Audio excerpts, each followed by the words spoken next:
Promise me.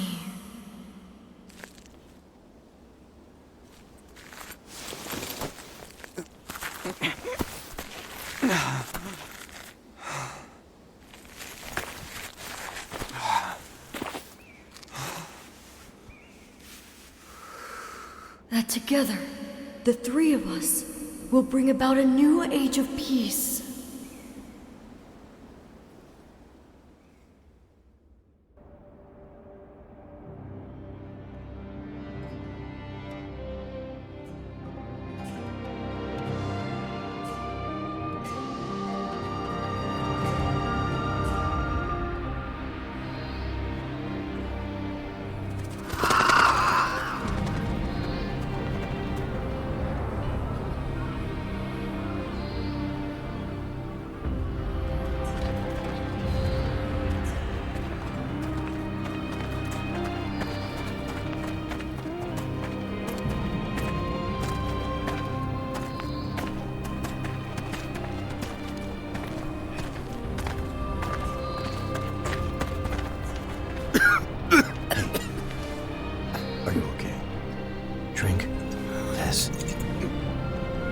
Father, are you...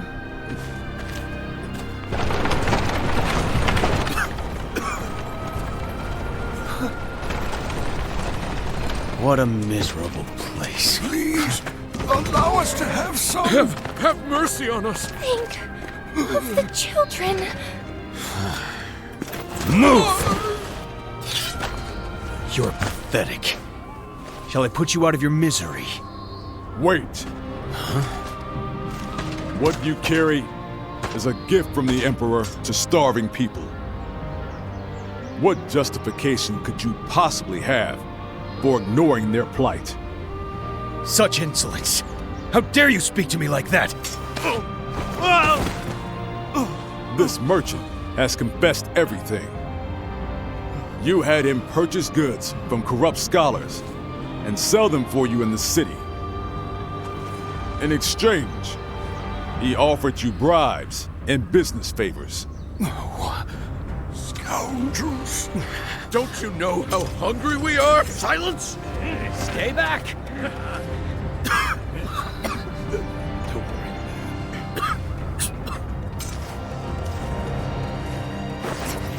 Son, wait! Go closer!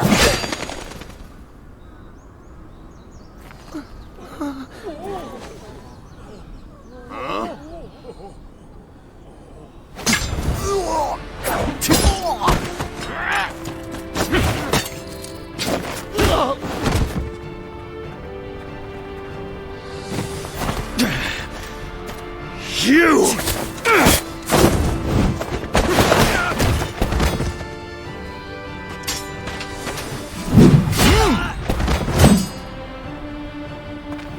I don't know who you are, but you have my thanks.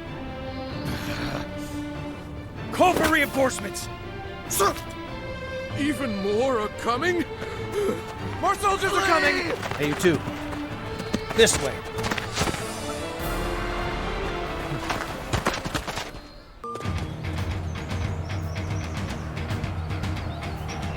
We won't be putting the townspeople at risk here. You can fight without restraint. There is still much I must do, but I swear that I will get you out of here. I don't know if he's trustworthy, but either way, we'll have to cut our way through.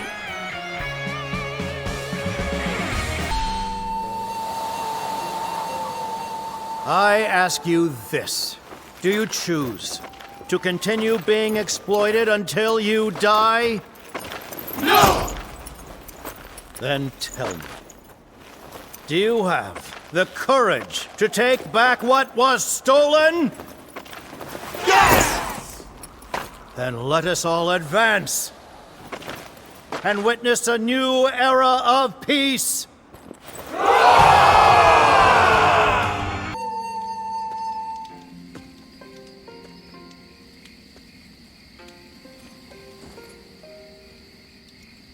You know, I didn't have the chance to thank you.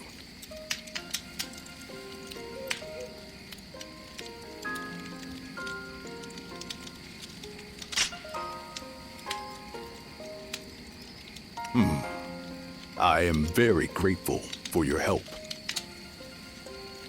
Though it was rude of me to accept it without even asking your name. Tell me, what are you called? I take it you are a warrior traveling the land like myself. From where do you hail?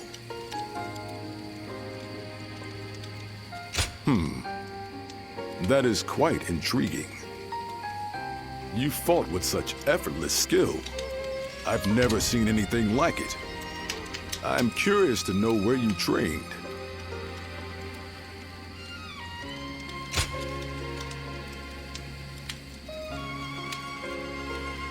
So you have no memory of your past? Now I see why you cannot tell me where you are from. In any case, it was fortunate I met you when I did. Most wandering warriors won't lift a finger until they hear talk of compensation. But you are not like the others. I see you walk an honorable path, wielding your blade for the weak. By your parents, or a teacher, perhaps. Or maybe an old friend. Whoever it was has taught you well. Are you aware that there have been many similar happenings of late? Soldiers and officials alike oppress the people for personal gain, and the people must turn to thievery for food. All the while, an endless rain has rotted the wheat, and the winds have brought sickness. Countless lives have been lost. Perhaps this is heaven's way of lamenting the state of the land.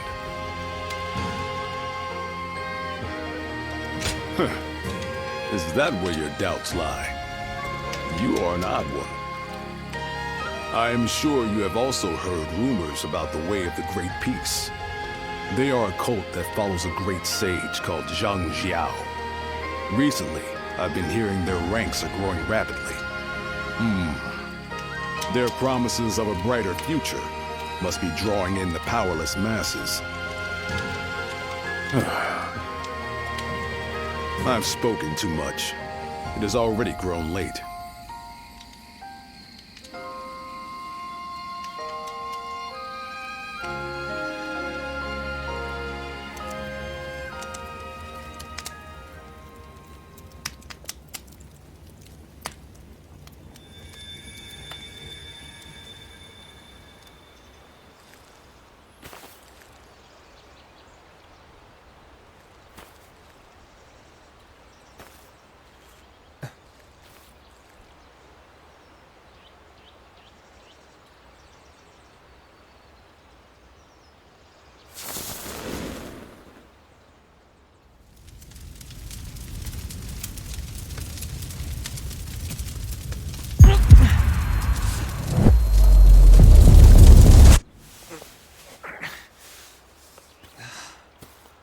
A country that has long been divided will reunite.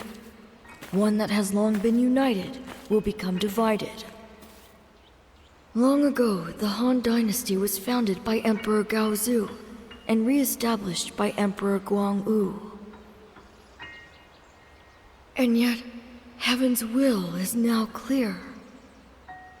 The coming age will inevitably be one of great chaos.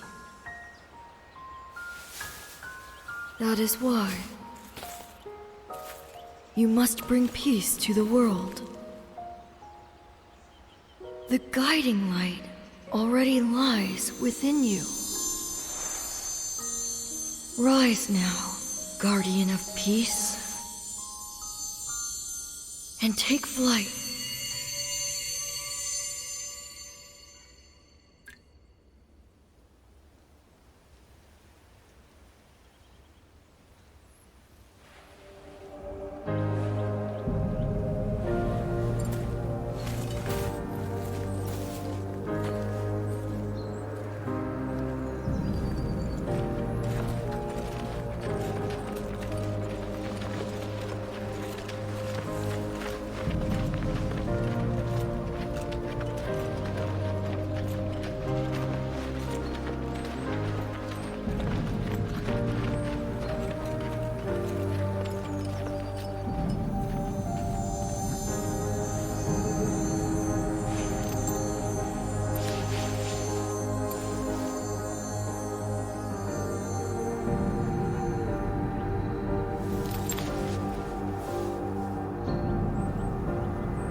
In the second month of the Guanghe era's 7th year, a major upheaval began. By extending a hand to suffering peasants, the way of the Great Peace gained immense support. Jiang Jiao, the movement's founder, declared a rebellion against the Han dynasty. In aid of the provinces, countless adherents of the way of the Great Peace rose in revolt. To demonstrate their unity, they clad themselves in yellow and referred to themselves as the Yellow Turbans. This would later be called the Yellow Turban Rebellion. And so, the era was set on the path toward great turmoil. Chapter 1. The Yellow Turbans Rebellion turns to a reign of terror. Heroes rise in the midst of turmoil.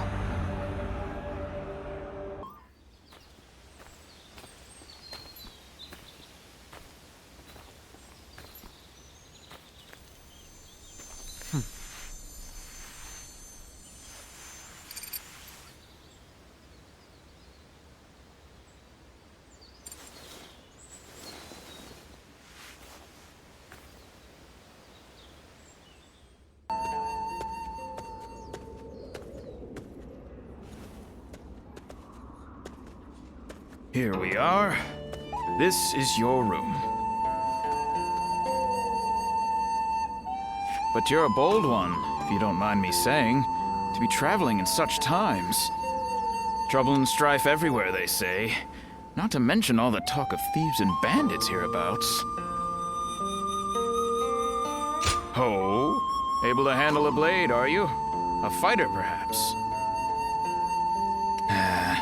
Seems like that's the only way to survive in this world of ours. You are planning to stay here for a while, right? If you're looking to find work as a soldier, why not consider joining the militia force? This is the governor of Yo's domain. He's always looking for skilled warriors. Why, just yesterday, a volunteer force visited his lordship. But I shouldn't be gossiping about others' affairs. That said, I am a businessman, and I like to stay informed. So, if you have any questions, just ask. It's a small army of volunteers recruited to fight the Yellow Turbans, who are growing bolder and more unruly by the day. I remember when everyone believed the way of the Great Peace would make the world a better place. Ah, that would be Lord Liu Yen, a man of noble birth, related to the Han. He was dismayed by the chaos and turmoil, so he's raising an army to defeat the Yellow Turbans. A truly great man. Ah, is that so? Well, the day's still young. Once you've unpacked, I suggest you visit the town. Now, if you will excuse me.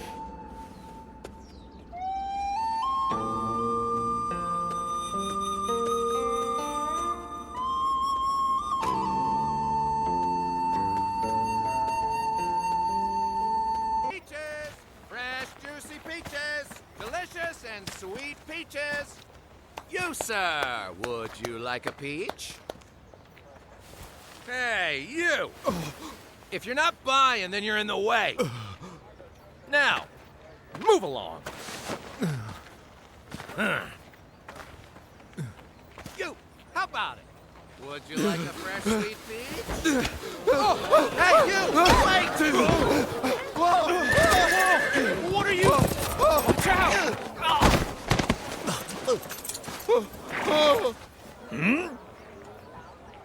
What's going on?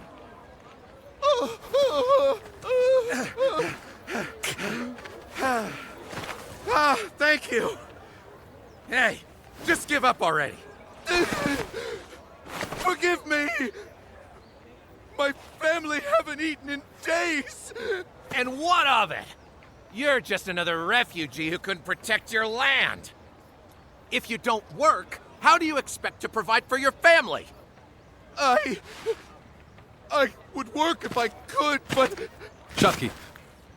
Here. Huh?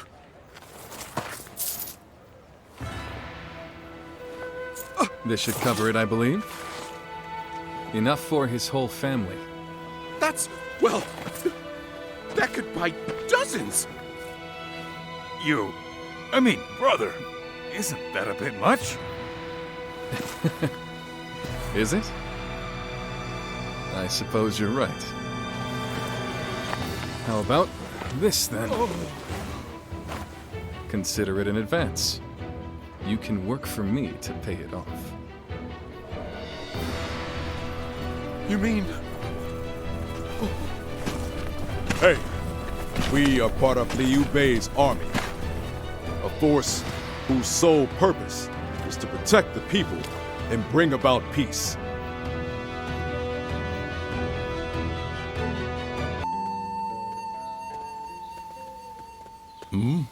Are you? I knew it was you.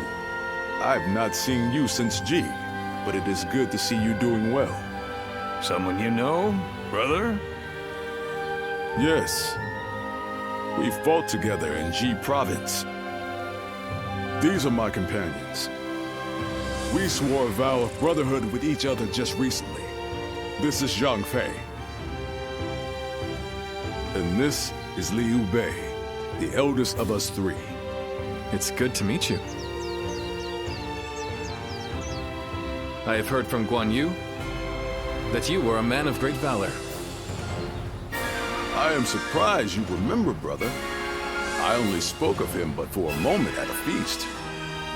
That was more than enough. Remembering names and reputations is a skill of mine. As unimpressive as it may be. Oh, well, being told that in person is a little embarrassing. And by the way, we will be fighting against the vanguard of the Yellow Turbans tomorrow, by order of the governor. Would you be interested in joining us? Hey, what's this about? You don't think we're enough? No, that's not it. Then why? Right from the moment we formed our volunteer army, we have welcomed any tough fighter, no matter who they may be. And from what Guan Yu told us, he made the government forces look like incompetent fools. I want to fight with him and see his skills for myself. Well, if that's your decision, all right. But first, I need to see how strong a warrior he is. So let's put you to the test. If you can beat me, I'll welcome you. What? Hey, you better not be talking about me. Worry about yourself. Come on, then. Let's go somewhere with enough space.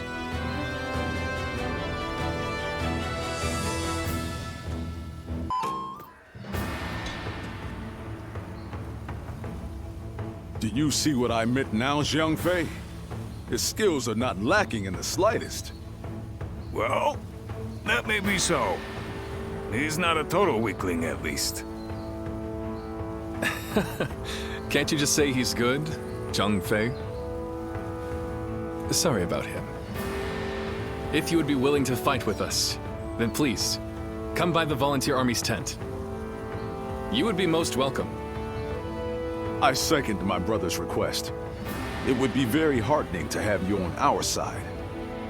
I know you must have conflicted feelings after what happened in G.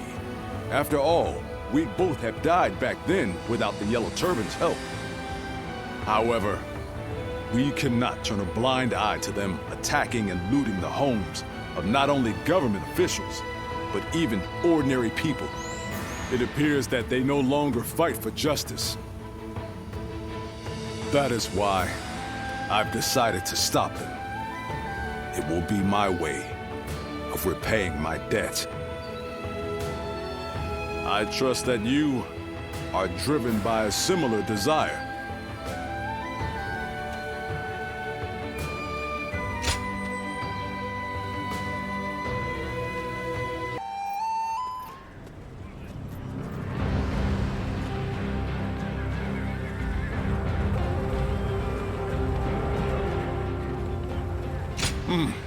It is good to have you here. So you're not one to ignore people crying out for help. I respect that. Welcome to the Volunteer Army. We appreciate you joining us.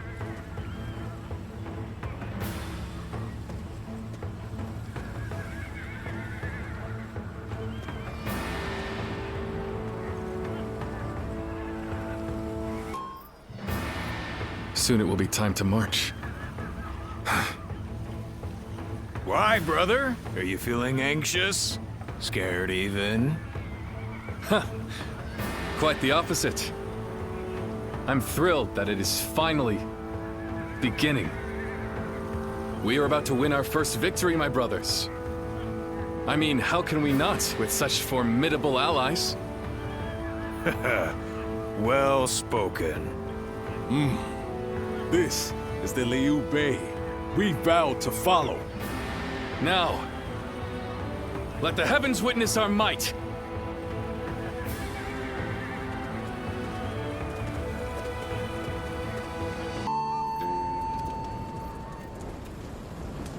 Thank you again, all of you.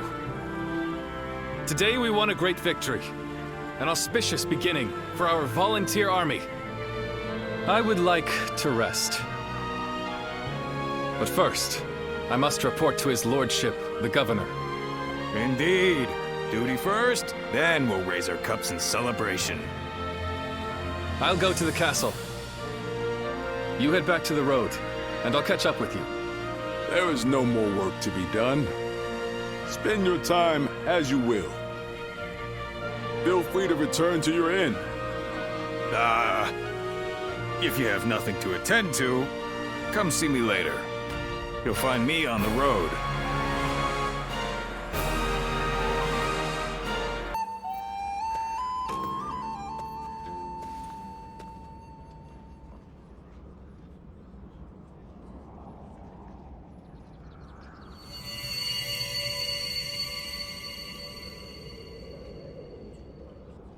Guardian of peace.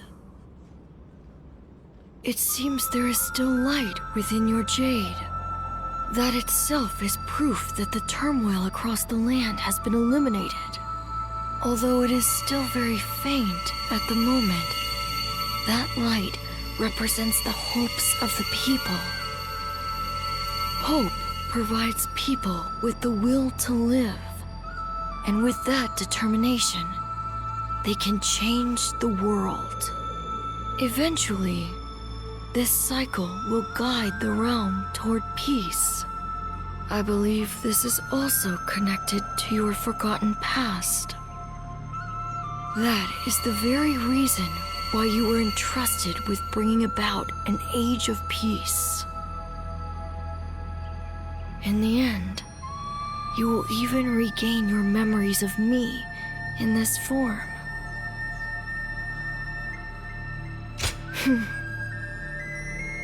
It is time for you to go. Your true journey has now begun. Ah, I didn't know you had returned.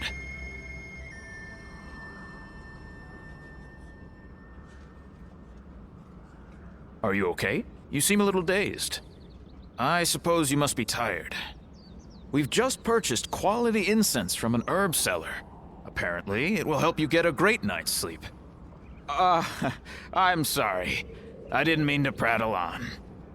Please, excuse me.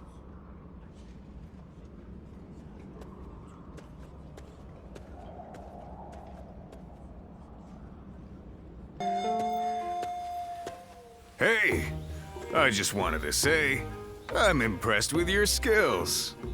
To be honest, I wasn't comfortable trusting someone I knew nothing about. But it looks like Guan Yu trusts you, so I guess I ought to give you a shot at least. After all, Guan Yu is something else. What with his aura, which is so different from Liu Bei's, and his knack for noticing things in people. Now, I've thought about it for a while now, but I take everything with a big chunk of salt. I'm pretty perceptive too, you know. You know, the three of us haven't actually been together that long. We met next to a recruitment poster when they were looking for people to hunt the Yellow Turbans, and we got talking. My peach trees happen to be in bloom, so I invited them over for a drink under them.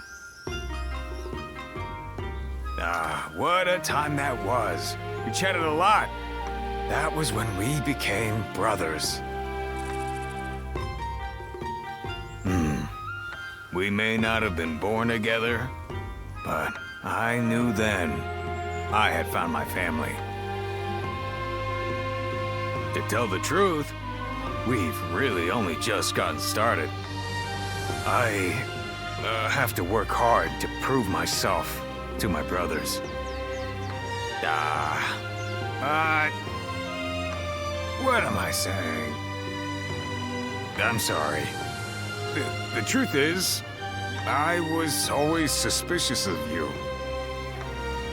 I was working so hard, and then you came in and won them over. I got caught up in our rivalry. But I think your intentions are good. Maybe we can keep fighting the good fight together? Shut up! Yeah, I guess I could have been clearer. Still, you can at least appreciate my efforts and act a bit more friendly. You've got some nerve talking to me like that. But that's okay. I like that you fight back. You can stick with us for now. I don't think you can leave without telling us.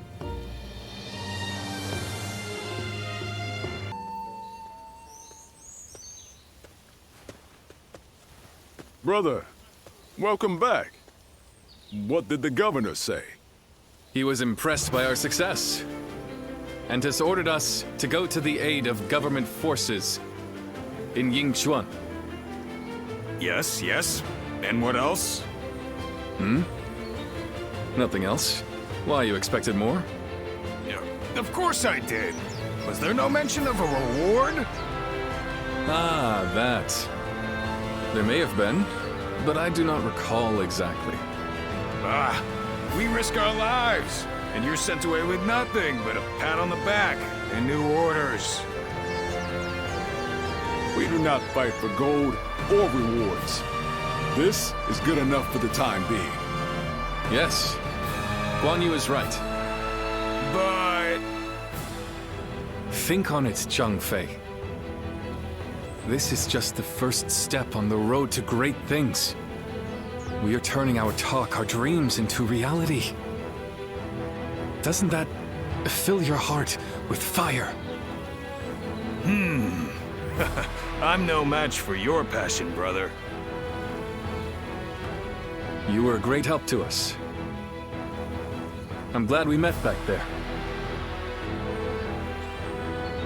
I like the way you handle yourself. Will you do us the honor of fighting alongside us?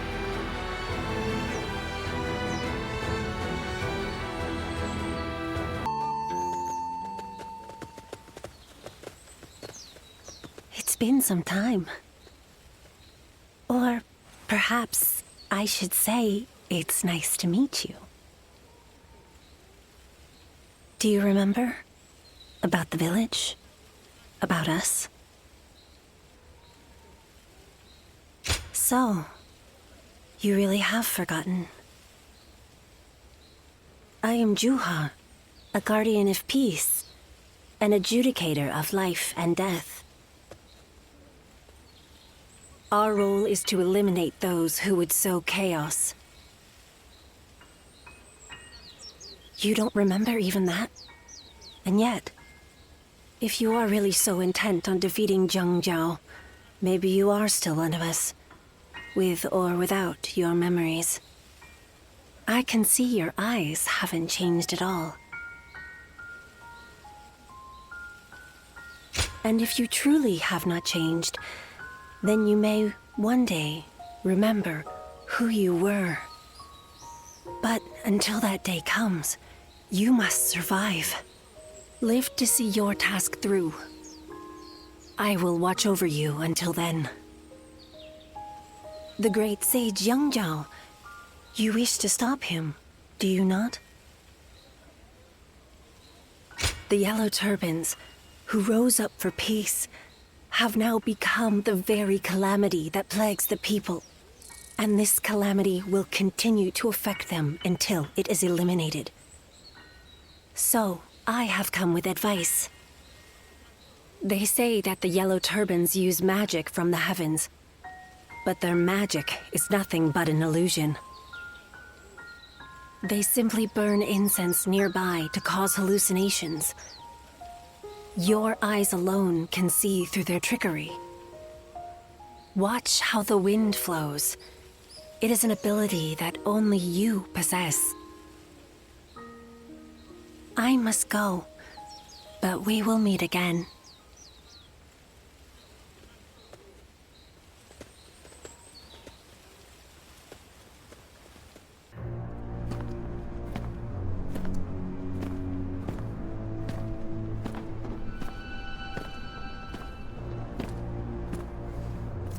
The heavens are on our side! That which the Han stole from us shall be ours once more!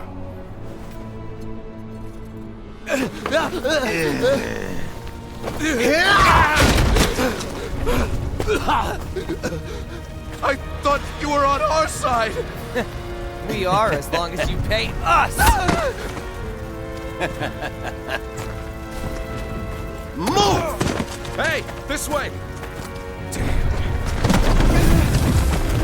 Get off! My child will... Silence!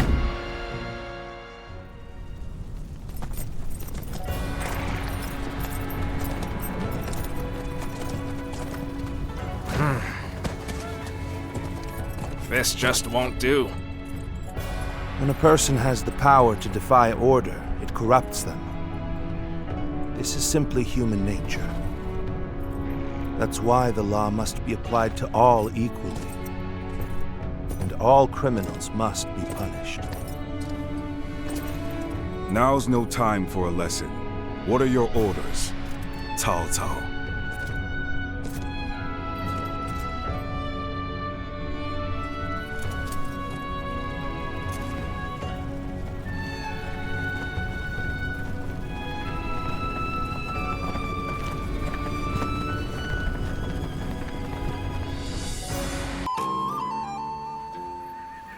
I know you. You are the ones who subdued the Yellow Turbans in Yo. Yes. What is your name? Where are you from? Liu Bei of Zhuo. Vassal to Lord Lu Ji. Liu Bei. I do not know that name. Your position? I have none. I work to provide help to those who need my services. Volunteer swordsman. But still, it's a good thing, I suppose, for like-minded men to gather like this. Thank you for your kind words. However, ours is a ragged crew. Unlike your lordship, we are humble, and our numbers few. It is natural for you to doubt us. However, if you were to give us one chance, here and now, to prove our worth, let this ragged band of volunteers show that we can be of service to the mighty Han. Bold words. Perhaps it is only bluster. But I see no reason not to give them a chance. They could become a valuable asset. You will serve under Cao Cao and fight together in the vanguard. Acceptable? Of course. Then this discussion is concluded. Don't let us down. Sir!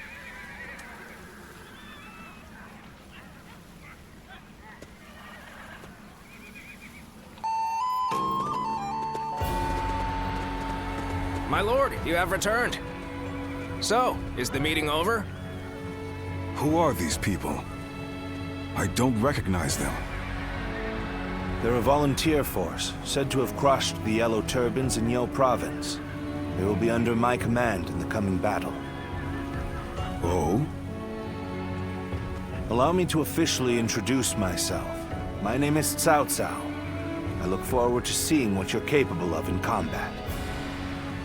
Sir. So, I take it you're a lot more capable than the government forces. I am Xiahou Yuan.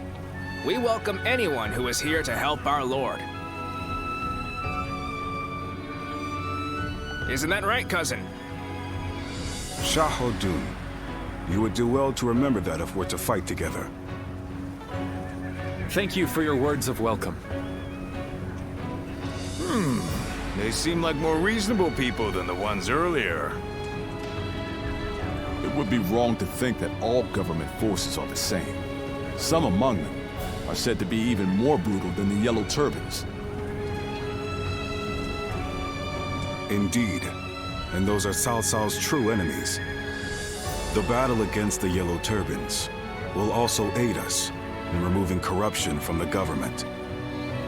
Keep that in mind. Cao Cao never acts to gratify his personal desires.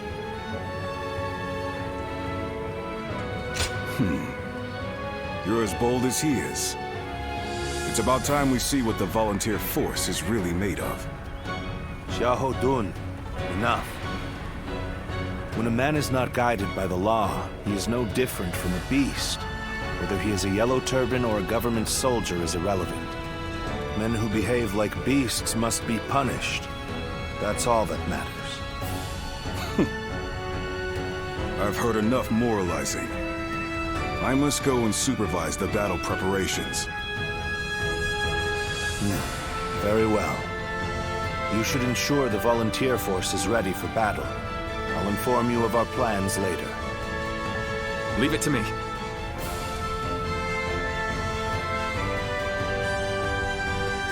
Hey, you.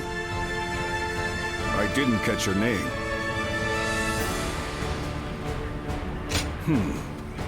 I'll remember you. We're done here. Show me what you're made of in the coming battle.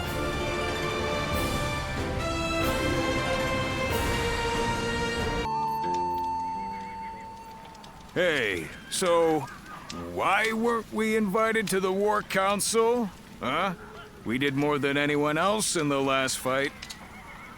Zhang remember our place. We are a band of volunteers without official positions. If we start demanding to be included in the council, we'll be seen as a burden rather than an ally. Ah, you might be right, brother, but it still aggravates me. Yes. I am of the same opinion.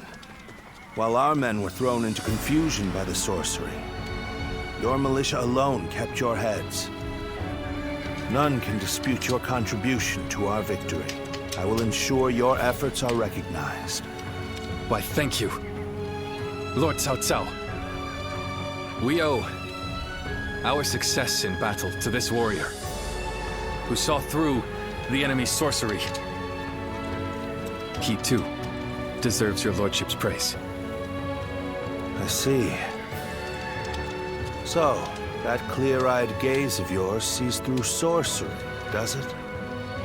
You rise above the chaos on the ground, roam the length of the battlefield, find the path to victory. Like a bird of prey soaring in the sky. Ziluan, that should be your name. A winged omen that heralds the reign of a good king and condemns that of a wicked king, leading the world toward peace. Peace in the Luan. Cao Cao, stop warbling like a poet. You're just confusing them. His lordship is a true scholar. Still, Zuluan. It has a nice ring to it, and fits you well. Yes, I like it too. It's not our opinion that counts, though, is it, brother? Lively group you have here. I shall be counting on you in the coming battles.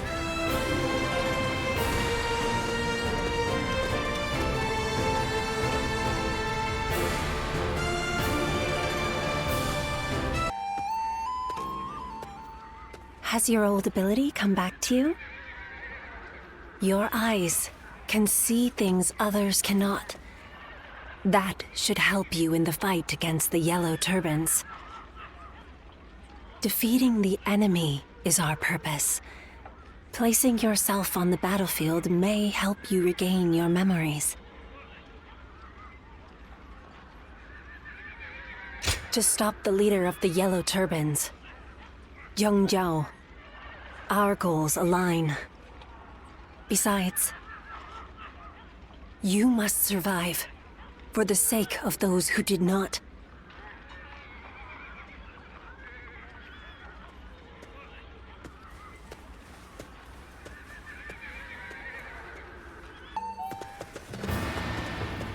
Lord Chujin, you wish to see me?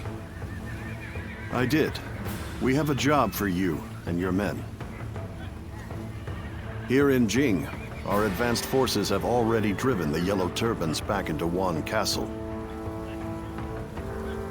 We want your volunteers to rendezvous with the Vanguard and finish off the enemy together.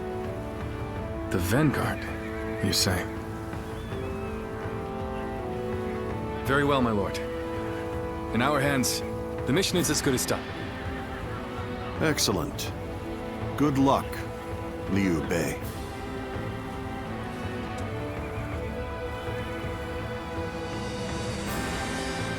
A report, my lord. Lord Sun Jian has arrived. He asks for an audience with you, my lord. Oh, then send him in. We must thank him for his efforts in Jing. Sir!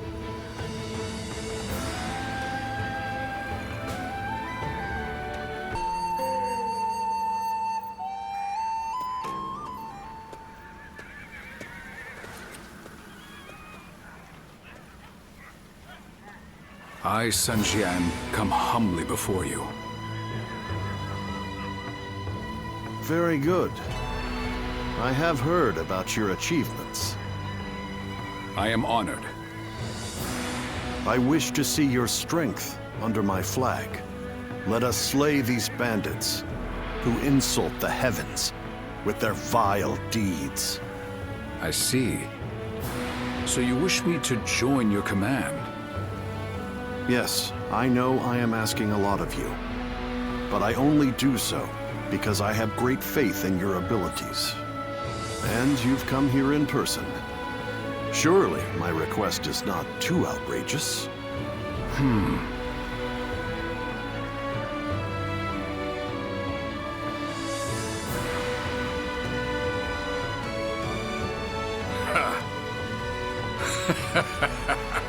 I did not expect such humility. You need only tell me to follow your orders, Lord Chujin. You are the general of the household. While I am but a regional official, why would I hesitate to accept your offer? The might of the House of Sun exists solely to serve the Han. We'll follow any order that helps bring peace to the realm.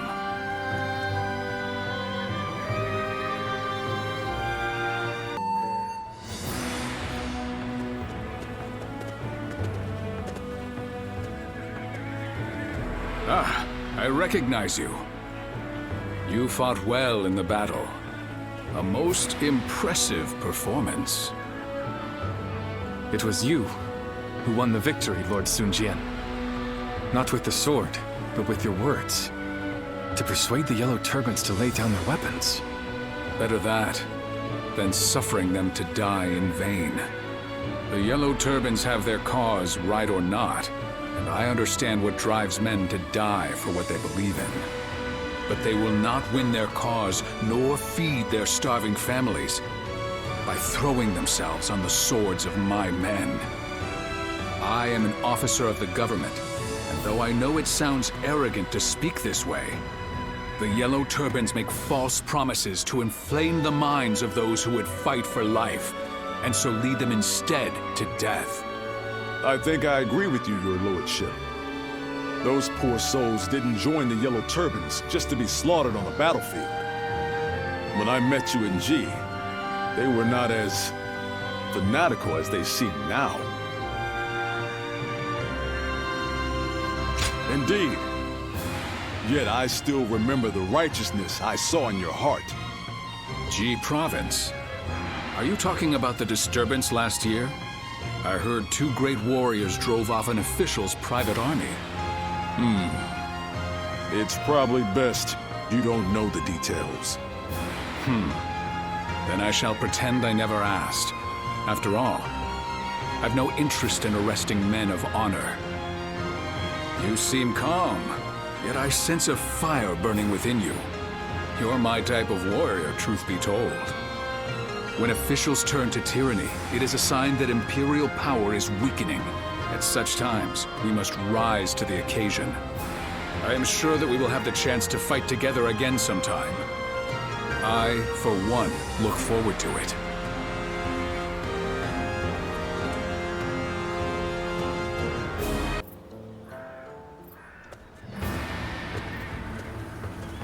Ah, it's you. You were with the volunteer force. What was it? Perhaps we didn't state our names. I am Huang Gai, and you are? That's right. That does sound familiar. Those 2 giants stood out amongst the volunteer force, but I could tell you were something special. You acted of your own volition to take care of things, even when the enemy started using those strange tricks. When I saw that, I knew you were awfully level-headed, more than just brawn. So tell me, who are you really? You don't seem the type to go home and work the fields once the army is disbanded. So, you are familiar with fighting to make a living. No matter how brilliant someone is, and how detailed their plan, no one knows what will happen on the battlefield. However, having you among our forces will allow us to respond to a variety of situations. You have the valuable knack of realizing what must be done, and what must be sacrificed to achieve a goal. From now on, I will know who to turn to in the most crucial battles. I will be counting on you.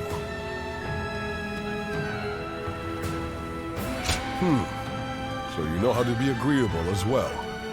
Well, it is time we departed, but I'm glad we've come to know each other. Until next time, good health to you.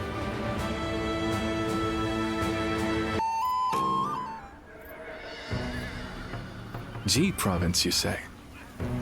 Yes. Huang Fu Song went with Cao Cao in pursuit of Zhang Bao. We will lead Sun Jian and go after Zhang Liang. Soon, they will both be at our mercy.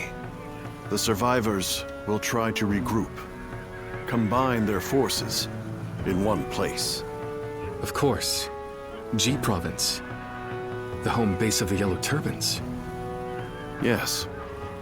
Lord Lu Ji has already arrived in Ji and is taking control. I want you to provide him with support. Lord Lu Ji, my old mentor. Thank you for selecting us for this mission. Ah, yes, I remember that now. I am sure Lord Lu Ji would be glad to have you. Yes. Until I met him, I was a mediocre student. But he changed my attitude. For that, I owe him a great deal. We shall set off right away.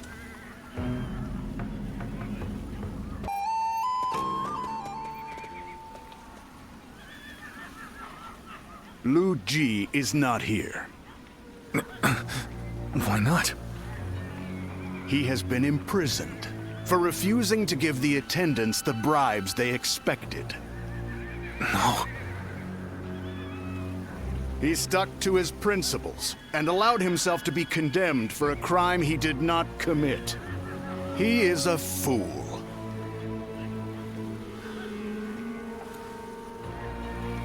The corrupt officials are the ones at fault.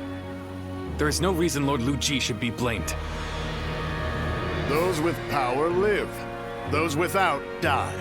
Anyone who fails to understand this truth is nothing more than a fool. Cunning is but another means to power. Lu Ji failed to realize this, and now finds himself a captive. So, are you one of the powerful, or not? I do not judge on status or title. Prove it during this battle. You may make a name for yourself if you are successful.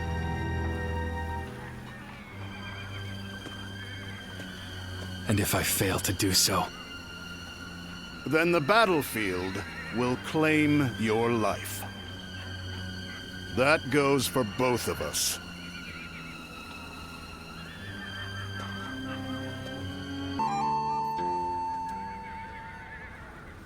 We have defeated Zhang Zhao's main force in battle. And it seems you've proven that you can at least survive. Aye. I hear both Zhang Bao and Zhang Liang are facing defeat after defeat. The end is near for the Yellow Turbans. Now, let me ask you, out of curiosity, what do you think Zhang Zhao lacked? Why has he been forsaken by the heavens, fallen from grace? Indeed. His actions did move the realm. But he did not have the strength to move the heavens. It matters not what one's ideals are. Without strength or victory, nothing is accomplished. In both politics and war, the weak are the first to flounder. And as soon as one has shown their weakness, their fate is sealed. Ridiculous. So those without strength are destined for doom? That is the nature of this realm. It's nature.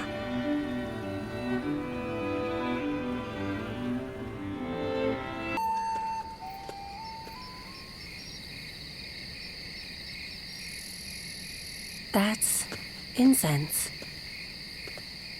The same type the Yellow Turbans use to create their illusions. But right now, it's being used for communication. Follow the scent. There. You'll find someone waiting for you. Very few people know how to use this incense. You would do well to remember that.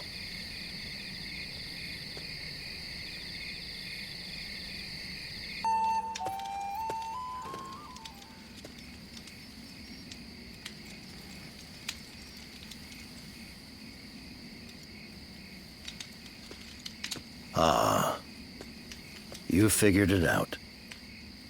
If you followed the flow of incense here, that means you are a guardian of peace.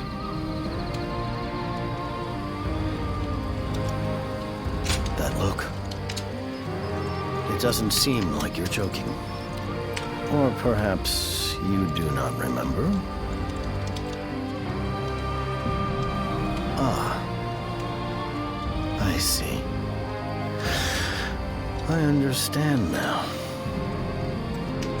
You seek to defeat me, not because you were ordered to, but of your own volition. A guardian of peace, one who knows not their duty, judges me. If that is not the will of the heavens, then I am at a loss. Even if both heaven and earth try to judge me, I will not stop believing in my righteousness, as long as others ask it of me. I know that this path, this ideal, is not a mistake. I am right. And therefore I will not lose. I cannot.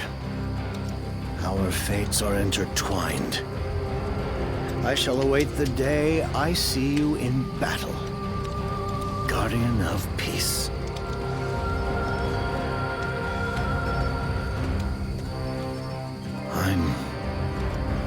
I am Zhang Zhao, General of Heaven. These two hands will upend the heavens if need be.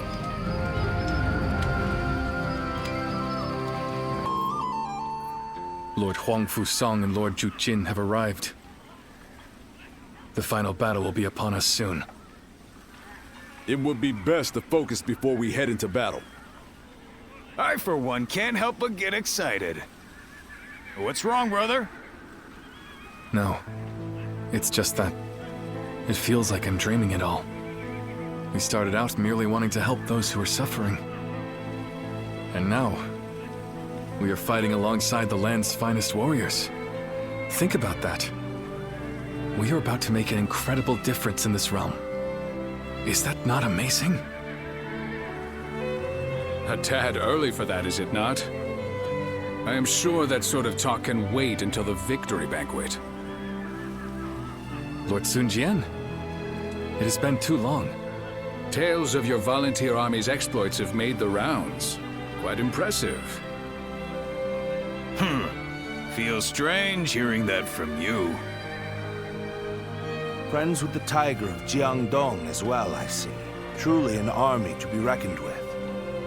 Lord Cao Cao, I've been told that you drove back Zhang Bao. Yes, but we haven't defeated him yet. It all depends on the upcoming battle. It will soon be time for us to depart. Be sure to make your preparations by then.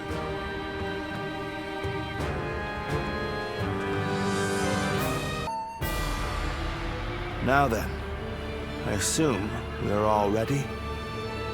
We have the Yellow Turbans cornered. This battle will likely decide their fate. We have achieved victory against them time and again. There is nothing for us to fear. Believe in one another and march forward, and we shall be unstoppable. I also look forward to seeing what the volunteers can do. We came here to put an end to the turmoil. And we will give our all to see it done. Ha! I see no need for further discussion, Cao Cao. All that's left is to hunt down the wounded beasts.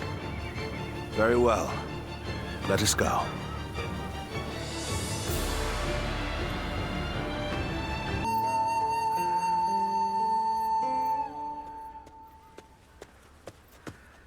Zhang Zhao has evaded us. We are still making every effort to find him, but... I see. Very well. Dismissed. He was wounded badly. I doubt he'd make it. No! We must find him! Search every corner! We've searched everywhere. Spending more time on this will only exhaust our troops. Oh.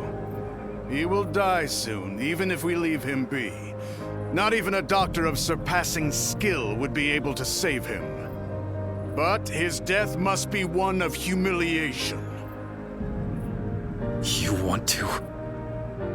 A hero who died bravely, fighting to the bitter end. Such a death could very well become the symbol for another uprising. Unless we cut off his head and display it, the Yellow Turbans will rise again. That we cannot allow. On this one, Dong Zhuo is right. Split up and search for Zhang Zhao. Understood?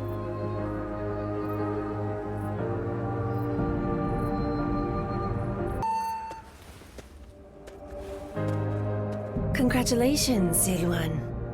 You've regained another ability. The Yellow Turban Rebellion shall soon be quelled, following the death of their great sage, Zhang Zhao. Listen. This is what you must do. Head west of here. Beyond the plains, hidden within a valley, there lies a small village. He is there, in the place we used to call home. See to the end of the man who sought peace and shook the realm instead.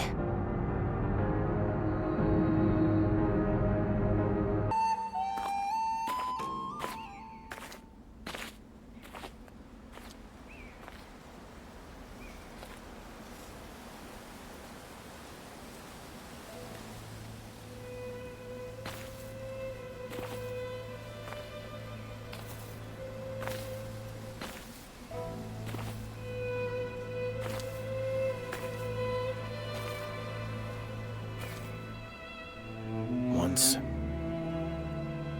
I came upon a sage in this land who taught me a particular skill. And he told me something. Use this power to help those in need. But lose your way, and you shall be punished by a guardian of peace. And now, here you are.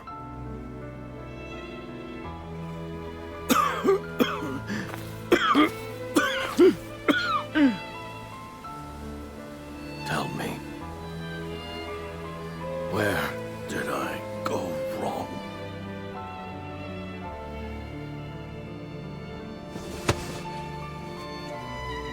Our greed grew stronger with each success. Why wasn't I able to prevent that? If this is just human nature, then there is no way to save this world.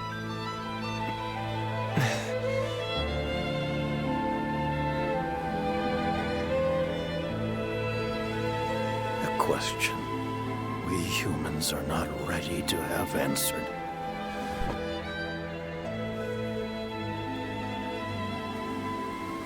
I am the great sage Jiang Zhao. I allowed the people to dream of peace. Dreams can move people. People can change the world.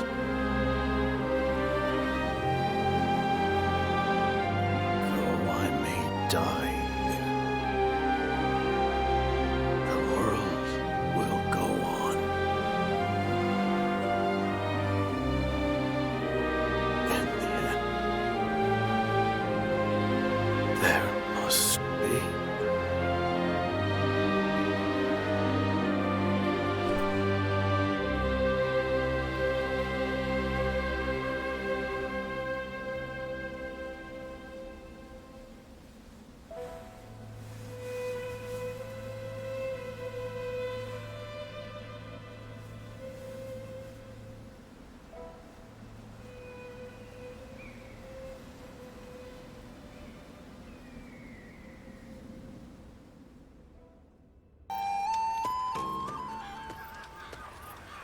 Did you hear?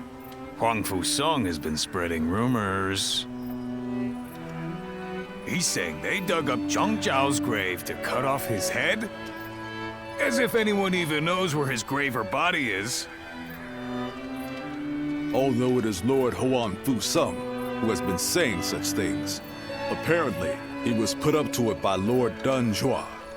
That makes me sick to my stomach.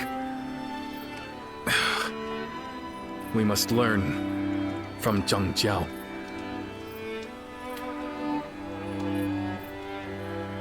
Ever since we first fought against the Yellow Turbans, I have been thinking. I believe Zhang Jiao was a man of dignity, who stood up to help those in suffering. But he grew too hasty in working toward his goals, and lost something important along the way. Who is to say that we will not make the same mistake? Brother. That is why I've decided to wait for my opportunity. I still need to think calmly and thoroughly about how we might best serve the people. Besides, we have plenty of time now that the battle is over. And apparently, there is an official post we'll be needed for here in G. You know, you are much too patient, brother. But you know what? I agree that rushing won't do any good. Indeed. As your sworn brothers, we walk the same path as you. That's right. Oh, wait a minute. What are you gonna do about the volunteer army? It is disbanded as of today. Each of us must now go to our own battlefields, wherever we are most needed. But of course, I expect we will see each other again. In the meantime, we are going to do what we can here in G. Come by at any time. We'd be happy to welcome you.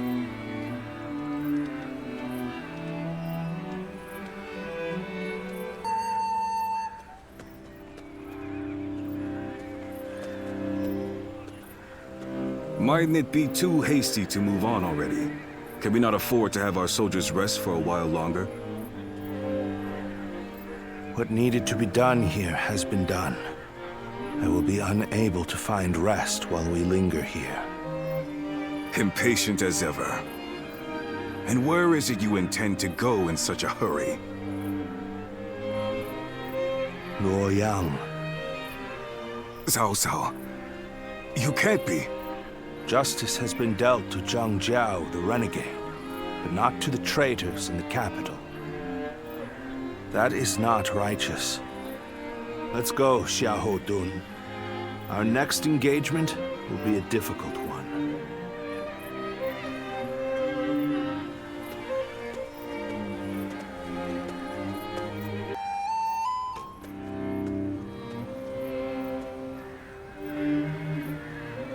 Well, I suppose we've stayed here long enough. We shall withdraw as well. Yes. What's wrong, my lord? You look rather glum. Zhang Jiao has been defeated, and the Yellow Turbans are no more. That is worth celebrating. But, with them gone, where will people's rage and discontent be aimed at now? We should be prepared, for another storm will be brewing soon. We are the Sun, the proud blades of the Han. Whatever the circumstances, we must fulfill our duty as warriors.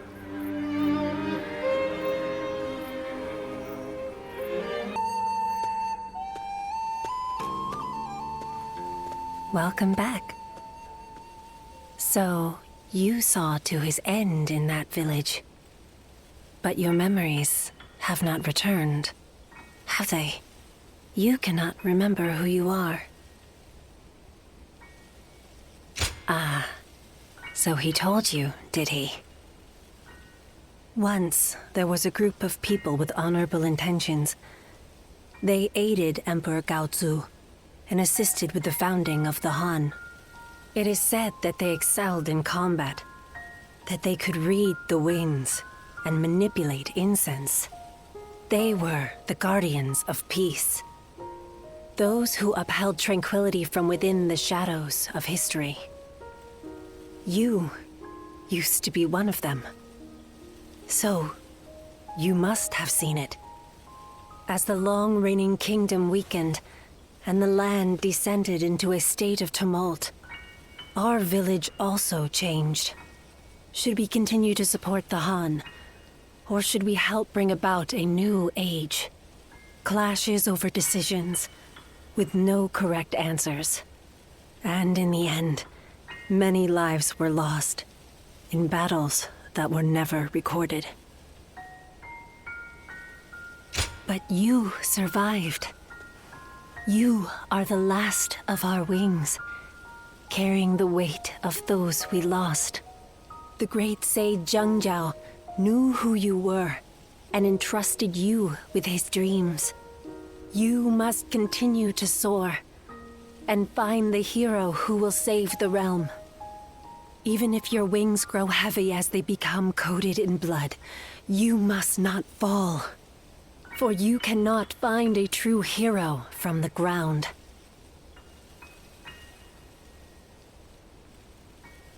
Ziluan, a sacred bird who soars through azure skies.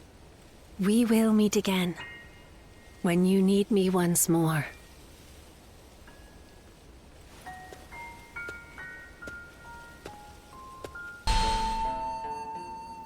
Lose your way, and you shall be punished by a guardian of peace. And now, here you are.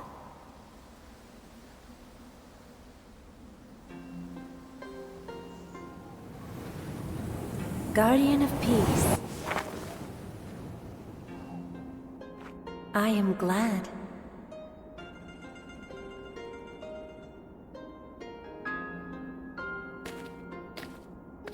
Congratulations, Ziluan. Now you too have become a Guardian of Peace.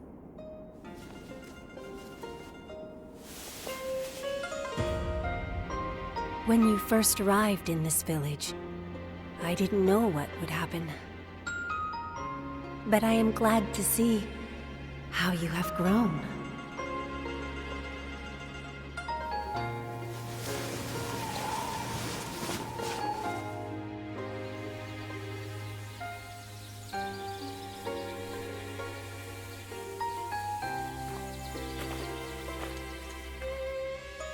A number of years after the rise of the Yellow Turbans, the authority of the Han Dynasty waned, and its ability to effectively rule was lost. Throughout the land, Yellow Turban remnants continued to resist, while a number of clans which had grown in power carried out insurrection after insurrection. The chaos set into motion by Jiang Jiao continued to grow. Chapter 2. Dong Zhuo's treachery in the capital. The lords answered Cao Cao's call and assembled.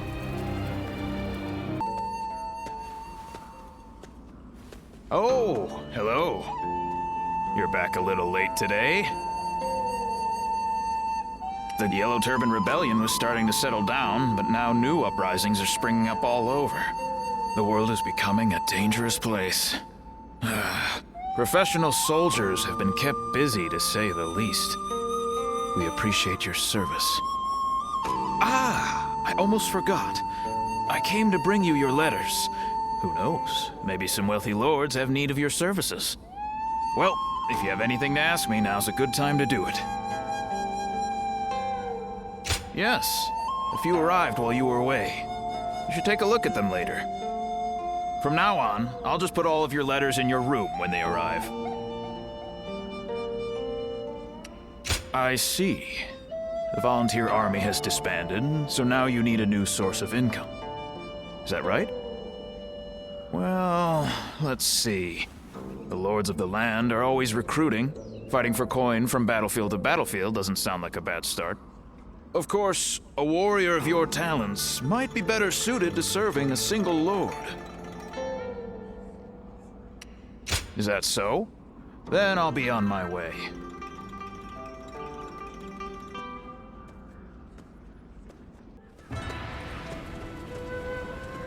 I'm glad you came. What luck that you also happen to be here in Yo. We've had our share of trouble of late.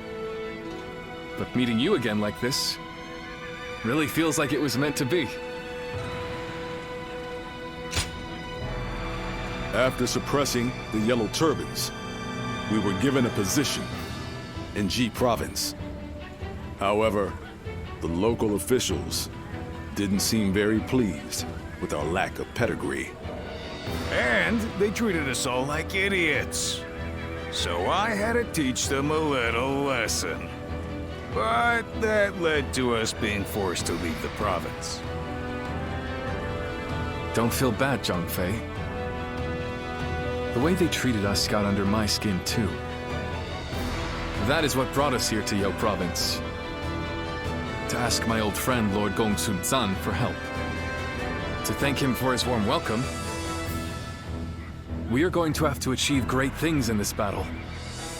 It is almost time to head for the front. Let us fill you in on the plan.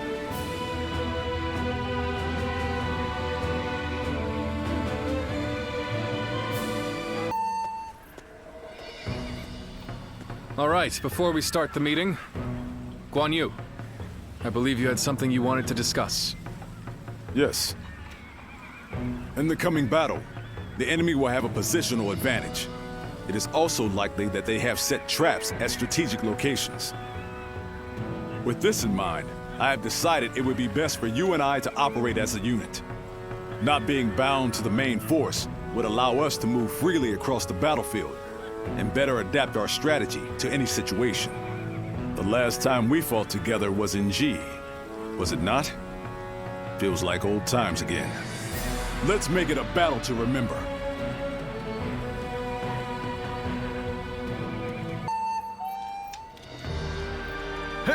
I don't know if those were rebels or what, but they were no match for us.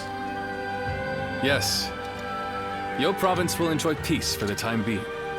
Even so, I've heard that these rebellions are springing up one after the other all across the land. Suppressing the Yellow Turbans did not put an end to the fighting. You're right. It may just be that the chaos itself has grown into an unstoppable force. However, the chaotic state of things also presents an opportunity to change the world. But, brother, we don't even have titles anymore. What difference can we actually make? That's not like you, Zhang-Fei.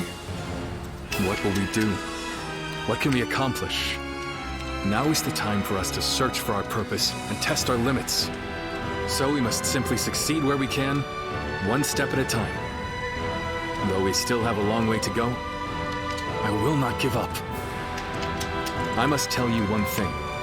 If you ever feel like you want to be a part of our vision for the future, I want you to come to me. We welcome anyone who has ambition. The door will be wide open for you.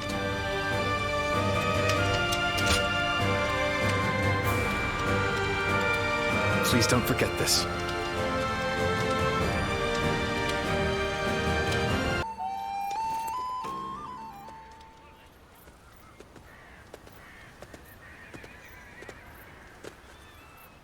So this is where you are.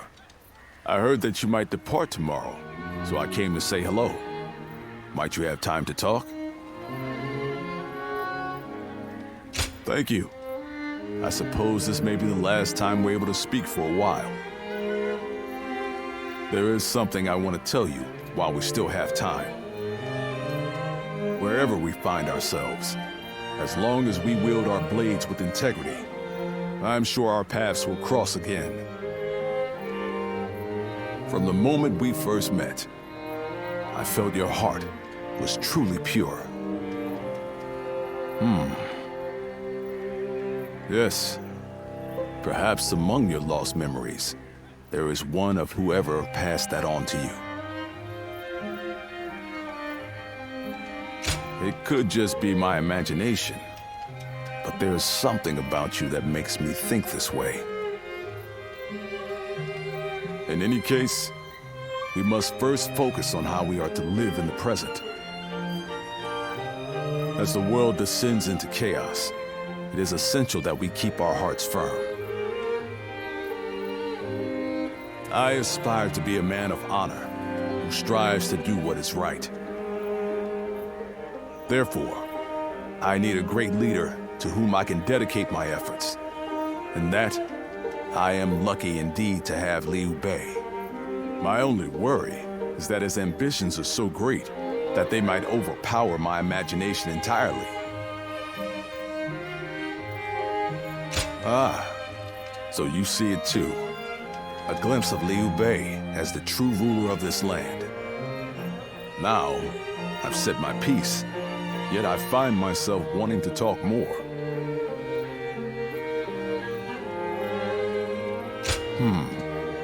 You feel the same way? Then let us find somewhere to sit and relax before we continue. Tonight, I wish to etch the features of your face and the sound of your voice into my memory.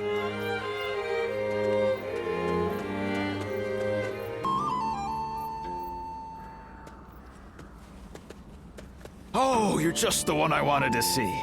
I have a favor to ask of you. I'm running out of incense for the rooms. I'd like to replenish my stock with the same stuff I've been using, but there is one problem. I haven't seen the man who sells it to me around recently. I hate to burden you with such a trivial task, but would you mind finding him for me?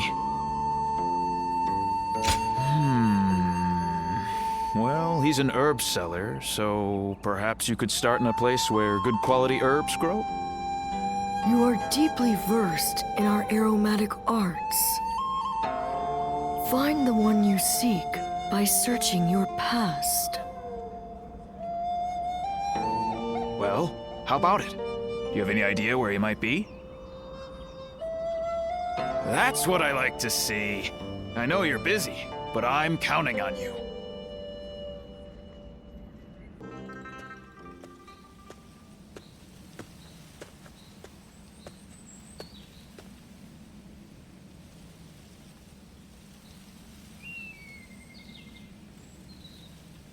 Zilwan?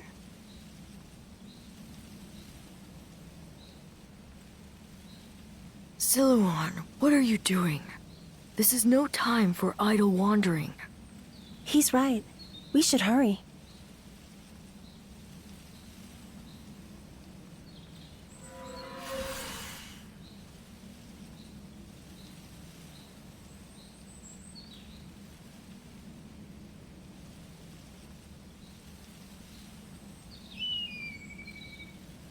Huh? There's someone here?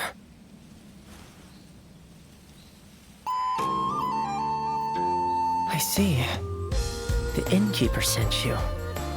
Sorry to be such a bother.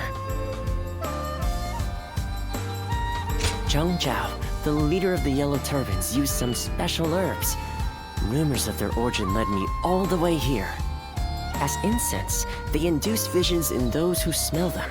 And as medicine, they cure fatigue and heal wounds. You could even say that most of Zhang Zhao's miracles were made possible by the power of those herbs. But this is surprising. I never expected anyone other than him to know about this place. You wouldn't just wander over here by mistake. Was this once your home, perhaps? A vague response. It is only natural that some past events escape our memory. But your case is very unusual indeed. It seems that your past has been completely erased from your mind.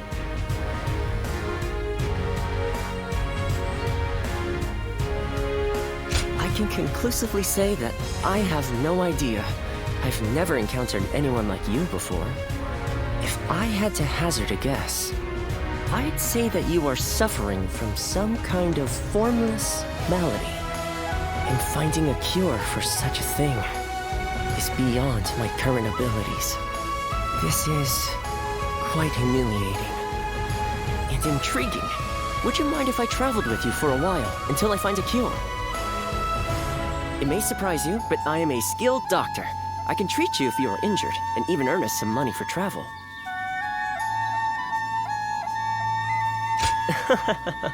I thought that may have been asking too much, but you didn't even need any convincing. Thank you. Now, let us strike while the iron is hot, as they say. Let's go back to the inn and start by sorting through your experiences and everything that has happened. Oh, I haven't introduced myself yet, have I? My name is... Well, You can call me Yuan Hua. Now, can you tell me some more about yourself, my traveling warrior friend?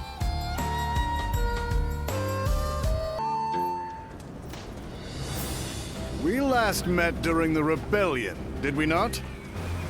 It was I who summoned you, but I never expected you'd be eager enough to come all this way.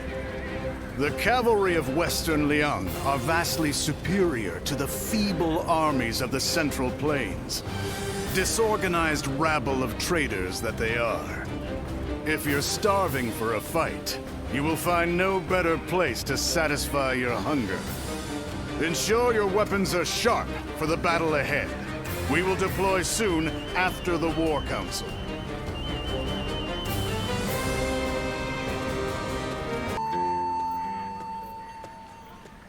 So, it was you that caught my eye out on the battlefield. No surprise there. You fought well. Enjoy your praise from the great Dong Zhuo. How do you find the winds in Liang Province? There's a greater chill to them than in the Central Plains. A frontier region, far removed from the cities. Even the Imperial Court's authority doesn't reach here. Its people simply live as they wish, without a care for the state. It's been the site of countless uprisings. Yet, I prefer being posted here. The geography and climate are harsh, and so the people here seek the power to devour others, and to avoid being devoured themselves. Though the weak masses may also devour the strong. The fallen become sustenance. That is the essence of life.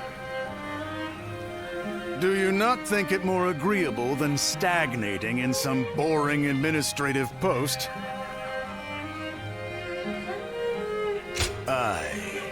I'm beginning to get a sense of what you're all about. The capital has become stagnant. There's no understandable battle of strength, just deception and cheating.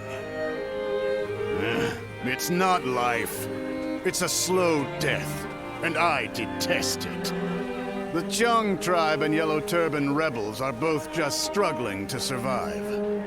But these people in the capital, they haven't even realized that they're already dead. A kingdom of death, where the deceased stride around devouring the living. That's the reality of the Han Dynasty. If that is the case... This conversation's gone on too long. Off with you.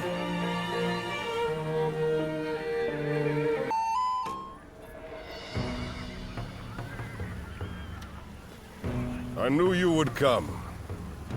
Just as I wrote in my letter, I want you to help us take care of some bandits. Our lord has been appointed governor of Changsha. This is one of his responsibilities. We're more than ready to do whatever needs to be done, but having you with us really tips the scales in our favor. Huang Gai, I have something I want to ask you. Oh, and you are? Do you two know each other? This is the warrior who had all of our backs during the battle with the Yellow Turbans. He's here now to lend us a hand in his campaign. Is that so? I am Sun Shang Xiang, daughter of Sun Jian. Pleasure to meet you. I'm here to fight, of course.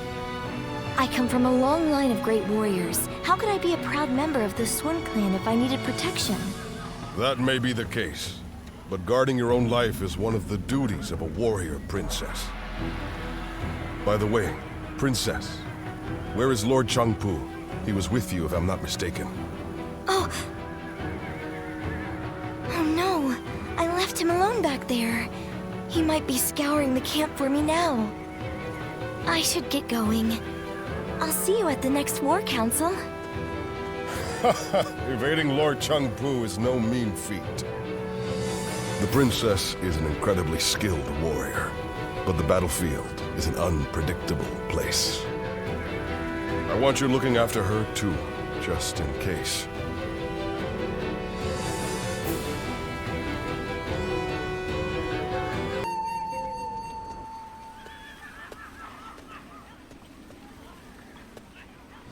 It's great to have you with us.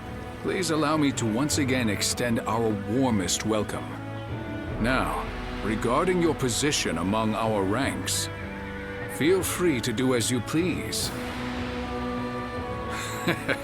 You didn't expect that, did you? While fighting the Yellow Turbans, you followed your own intuition and greatly influenced the outcome of the battle. It is our hope that you can achieve similar results in our service. But it wouldn't be right to put all the pressure on you. That's why you and I will be working together. Huang-Gai, wait. I think it would be better if I went with him. After all, none of you expected me to be here anyway, so it shouldn't make much of an impact on our main force. Hear that? It seems Shangxiang has taken a liking to you. As for which of the two you will accompany, the choice is yours. Don't worry. I won't force you to choose me. I would be very happy to have the chance to fight by your side.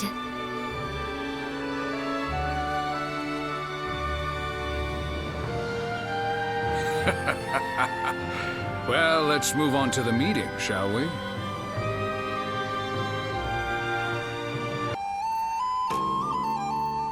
Well, that just about does it for now. We managed to pull through with very few losses, either due to everyone's hard work or the bravery of our lord and the princess. One thing's for sure, chasing after you scared me half to death. Sorry for making you worry.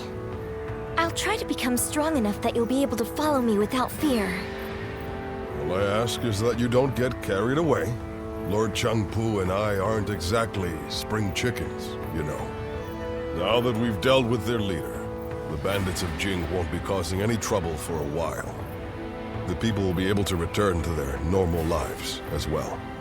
How lucky they all are to have such a wonderful governor like our lord. Huang-Gai? You and his lordship are incredibly brave, but I suppose that must be said of all the Sun. It's quite a challenge just keeping up. We couldn't have done it without you either. We should fight together again someday.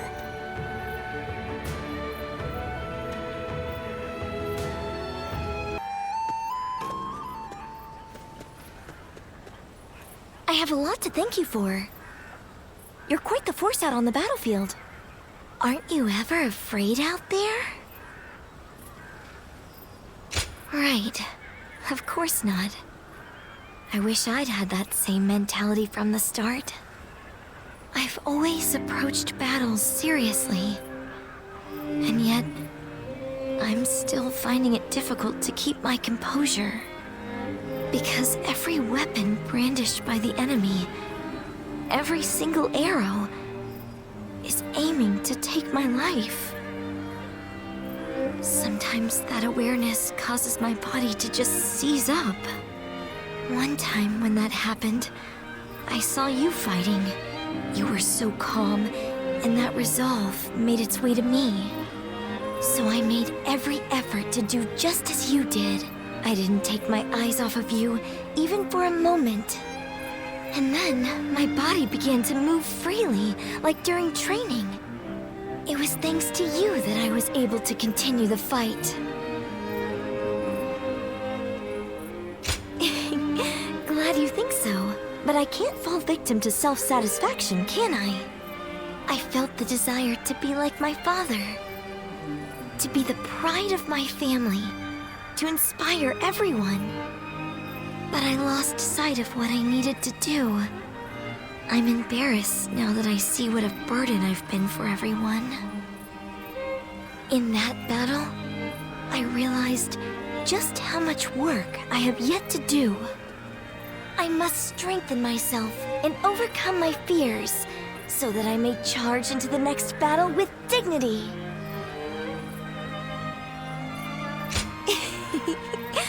Please do. Next time we share a battlefield, I'll put on a performance you won't be able to look away from. Look forward to it.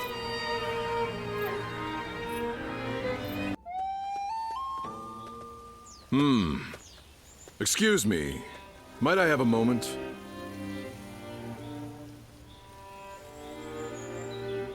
Right. I am Sima Hui. Some call me Shui Jing, or Water Mirror. I wander the lands, seeking joy in seeing the world, deepening my knowledge, and connecting with others.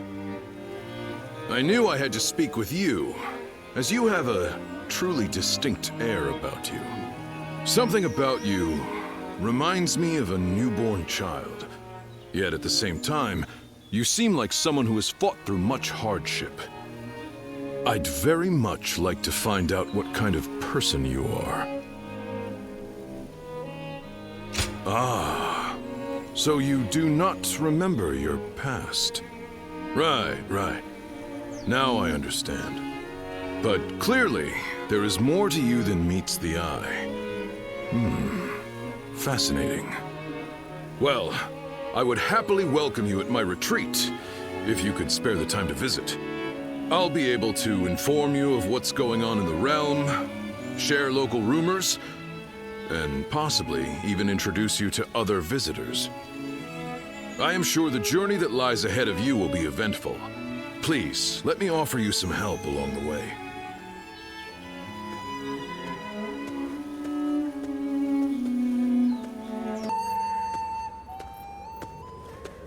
Oh, Ziluan, welcome back. You've been rushing about from place to place by the looks of it. Rebellions here, battles there. The world's worse off for it, I'm sure. It's times like these that we need the Emperor to put on a show of force to restore order. Well, if you need anything, I'm here. As usual, things are not as they should be. Capital affairs being what they are, the attendants in the consort clan alike are throwing their weight around to stir up trouble. The consort clan is, to put it simply, the Emperor's extended family. Well, I say family, but they aren't descendants of the throne. They're relatives of the Empress. By the way, did you know that the current Empress was born to commoners? And her brother, Lord He Jin, is now the Grand General. He really makes you wonder where life might take you. They are eunuchs who serve the people in the highest echelons of society. It's an esteemed profession, but, well, I wouldn't want to do it. Once you become a eunuch, you can't really go back to living the way you were before.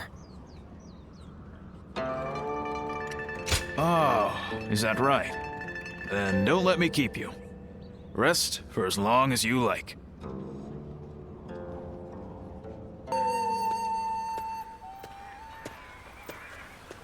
Hey, I know we had orders from Lord He Jin, but do you really think letting them go was the right choice?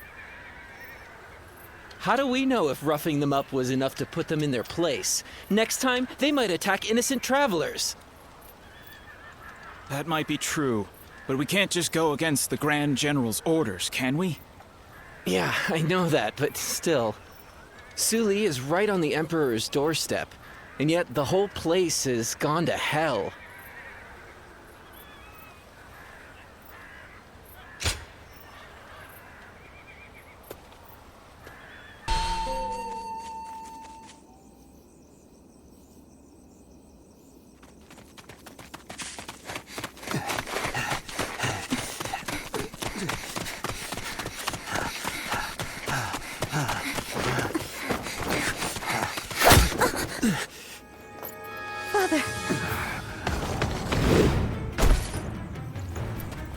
You gave it your all, but you couldn't run forever.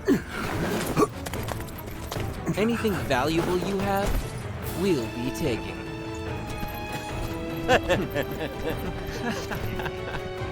Oh, hey, you! So beautiful. Hey, over here. Cut that out. Focus on the job at hand. First, the old man.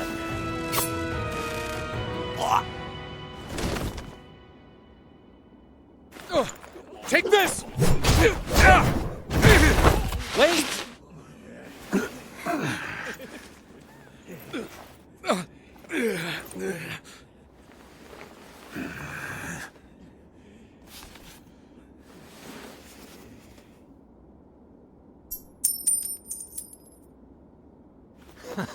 Yes, that's it. Damn it. Don't make this any harder.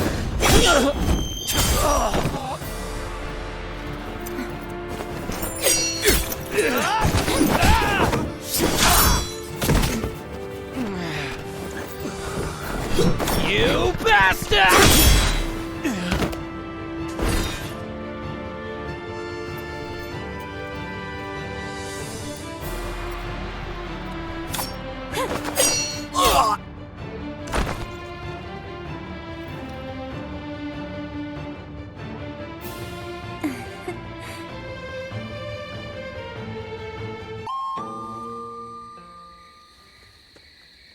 We haven't introduced ourselves, have we?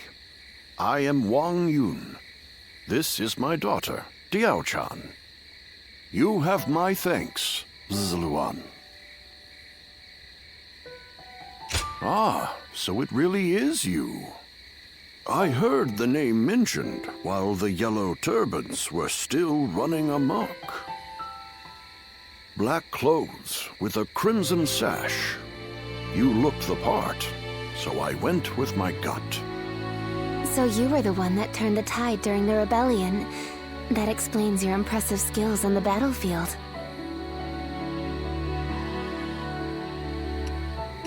I still have much to learn, I assure you. I may not look it, but I served as the governor of Yi Province during the Yellow Turban Rebellion. But amidst the chaos, the attendants with connections to the Yellow Turbans managed to soil my name enough for me to be deposed.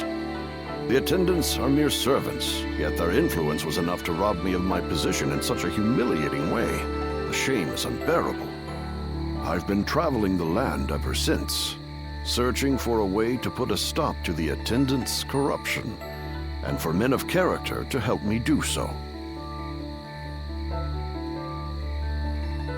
My father has lost his position as governor. Together, we are but a man and his daughter with little power between us. That's why we need someone we can rely on. At this very moment, the attendants are scheming to bring even the Imperial Seal into their despotic grasp. If nothing is done to stop them, the world will once again fall into chaos. Zluan, I must ask you for one thing. If you have not yet chosen a lord to serve, could you travel with me as my guest for a time? I do not wish to boast on his behalf, but my father is a renowned and honorable warrior hailing from Taiyuan. Everything he does is for the good of the land. Please, help him to make things right. I see. Well, you will likely be ruthlessly killed after a bitter struggle in the middle of nowhere. But we definitely won't hold it against you. Please, don't trouble yourself with worries of our safety. Thank you. I knew you'd have a change of heart. Very well, then.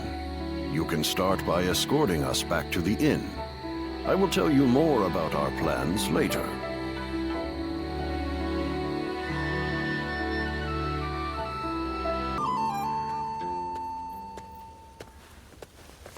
Oh, good. You're here. I just took a message for you from someone who said they were with Wang Yun. They said Wang Yun is waiting to receive word from a collaborator. So he wants you to stay here in town for the time being. Also, he has some business to attend to in town, so you should feel free to go and ask him if anything is unclear. I'm not sure what this is all about, but please try not to put yourself in too much danger. I can't cure you if you're dead.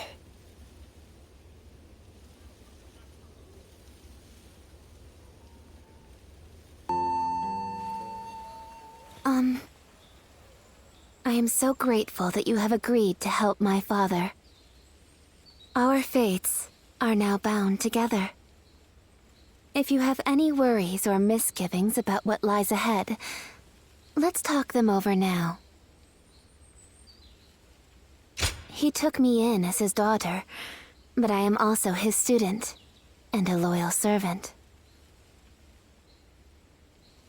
My father is trying to root out the corruption that the attendants have inflicted on the world. I am merely the sword that clears the path to his goal. If you wish to know the whole truth, perhaps I should first tell you how my life began. I was born in a small mountain village.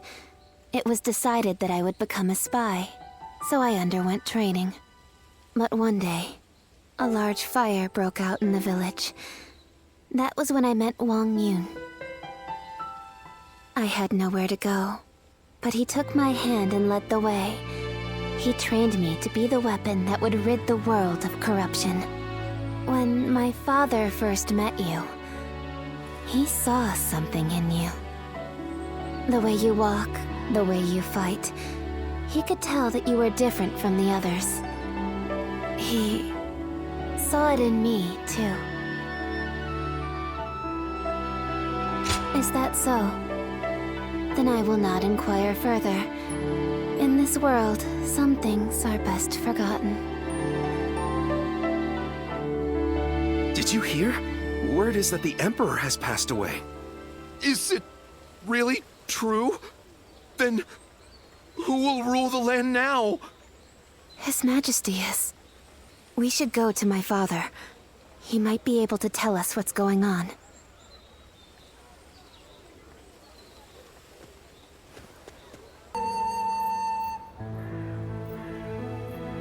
I see. So the news has already made its way through the city. I've just received word from Lord He Jin in the capital. It seems that the rumors of the Emperor's death are in fact true. The world is still in disarray. The death of the Emperor will only make things worse. Lord He Jin's letter also included an invitation for me to join him in the capital. I suspect that he may take this opportunity to eliminate all of the attendants in the capital at once. Yes, it is none other than Lord He Jin, Grand General and elder brother of the Empress. As such, he is essentially the head of the consort clan. He wants to rid the world of the attendants as much as we do. The enemy of my enemy is my friend, as they say. But if the Grand General has already taken action, then the attendants will be making moves of their own. In any case, I must hurry to Luoyang at once. Diao-chan, I will need your protection. Yes, Father.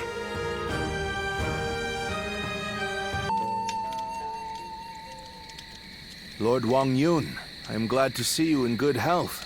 I am here to welcome you on orders from the Grand General. I am very grateful. We expected assassins, but the bandits were a surprise indeed. I must also give my thanks to Lord Dong Zhou. I've also been ordered by Lord He Jin to welcome you to the capital. A banquet has been prepared to thank you for coming all this way. We insist that you rest in the city tonight. A dinner invitation from Grand General He Jin himself. I am sure it will be a grand feast. However, I think I'll pass on this occasion. Why is that? We came in such a hurry, all the way from Western Liang. I would not disgrace such a fine gathering by showing up as filthy as we are. Is that so? We've set up camp outside the capital. We'll rest our feet there.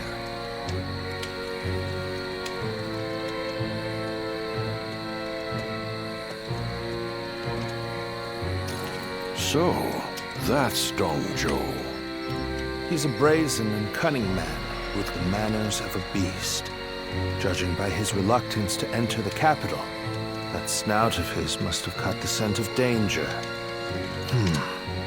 What did Lord He Jin have in mind when he chose to bring him here? For now, we can only trust his judgment.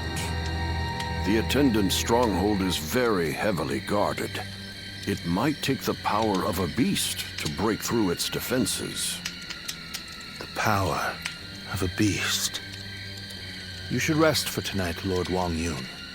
We will discuss the future with Grand General He Jin later.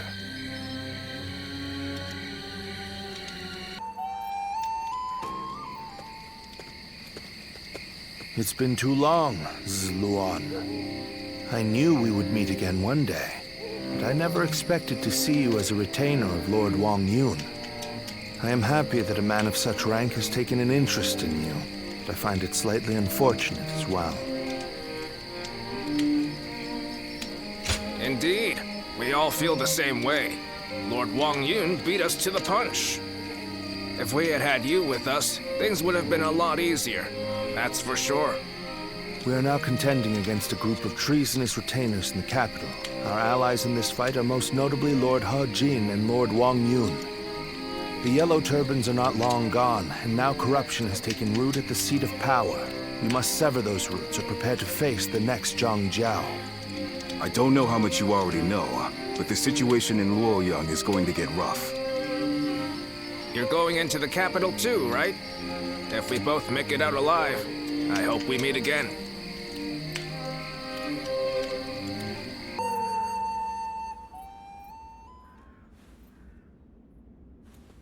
It's getting hard to keep up with everything that's happened. At least for tonight, please get some rest. Or shall I keep you company until you go to sleep?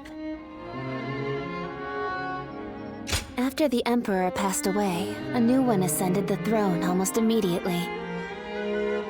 I've also heard that the Imperial Seal, which is traditionally passed down the Imperial family line, made it safely into the hands of the new Emperor. But it's probably the attendants in the palace that actually wield the power that the seal represents. The central group of eunuchs that pull the strings here in the capital are called the 10 Attendants.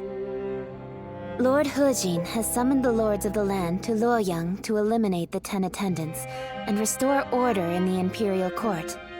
But to me, all those gathered here in the capital look more like birds of prey than helping hands. I hope this isn't the spark that ignites another war. There isn't much about me that you don't already know. What I can say is that I am more than capable of defending myself. Please don't trouble yourself worrying about me. Rest well. Tomorrow, I will accompany my father to meet with Lord He Jin. The capital has descended into a dangerous den of vice. Keep your guard up, and be prepared for the worst. Thank you. It's good to know that you care. Good night, and sweet dreams.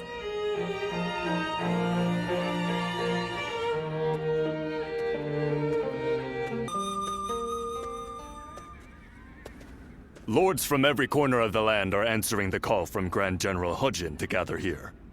Our chance to get rid of the attendants once and for all has finally arrived. This also makes for a grand opportunity to show the world our power. Wouldn't you agree, Cao Cao? Delivering justice does not require a show of power. Simply exposing the crimes of the attendants and imprisoning them will suffice. A fire set to burn away corruption can quickly grow into an untamable blaze. Yuan Shao, are you really too much of a fool to understand that? You've never wasted words on courtesy. I know that we are old friends, but could you at least show a modicum of respect for once? I'm telling you this because we are friends. Anyway, it matters not. Where is the Grand General? We are here to meet him, but he is nowhere to be seen. Gentlemen, please excuse the interruption. I have a message for you from my father, Wang Yun. Lord He Jin has been summoned to the palace by imperial decree. Please, make haste to the Imperial Court. What? To the Imperial Court? We are to dive into that snake's den with those attendants? It may well be a trap, but one cannot refuse a decree. What's happening? Look, Lord Hujin is in trouble! He's being held captive by the attendants of the palace! No. Well, these truly are the worst conceivable circumstances. But the die has already been cast. There is no turning back now. Right. Come, Cao Cao. We will bring the attendants to justice in Lord Hujin's name.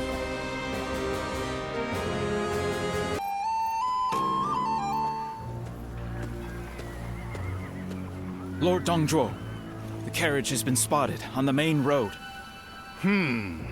Just as I expected. Looks like we've caught something valuable this time.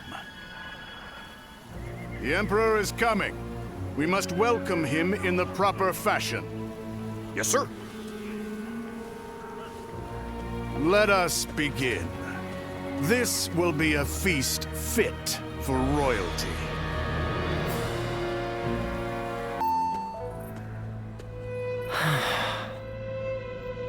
Ziluan, I've returned. The number of wounded and sick grows each day. The majority of local doctors must have already fled.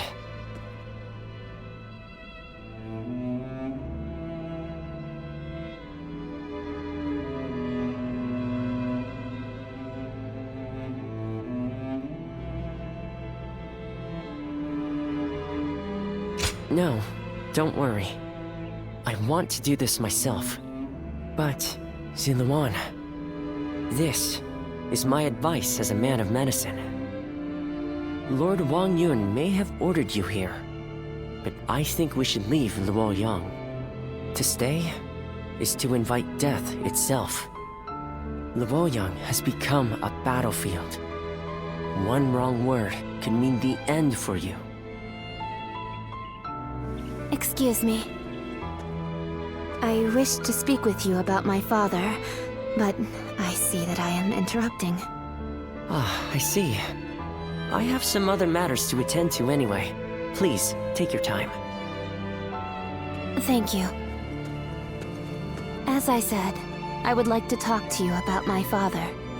He seems to be very troubled about the recent events in Luoyang. Lord Dongzhuo's men have rampaged through the city, and I hear he has been equally disruptive in the Imperial Court. I am certain my father feels responsible for this. In order to deal with the 10 attendants, he unleashed an even greater threat. He blames himself for that. What can I do? How do I convince him that it is not his fault?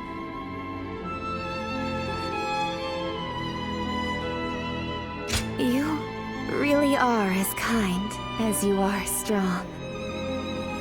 Even as the city descends into chaos, I see in your eyes the glimmer of hope.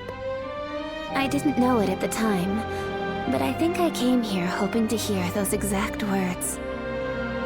I shall leave you be now.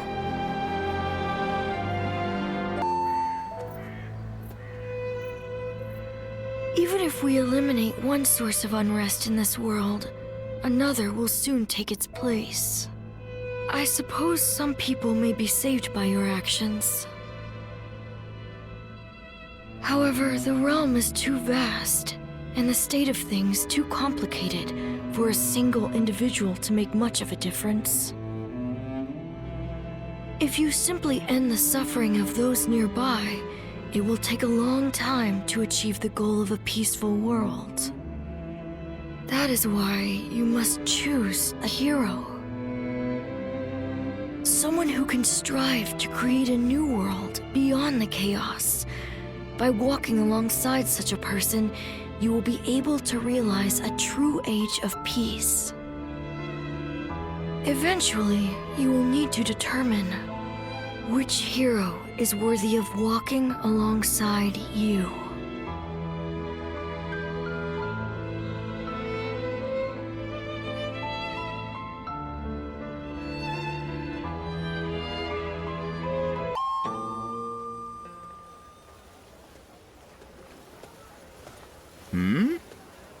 It's you. You were with the volunteers who took down Zhang Xiao. That was quite the battle. I never would have expected to see you here. My name is Jia Shu. We haven't actually spoken before, though I've wanted to make your acquaintance for quite some time now.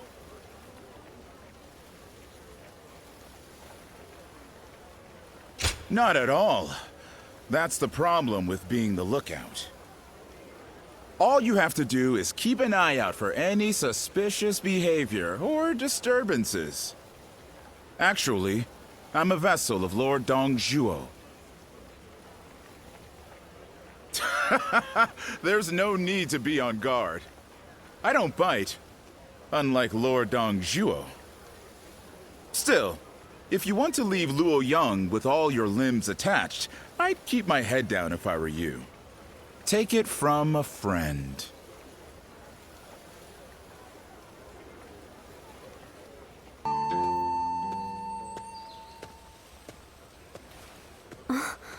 Just the person I wanted to see.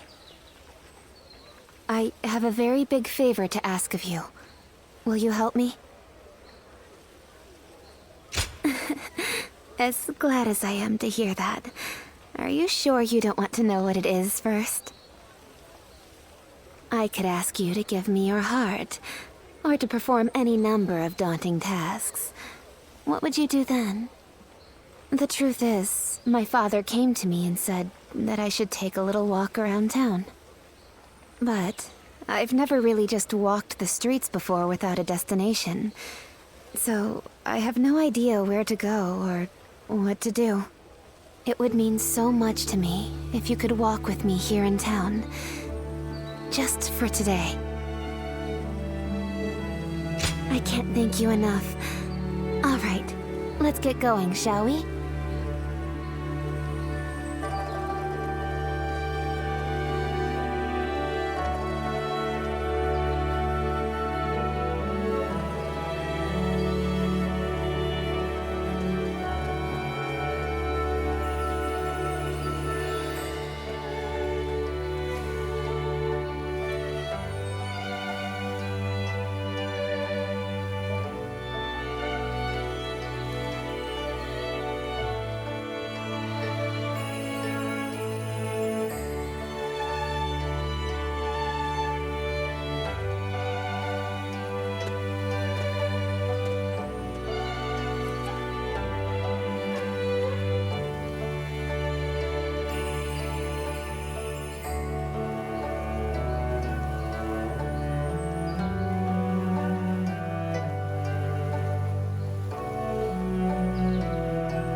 Thank you so much for coming with me today.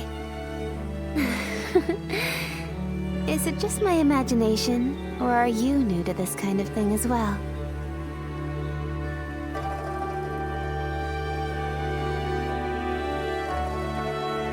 I had a feeling we were both a little lost out there. But I think that may have ended up being what made our time together so much fun. As long as I have this memory, I'll be able to go on fighting forever. No matter what hardship might come my way. I would like to be able to go for another walk with you sometime.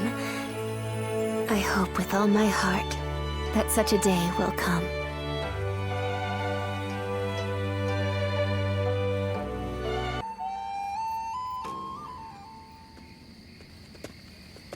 Excuse me.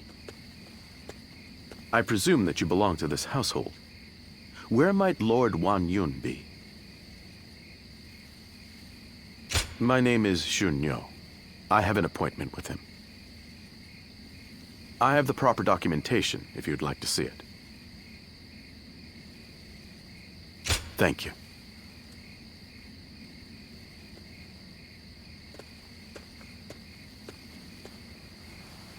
That sash.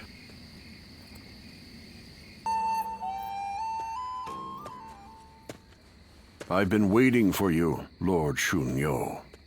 You had something you wanted to discuss. I'll get straight to the point. Lord Wan Yun, you must act now.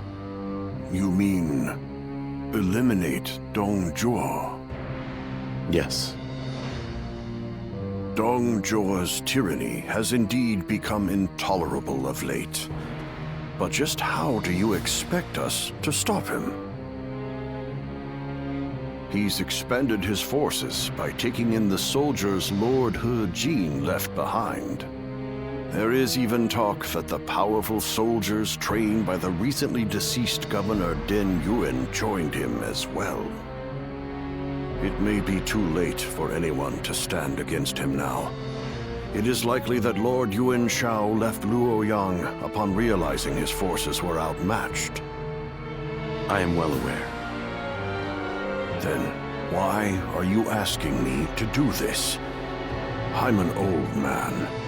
I brought the capital to the brink of ruin.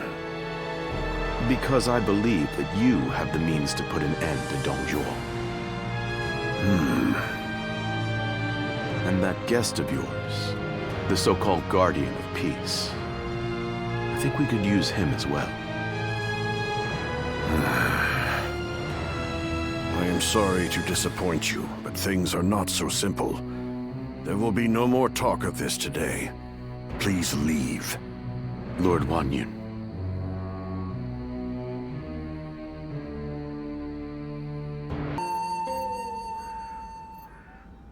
There is something important that we must discuss. As I have told you, before all of this, I originally served as a civil servant. As a governor, I worked tirelessly to fulfill my duties. For many years, I devoted myself to the Han. But that was only what was seen by the public. I was given another role to play. From the shadows. It was my duty to make use of spies, assassins, and the like, to root out rebel forces and political rivals. It is common practice in the Imperial Court. Lords and high officials are always in need of someone to do their dirty work for them. There are even villages hidden deep in the mountains and valleys, away from prying eyes, where they train these spies and assassins. I have also heard that there exists a secret order, revered among those who make their living under the cover of shadow. They are called the Guardians of Peace. It is said that each member wears a red sash fastened with the symbol of the sacred bird, the Luan, just as you do now. I wish I could, but I have never visited their village. All I can tell you is what I know of how they came to be. The Guardians of Peace are a group of assassins descended from a hero who is said to have fought alongside the founder of the Han, Emperor Gaozu. They are said to be divine warriors who are even capable of sorcery, sworn to work in the shadows to bring about peace. They take great pride in going unrecognized for their deeds, so they rarely appear in records, a fact that makes it hard to study their history. I've heard rumors that their village was destroyed during the uprisings that took place before the Yellow Turban Rebellion, but it is not certain. Ever since you helped us in Sili Province, I have suspected that you may be one of them. Diao Cheng begged me not to tell you, but keeping it from you any longer would be a betrayal of your trust. You have heard Diao Chen's story, yes? It was no accident that the village where she was raised caught fire. I burned it down myself, because they revolted against the Emperor. And it was I who took in that little girl without a home, and taught her the skills she would need to become a weapon. I will never be able to turn Dio-chan back into the girl she once was. But perhaps you could... No. Please forget I ever said any of this. It's nothing.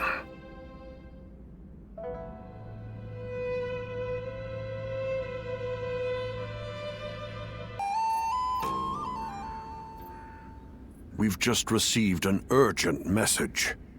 It seems Dong Zhuo has deposed His Majesty the Emperor and forced Prince Liu Xie of Chunliu to ascend the throne. They say that all those who stood against him have either been banished from the capital or killed outright. No. Dong Zhuo's arrogance has grown so strong that he has taken the Emperor's chambers as his own. The brutality of his soldiers knows no bounds.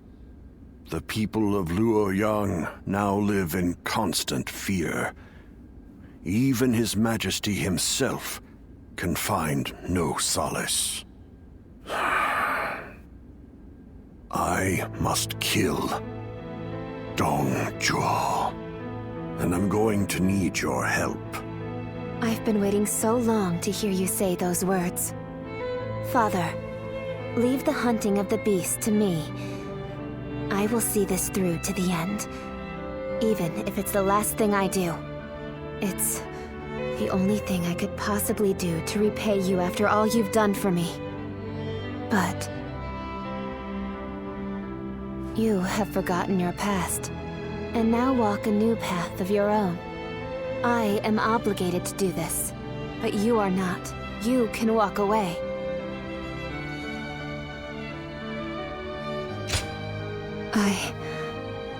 I am sorry, but you're our only hope.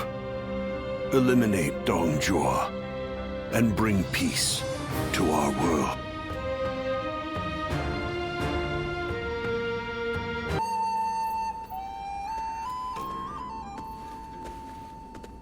Lord Cao Cao, thank you for waiting.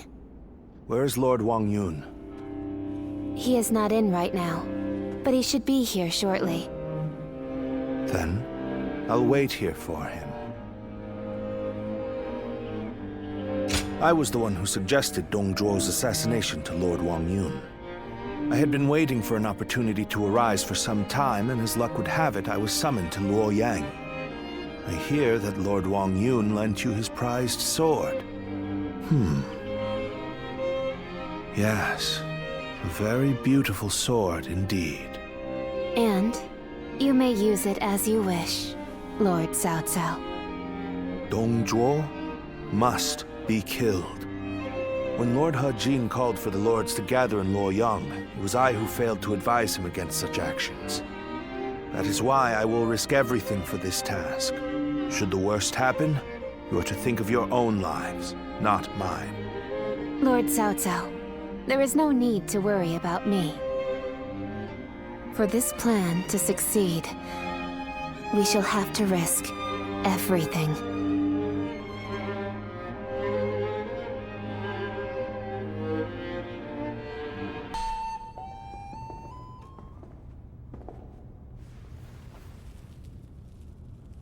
I, Cao Cao, come humbly before you.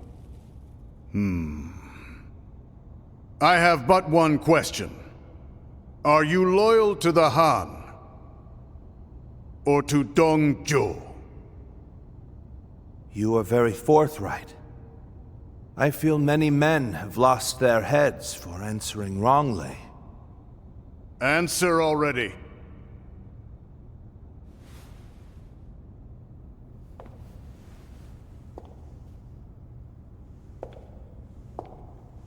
I shall make you an offer instead.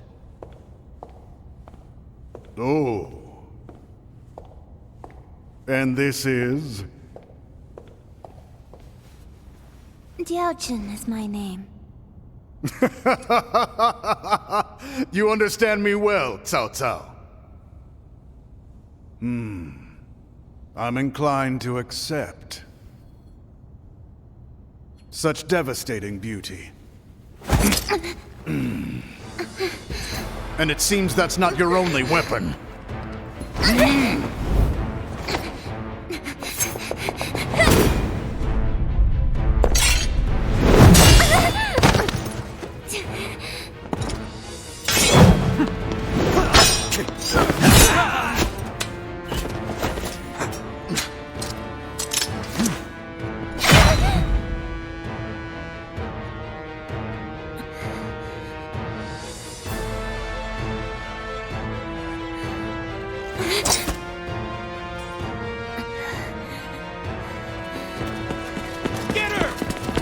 Struggle!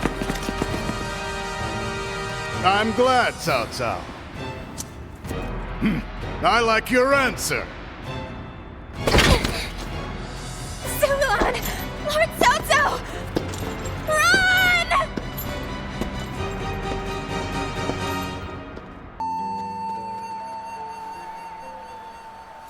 It's no use. The town's full of soldiers. What should we do, my lord?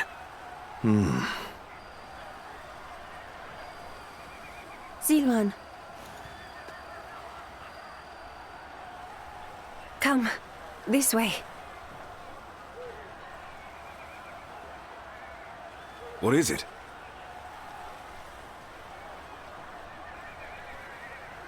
What? Very well. I trust you.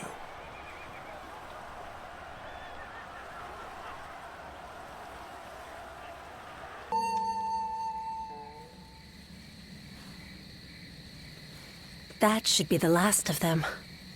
I'm glad I made it in time.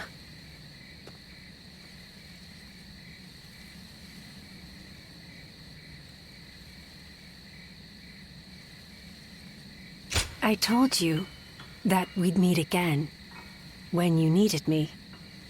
Well, that and Dongzhuo.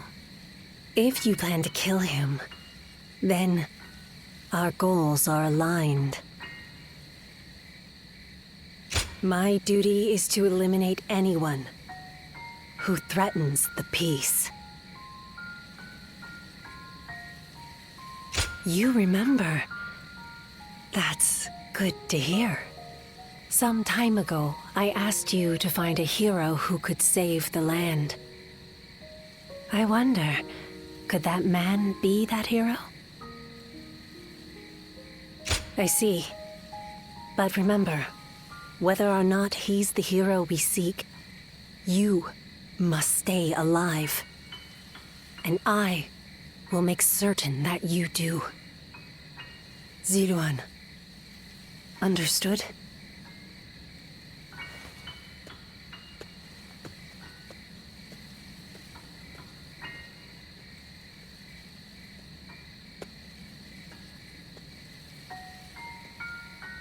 Things have finally settled down a bit. What a relief. Your swift intuition really saved us there. Thank you.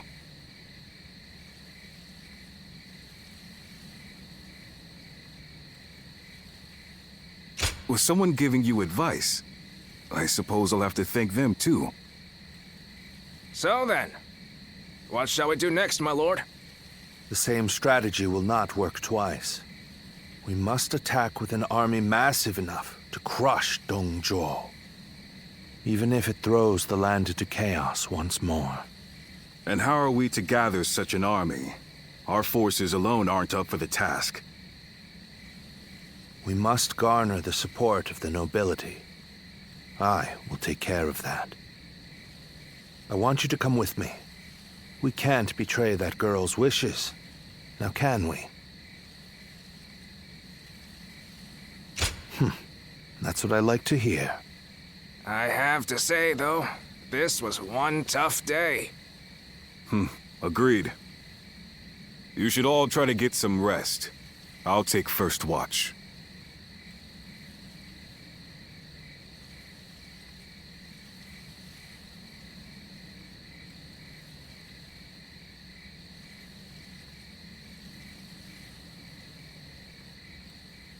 Run!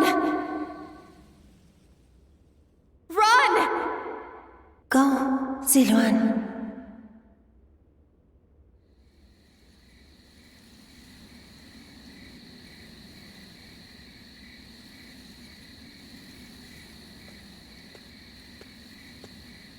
You're a little early to take over guard duty. What, you have a nightmare or something? You should go back to sleep. A tired body will earn you no valor.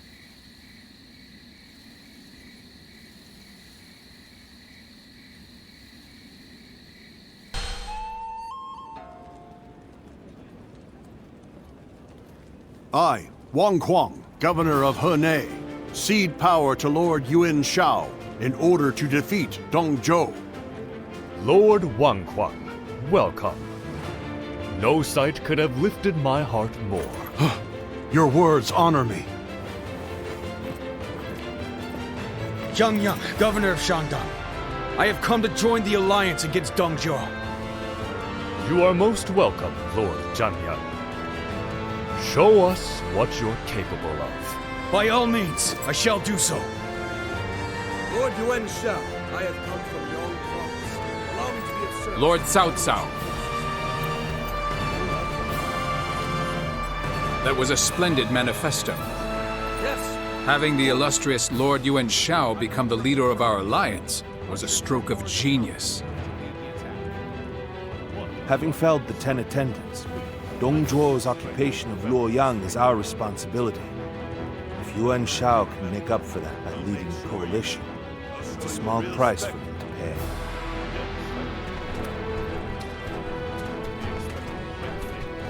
You can count on it. Lord Yuan Shao, I have no doubt I'll be a great asset to the coalition forces. Is that so? Your spirit alone finds support indeed. Dong Zhuo is all but done.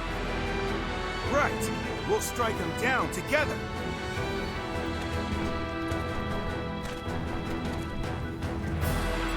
The die has been cast. All that remains is to see this through.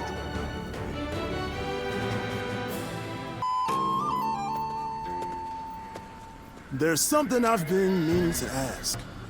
That young lad carrying herbs around the camp, is he with you? I figured as much. I thought I saw you together earlier. Sorry to ask this, but could you thank him for me later? It's nothing really, just he provided treatment to one of my men earlier. I want to make sure he knows he's appreciated. Tell that young healer that Dian Wei, vassal of Chang Miao, sends his thanks. Make sure he gets the message.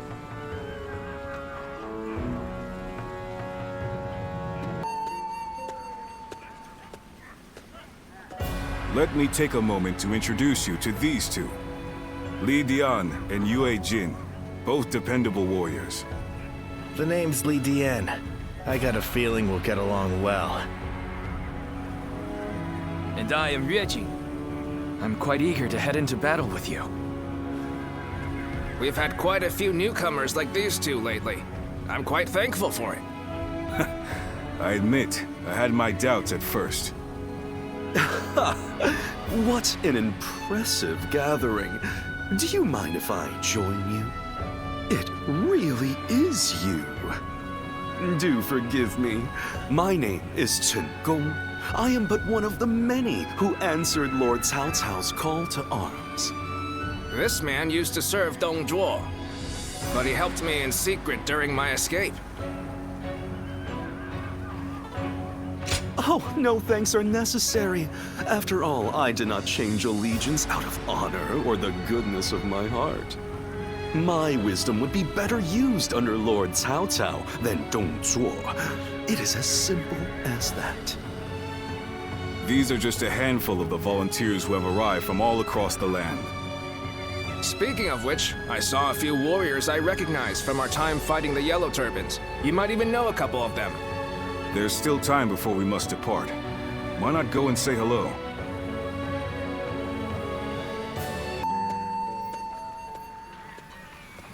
It's good to see you again.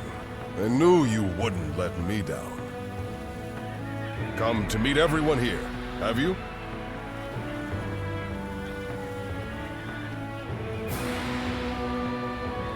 He was just summoned to a meeting. With a gathering of this size, discussions are sure to take considerable time and effort. though I hear you and Lord Cao Cao have also been through your share of hardships. It is through such hardships that we grow as people.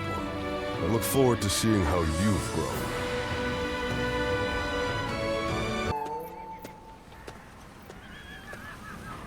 Long time no see. I've heard much of your exploits from Lord Cao Cao. None of us foresaw Deng Zhuo causing this much trouble.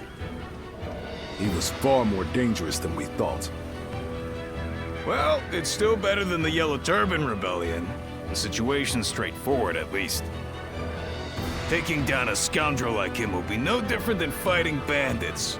And that I can do no problem. I thought you'd get it. After all the battles you've been in, you must be pretty strong now, huh?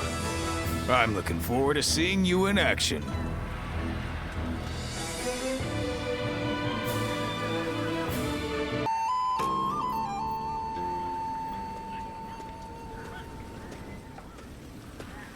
I need to speak with you. Do you have a moment? Most of the troops in our coalition directly serve lords of their own. But now, we've gathered volunteers who do not belong to any particular leader. Those are the ones I wish to speak to you about.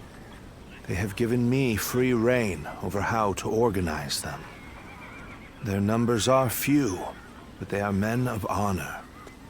And that is why I thought you might command them. But you would not say no, surely. You have eyes that clearly assess the battlefield, and the skill to make the right decisions. And most importantly, you're beyond the schemes of the nobility. You are more than capable of this task. I have faith in you. I'm counting on you. Now, let me introduce you to your troops.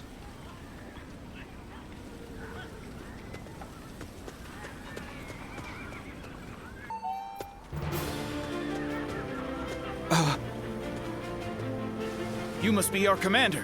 I'm proud to be serving you. We're a varied bunch. Some of us are well-versed in the martial arts, while others just came from sowing the fields. But we're all the same in wanting to make the world a better place. We look forward to your command, sir.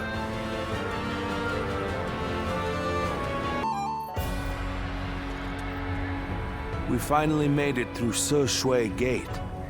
It was a tough fight, but you all fought bravely. Thank you, my lord. I have learned much through this ordeal. I had a bad feeling before the fighting started, but we turned it around in the end. I've been meaning to ask. Are you sure the army is ready to move out? We've run out of other options. If we can't agree here and now, then the whole coalition could fall apart. Yuan Shu, Yuan Shao, Sun Jian. There are embers smoldering in many camps tonight. They're all so wary of one another, they can't help but get in each other's way. And we're guilty of it too. But the way we've dithered the whole time, it may no longer be possible to defeat Dong Zhuo.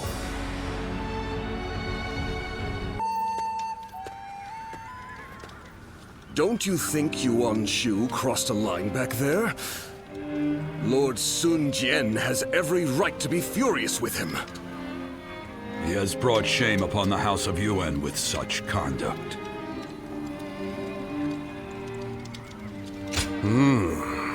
There's nothing in particular that I'm aware of.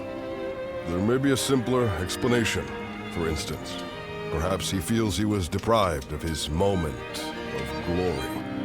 If that is the case, then his actions are even more unforgivable. All of us almost lost our lives. Lord Sun Jian is fuming about this incident. He said was going to bring it up with Lord Yuan Shu himself. It seems yet another obstacle stands in our way before we can defeat Dong Zhuo.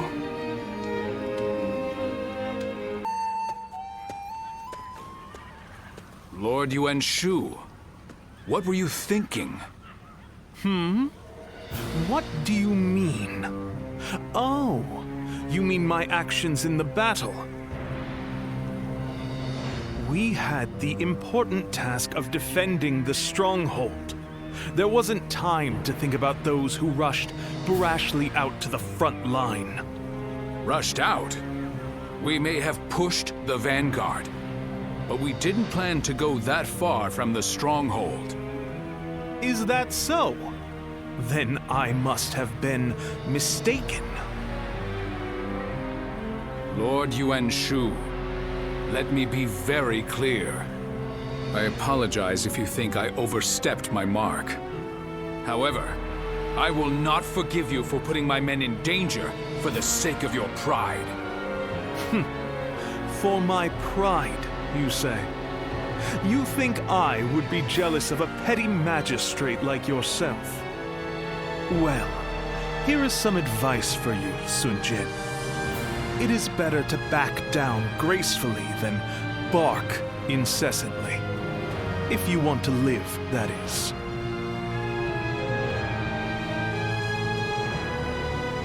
You...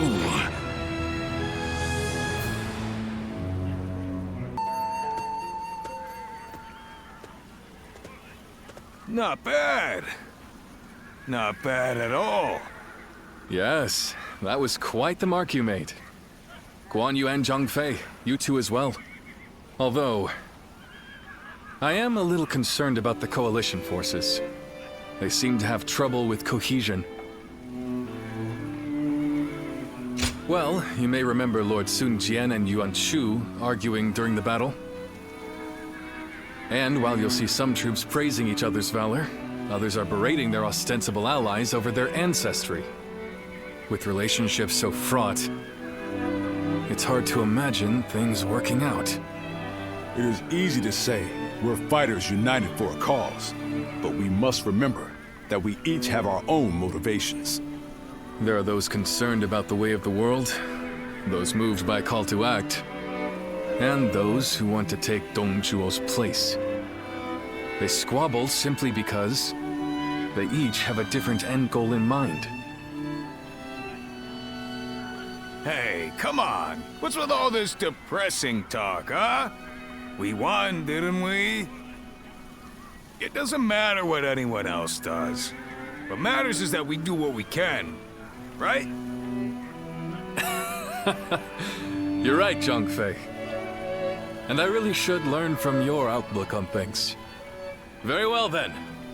Let us rest and prepare for the next battle.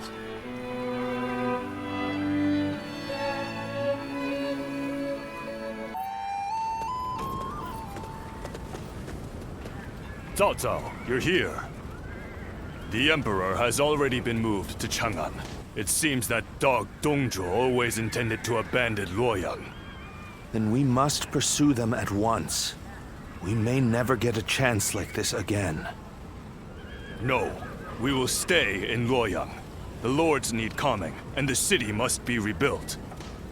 You fool, Yuan Shao. Have you forgotten that our top priority is the death of Dong Zhuo? You are as cold-hearted as always. Do you not see the city in ruins? People don't even know where their next meal will come from. The coalition forces are still exhausted after the battle at Hulao Gate. They've not the strength to continue fighting. Enough pretentious talk. What are you after, Yuan Shao? Isn't that obvious? The Yellow Turbans and Dong Zhuo have driven the world further into chaos. A worthy individual must step up and fix it. To restore the capital and the entire land. And you believe you are the man for that task? Yes. History will prove that I am right.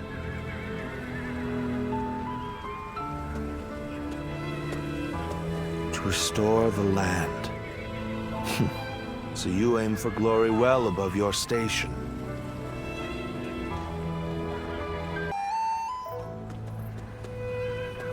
To have set fire to Luoyang.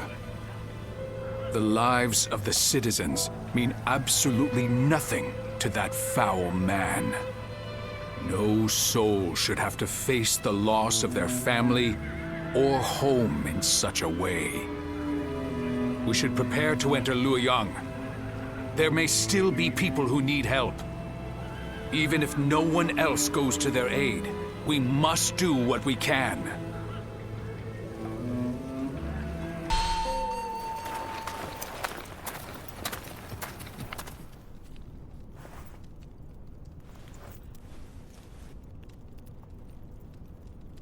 I do believe you have something to report to me, Sun Jian.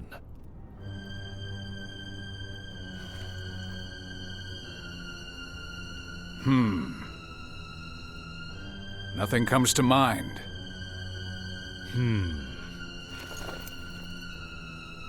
I heard that the fabled Imperial Seal was discovered in the ruins of Luoyang.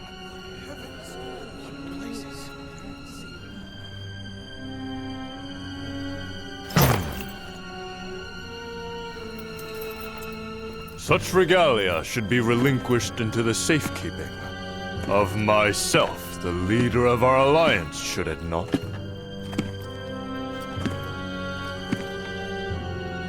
To hide it away would be tantamount to insurrection.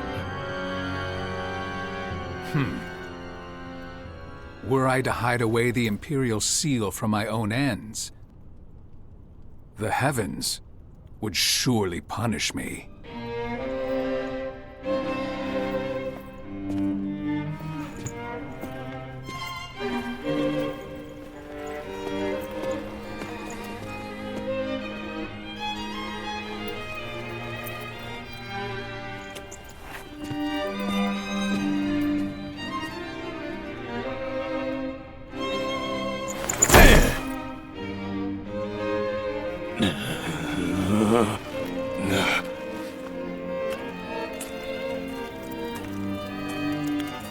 Well now, time to see which of us is worthy.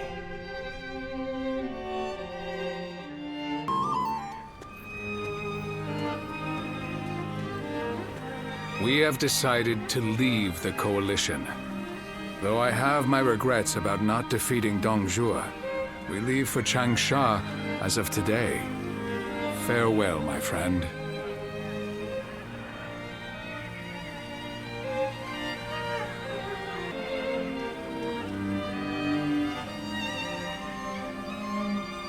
So you too have heard the rumors. Do you wish to know the truth? You might find out if you come with us to Changsha. Trying to recruit him before we do, Lord Sun Jian? We've been found out. So much for my plan of dragging him along by force. In all seriousness, Lord Sun Jian, I understand you're leaving the coalition. Is that because of last night? It is not my place to say, but if I were to remain here, that would only cause unnecessary strife. If the Imperial Seal truly exists, then I believe it should be back in His Majesty's hands. But His Majesty is under the control of Dongzhuo.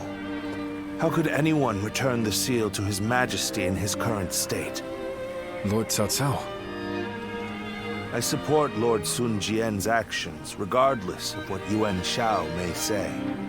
If we have indeed found the seal, then the best course of action is to keep it secret and hidden. But hiding it would make it a source of suspicion and conflict. And since the argument yesterday, it seems like there are already lords considering pulling out of the coalition. We came together to stop Dongzhuo, and yet it's internal bickering that may prove to be our downfall. That is why I said Lord Sun Jian's response was the correct one. If the Imperial Seal were to fall into the hands of a man of lowly character, the embers of war would burst into flames. So, we may as well leave things the way they are. Let the nobles keep each other in check. You're saying we should take advantage of their feuding? Lord Cao Cao, I too am a man of, as you put it, lowly character. That is why I fail to understand your ambitious and far-sighted plans. Even if it's only a small fire that burns before us, is it not better to extinguish it here and now before it grows? You both make compelling points, but let us cease our arguing for now. I'd like to ask you both what you intend to do next. Will you remain in the coalition? As much as I would like to, defeating Dongzhuo will be no easy task if we are divided in purpose. I will follow Lord Gongsun Zan as he leaves the coalition. I wish to help be of service to his territory. That is a role suited to a man of lowly character like me. I too intend to leave the coalition, so that I may consider what I should work toward achieving. I realize that I was the one who called it together, but this army no longer has the ability to slay Dongzhuo. This is not how we accomplish Lord Wang Yun's goals. This arrangement was intended to bring forth a hero who could rule the realm, but it seems to have failed. To me, though, both of you appear to have the qualities needed for such a task. That's quite interesting, coming from you. I do not wish to be a hero. I am but a loyal servant to the Han. Anyway, I should depart. I am sure my camp is tired of waiting for me. Then allow me to see you off, Lord Sun Jian.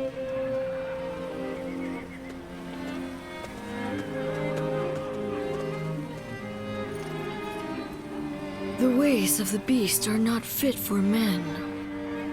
Yet they have not the will to provoke change. 3 sprouts have budded, guardian of peace. Now you shall see how they grow.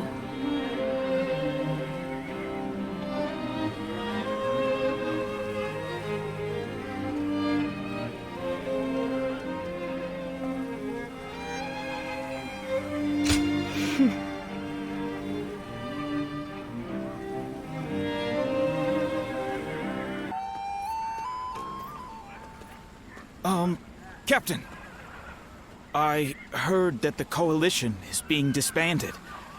What are we supposed to do now? I know this might be too much to ask, sir, but may we continue serving under your command? Through this battle, all of us feel that we have discovered the place we are truly meant to be. Although this may be presumptuous of me to say, that place is by your side. And so we beg of you, take us with you. Thank you. Thank you so much. We won't let you down. We appreciate it, Captain. Each one of us will put forth every effort under your command.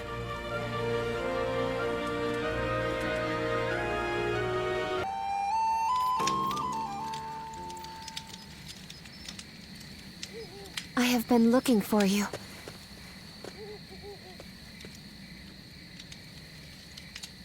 I'm glad we were able to meet like this. I would be sad if I couldn't say goodbye. Yes. I don't think we shall meet again. Dongzhuo will fall before the coalition forces have regrouped. I have made sure of that. I went to Chang'an with Dongzhuo, and I saw the destruction. That is when I knew. To kill a beast that has bested all men, I need to unleash an even bigger beast. I will use myself as bait to pit Luibu against Dongzhuo. No matter what happens, I cannot allow this strategy to fail.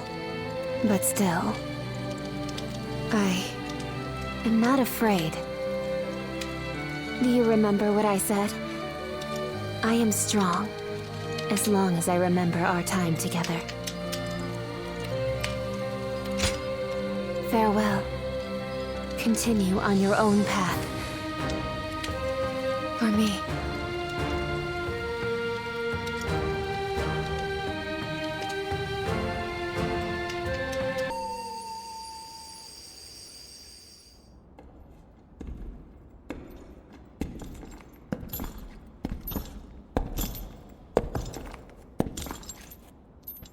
Lord Luibu.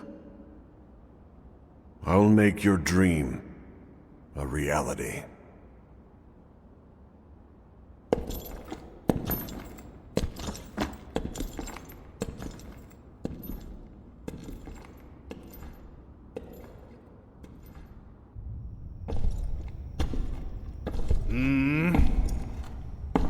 What? It's you, Wang Yun. I don't remember summoning the likes of you. If you want to get on my good side, tame that shrew of a girl and send her my way.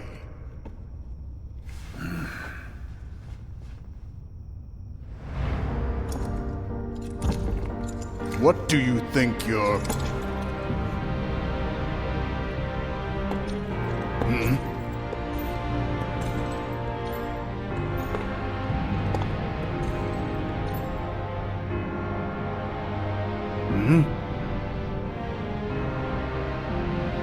I see.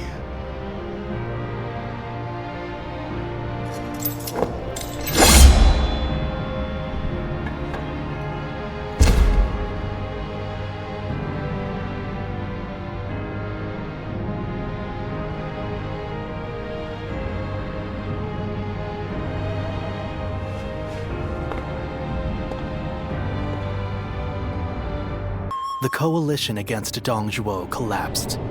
Although they gathered because of a shared objective, their individual aims began to take precedence. Some wished to dominate others, and some to defend their domains. Others struggled to simply keep their bearings amid the tumult. The actions of Zhang Jiao and Dongzhuo had undoubtedly led to a great upheaval, and now, the long-enduring stability under the Han Dynasty was about to fracture into thousands of pieces. Chapter 3. Rival warlords clash over territory. Cao Cao shelters the Emperor. Oh, my esteemed guests! It has been ages since you last graced us with your presence. I'd heard there was a dreadfully large battle over at the capital, and assumed you hadn't made it out alive. Is that any way to speak to a guest? Oh, heavens me, do excuse my manners. I'm of course always happy to see you return here in one piece. The long journey must have exhausted you, so please, rest for the day. And if there's anything you need, please feel free to ask.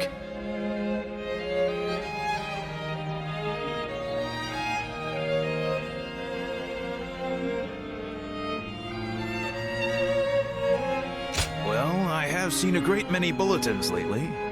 Lords from somewhere or other looking for soldiers and such. I don't know much about it, but I think it must have something to do with that great battle at the capital and whatnot. Recently, we've had people who lost their land and homes down south, making their way up here. I've also got a strange feeling that I'm hearing more talk of bloodshed than usual. These are dark times we're in, indeed.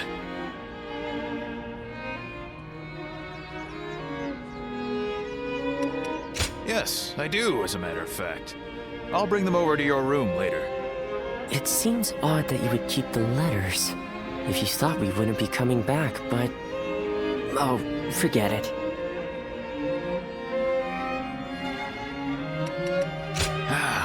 Is that so? Then I'll be on my way. Get some rest and enjoy your stay.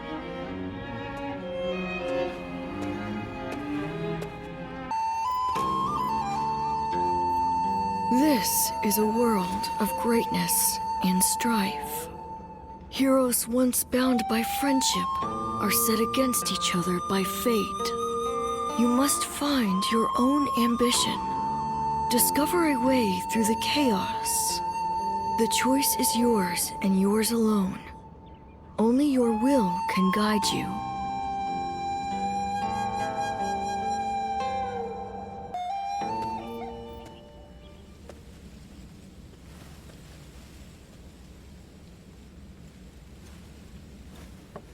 Wait.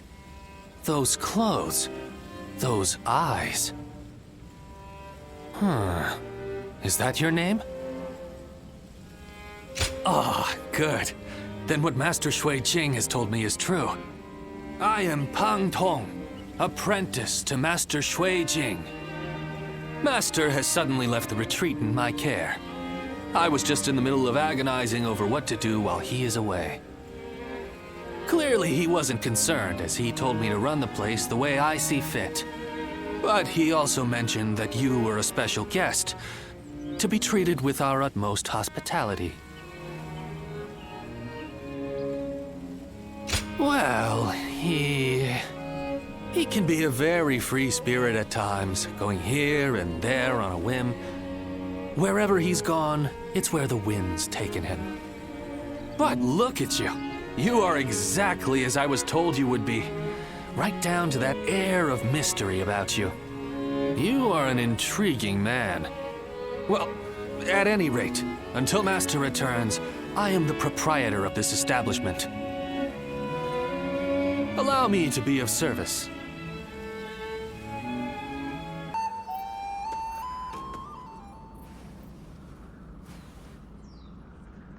Is there something on your mind, Ziluan? I haven't seen you since the incident with Dongzhuo. I'm glad you're doing well. Have you found the hero, then? Someone who can bring us all peace.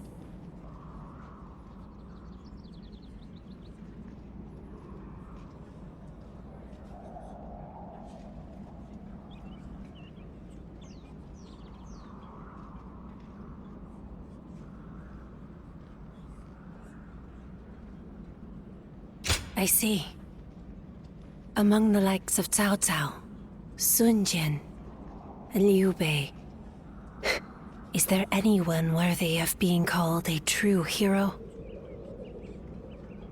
In time, they are certain to clash with one another. When that happens, with whom will you side? Your decision will set the course of our future. And those who take the wrong path, just as Zheng Zhao and Dongzhuo did, must be eliminated. So, choose wisely. The next time we meet, I want you to show me the choice you've made.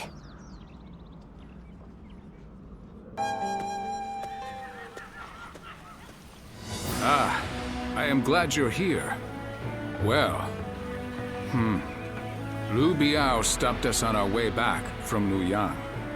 I may have gotten out if I was alone, but that doesn't quite work when you are leading an army.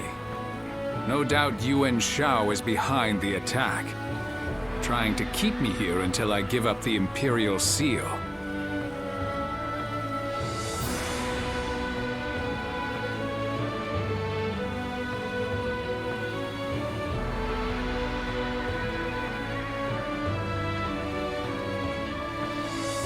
I don't have proof, but having seen how he behaved during the Alliance, it's easy enough to put together.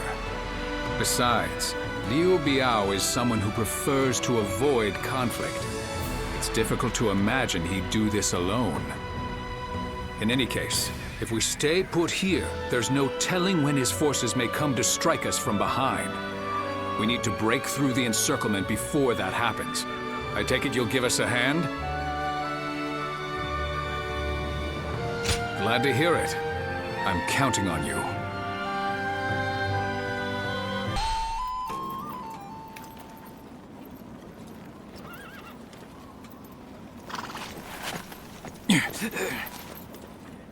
Can't say these are favorable circumstances. Ready!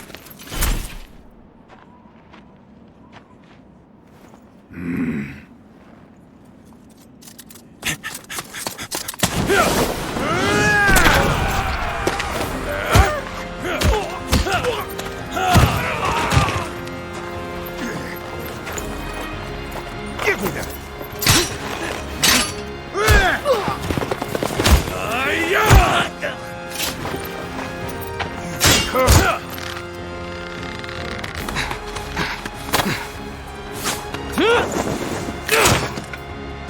Sun Tzu, you're too reckless.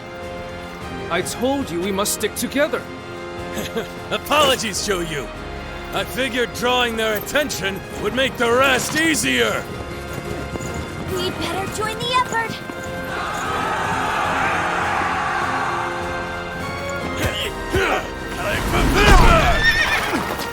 Hey! I'll take you on. My dad deserves a good show.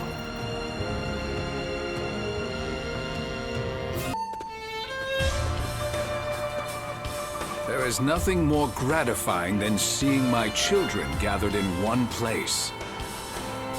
Do you not think you are a bit reckless, sir? Try not to worry Zhou Yu so much. There's no need for a lecture, Father. After all, we managed to break through the enemy line unscathed. You need not be concerned, Lord Sun Jian. I am used to this sort of trouble. And we must thank you, too. Oh, you know him, Shenqiang? I certainly do. I'm Sensei. Sounds like you've helped out our father a lot. I am Zhou Yu. Lord Sun Jian has entrusted me with keeping Sun Ce safe. Well, that's true, but... Anyway, I look forward to working with you. It's thanks to you that our plan succeeded. You have our gratitude. Now then, about our next move. Changsha will most likely be besieged by Liu Biao's troops. They will not simply let us go after we broke through their encirclement. And worse still, we have no rear guard, meaning that if we remain on the defensive, we will lose. Instead, we must make preparations in Changsha and launch a counterattack. That is where I need your help. Wait, hold on. Why were you attacked by Liu Biao in the first place? Well, something happened in Luoyang. I will explain once we have time. I want to discuss things with Cheng Pu and the others as well. First, let us all return to Changsha.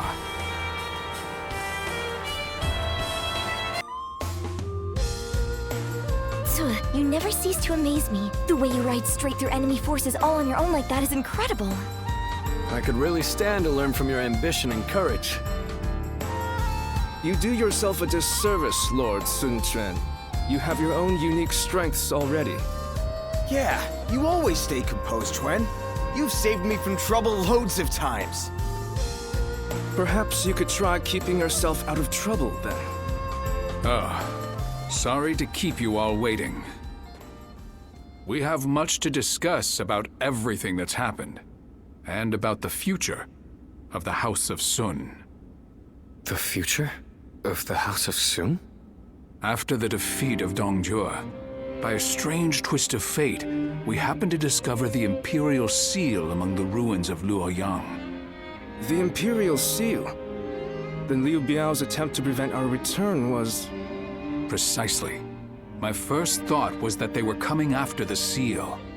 But I have no intention of ever handing it over to the likes of them. As a loyal subject of the Han, I will fulfill my duty to guard it with my life. And when the time comes, I'll return it to His Majesty. After discussing it with Cheng Pu, we have decided that this is the best path to take. But this also means that all of you will be dragged into the inevitable conflict that will arise. What's gotten into you, Father? You've never been one to worry about such things. If this is the path you've chosen for us, then we will be with you to the very end of it, won't we? I knew I could count on you all to stay by my side. That's what family is for, after all. Now that that's settled, who will we be fighting, Father? The most dangerous threat is the formal leader of the Alliance, Yuan Shao. He believes that the Imperial Seal belongs in his hands. There are many other forces interested in claiming the seal for themselves. But one of them, Yuan Shu, has just sent a messenger. He has promised us aid if we attack Liu Biao. In our current state, This offer could not have come at a more fortunate time.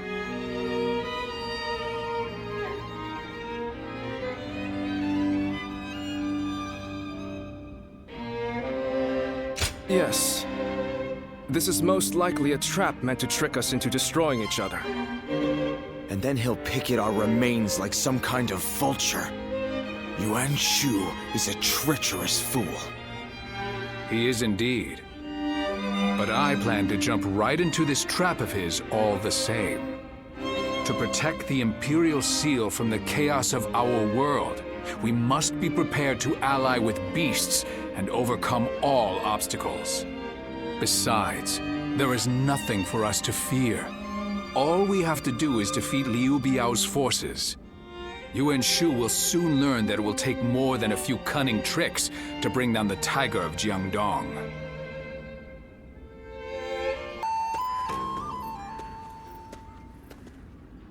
I heard that you aided Xiangshang and my father in the past. I appreciate your support now, too. The Sun clan needs more people like you.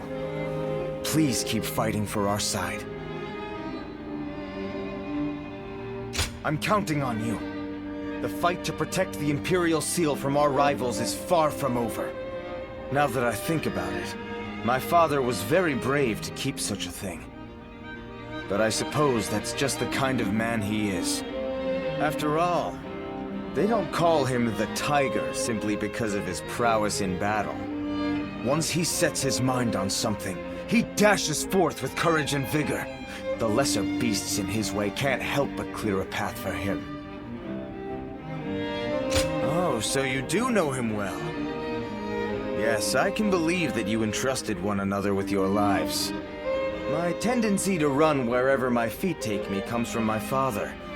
I also tend to trip and fall quite a bit along the way. Zhou Yu is always scolding me for it. I wish I possessed some of Chuan's composure. Unlike me, he's always thinking things through. You should get to know him if you get the chance. All right, it's settled. It seems the Sun family is going to be enjoying your company for a long time yet. As long as you are here, the Tiger stronghold will be impenetrable. I'm sure of it. My father will lead the way and we will support him with all our strength.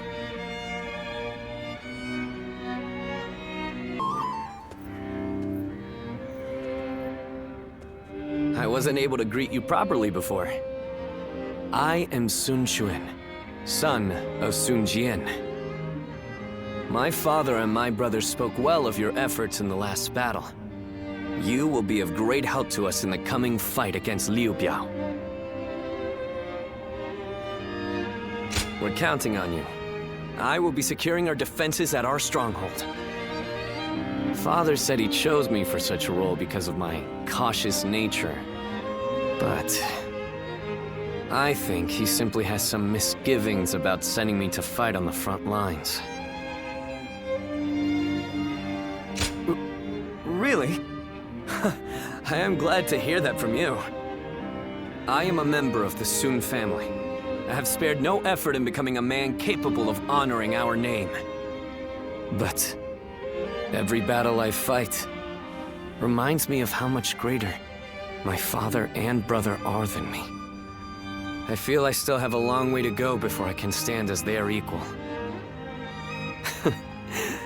We've only just met, but here I am telling you all my thoughts and insecurities. You're right. I have to believe that such a day will come, and work hard to reach it in the meantime. Sorry, I have just gone on and on about myself. Regardless, today has been fruitful.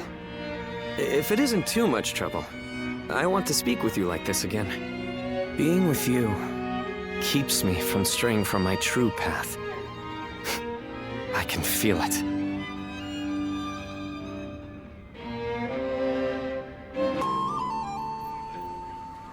Thanks, Zhou Yu.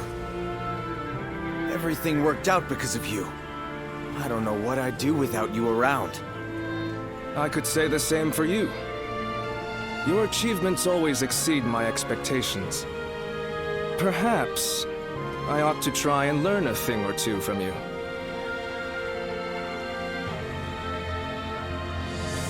Seeing the young ones making their mark is so heartening, is it not? Yes. They've all grown to be dependable. There is little I can teach them now. They may show you promise, but they have not yet matured. They still need your guidance. Indeed. Teaching them is a challenge. I am not certain that we would be up to the task without you, my lord.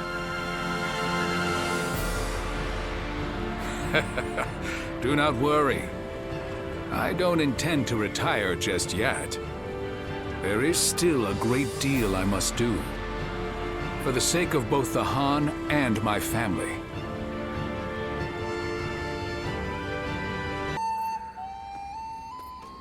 What's the matter, Father? You called for me rather suddenly. I just wanted to congratulate you on your recent accomplishments, sir. You did well. It feels a bit strange hearing you say that. Anyway, as long as we keep working together, Liu Biao and Yuan Shao will have no hope of beating us. That said, I can hardly believe how persistent they're being. It's beyond desperation. They are well aware that as a symbol of Imperial authority and legitimacy, the seal could be used to claim absolute power. I don't doubt that those who wish to use the seal to fulfill their greedy ambitions will continue to come after us. So we'll be a target as long as we have the seal, even if we defeat Yuan Shao? I suppose so. Yes. Well, it isn't like that changes anything for us. We'll keep working together and protect it. Simple as that. Just leave it to me, Father. I won't let him touch anyone in our family. Glad to hear that from my boy. Then I better work just as hard. We will need to think of a plan. A way to keep both the seal and our family safe.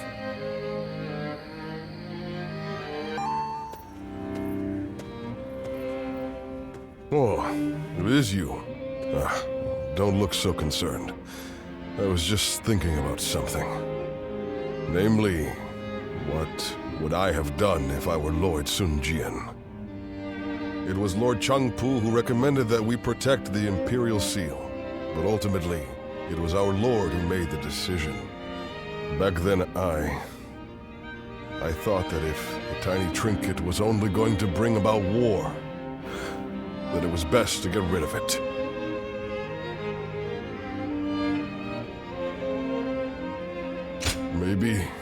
Maybe not. We never know what is right until after the fact. But the path Lord Sun Jian chose is a difficult one. One I couldn't have chosen so easily. That I am sure of. He is a man of incredible talent and courage. I once aimed to be the same as him, or even surpass him. But now I couldn't possibly catch up. Anyway, that is enough ruminating for me. It is time to focus.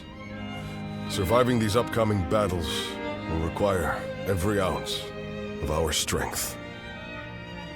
You will have a major part to play as well.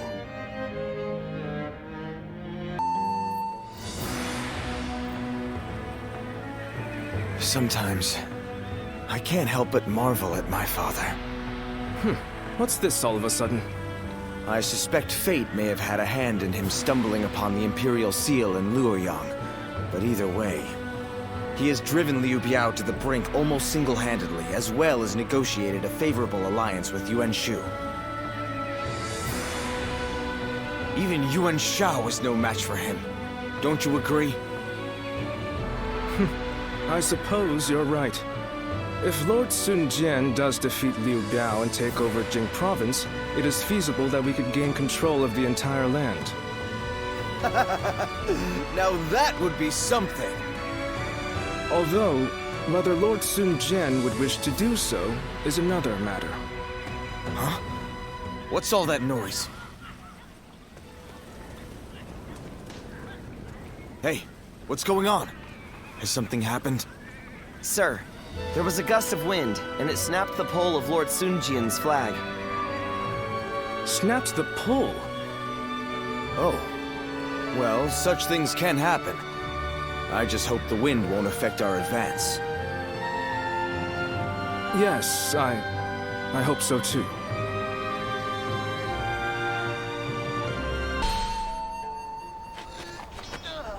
Don't push yourself. You okay? That hurts. Hey, take it easy. Let me help you. Well now, looks like we made it through somehow. Oh, so you've come as well!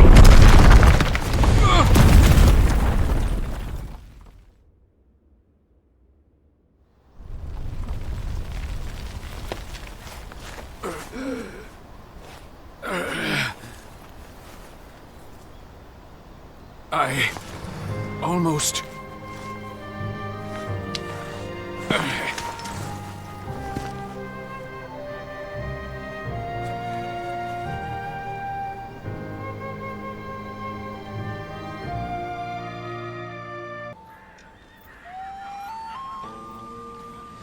I must thank you. Without you, we may not have been able to protect Lord Sun Jian. However, his wounds appear to be deep. He won't be able to move freely for some time. That is why we've been ordered to retreat. But...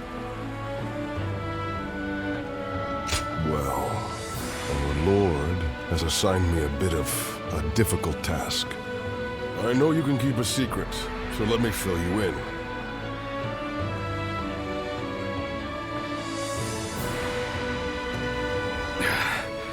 Huang Gai, I want you to act as if I'm dead. As if you are dead? My lord, what are you saying? Your wounds are deep, but you will survive. Everyone will be relieved to see you once you have recovered. No, you must not tell anyone that I am alive. What? Lord, have you lost your mind? What will faking your death achieve? Losing you could spell doom for the entire Sun family. No, that won't happen. The Imperial Seal was shattered when Sun Jian was killed. Such a rumor would end Yuan Shao's quest to obtain it. Fewer lives will be lost than if we continue this war. Both the Imperial Seal and I will cease to exist. That will keep my family and all of you safe. My lord. Yes, I'm sure the Sun clan will survive. But without you, my lord, we must seek the protection of another faction. Our children have become formidable in their own right, but they are still young. They would struggle to bear the burden of leading us alone. That is why you are to help them. And it will not fall to you alone. Chengpu and Han Dong will be there. And even younger warriors, like Zhou Yu. There will be hardship to be sure, but at the end of it lies a chance for glory. Do not forget the bigger picture, Huang Gai.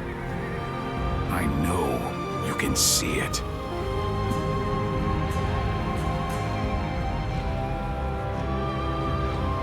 Yet again, Lord Sun Jian has done something I never could have. No one but us shall know that he lives.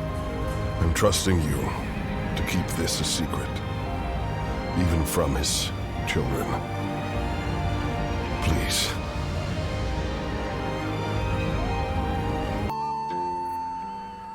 Lord Sun Jian. I still cannot believe that he's dead. Damn it! How are we going to tell everyone in Changsha? We should have protected him with our lives.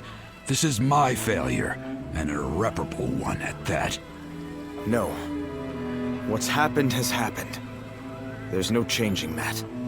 Rather than weep or mourn, we had better spend this time thinking about what to do next. Lord Sunsa, our options are limited. The best path may be to make peace with Liu Biao and return to Changsha. Yes. We gain nothing from staying here any longer. But can we be sure that Liu Biao would agree to talk?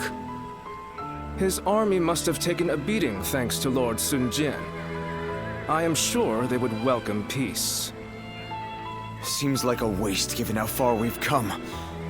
But I see no other way. So assuming Liu Biao accepts, our problem will be Yuan Shao and Yuan Shu. What about them?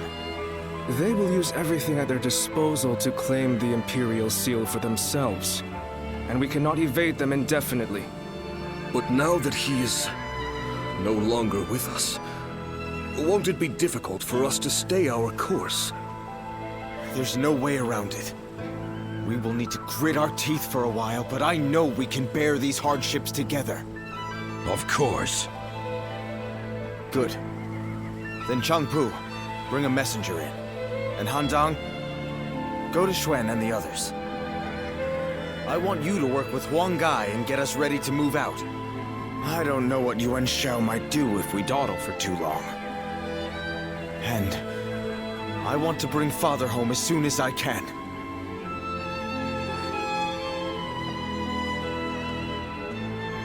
Father, what am I supposed to do now?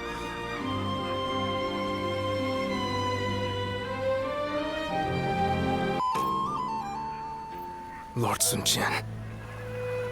I still cannot believe that he's dead. Damn it!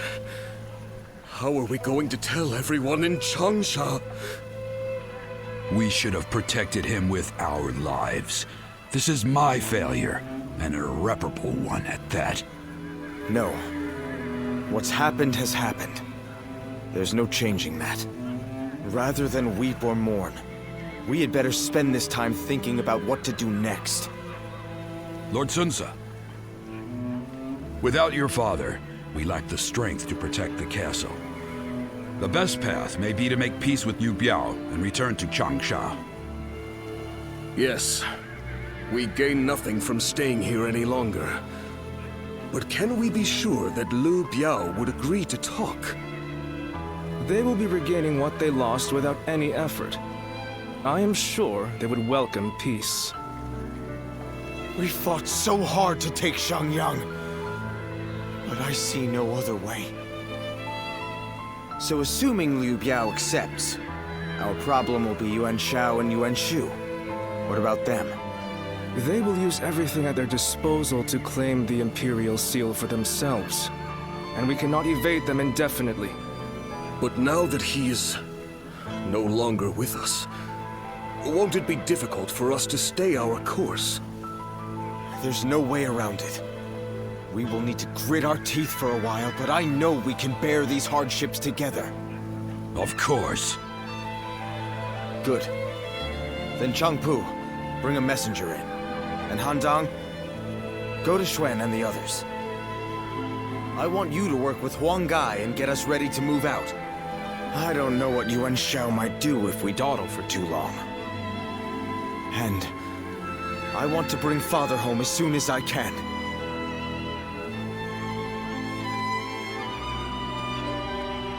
Father,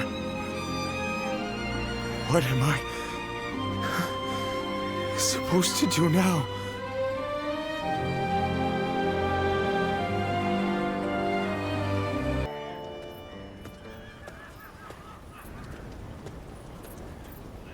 I was unsure whether I should tell you this, but I intend to leave the Sun clan for a time, and I think you should do so as well. Having lost our leader, the Sun clan may now be forced to seek protection from another faction. If we do, it'll be vital for the clan to have support on the outside. I believe you and I should take on that role and leave internal affairs to the others. For now, we should keep our distance and keep an eye on the situation.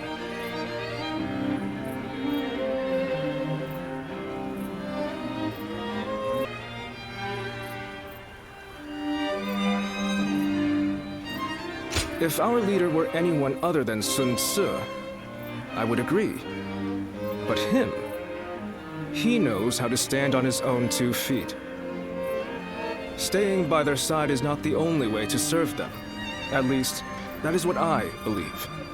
We must take the necessary steps to ride out this storm. So for the sake of Sun Tzu and the entire Sun clan, please help us.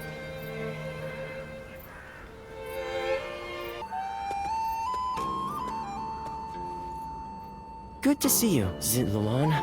I just made it back from a journey myself.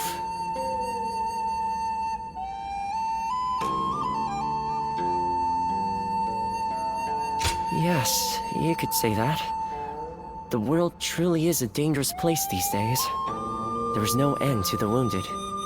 I'll take the work, but I can't say I like to see people hurt. You know things are good if the doctors have time to grow bored. The Yellow Turban Rebellion was the needle that popped the boil. All of that pus is just oozing out across the land. Zhang Zhao wanted to change the world, and he may have succeeded in a way. Well then, let's get back to work now, shall we?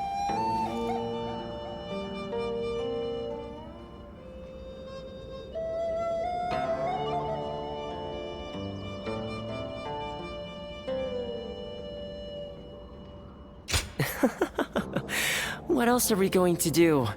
You haven't already forgotten why I came with you, have you? Today, we're going to dig deep into your past, Zitluan. The place where I first met you, Zitluan. I think we may be able to find some clues there.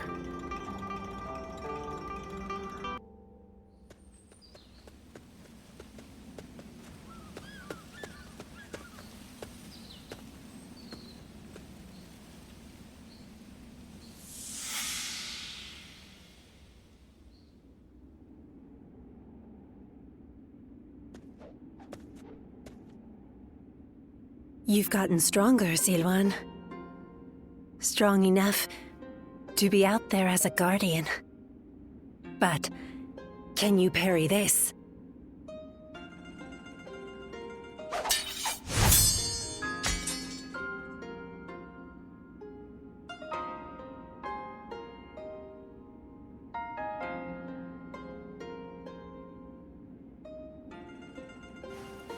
Sorry. I guess it was a little too early for that. But you really are getting better. Keep it up, and you'll get there soon enough. Juha, why don't you take some time to train him in earnest? At this rate, you will only ever trail after Juha. Rote repetition will eventually spoil your natural talent. Let me clarify what Bailuan is saying. He means that you're gifted, so you shouldn't give up. You're impertinent. If you know he has talent, why aren't you training him more? He needs a serious teacher. Well, Bailuan, if anyone is being impertinent, it would be you. Because I am serious.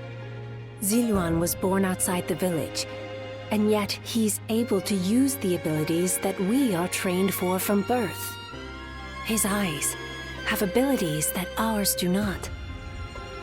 And that's why I'm preparing by having him face a powerful opponent. Me. After all, practice is the key to success. Zilwan, if you can master the abilities your eyes possess, you'll be able to not only match me, but defeat me. Exciting, right? You sound as if you're hoping to be defeated. That is not exactly something I wish to hear from my bodyguard. I expect diligent efforts from you, Juha. All for the sake of peace in this realm. Look at you, acting more and more like a village chief. We won't let you down, Bailuan. Right, Zilwan? As long as you understand. Juha, Zilwan, keep training. When I take my position as chief, you are the ones I will rely on.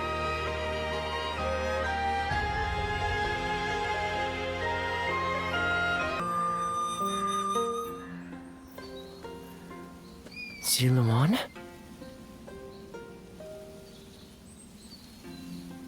You suddenly went still. Is something wrong?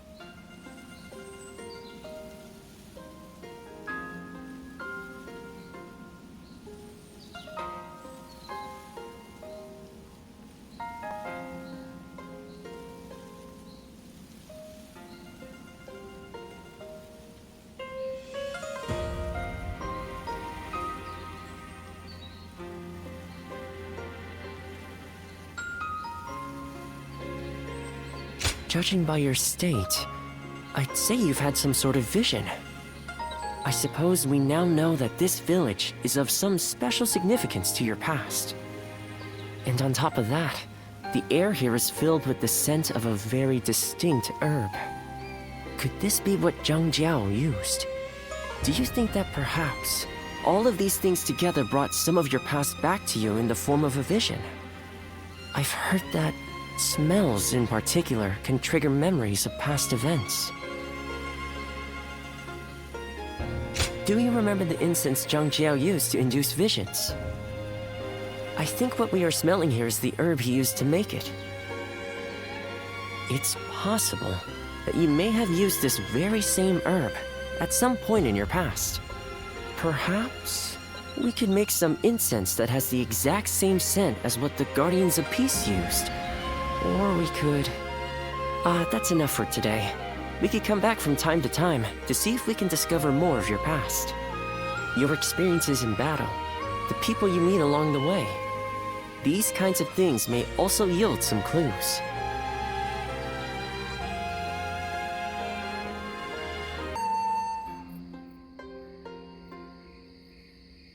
Luan and He, the names of the legendary sacred birds. They are heralds, said to appear only when a great ruler emerges. Juha, Bailuan, and Zilwan.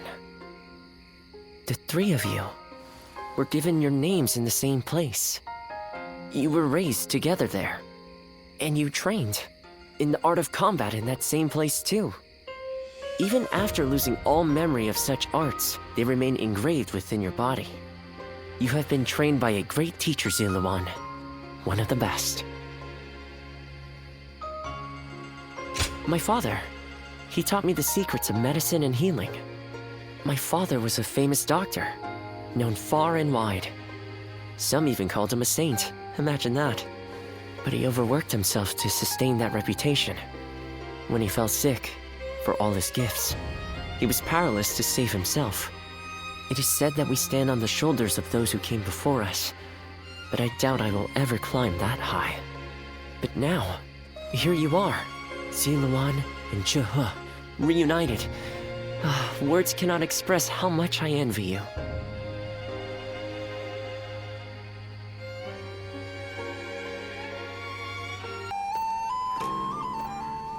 Why, hello.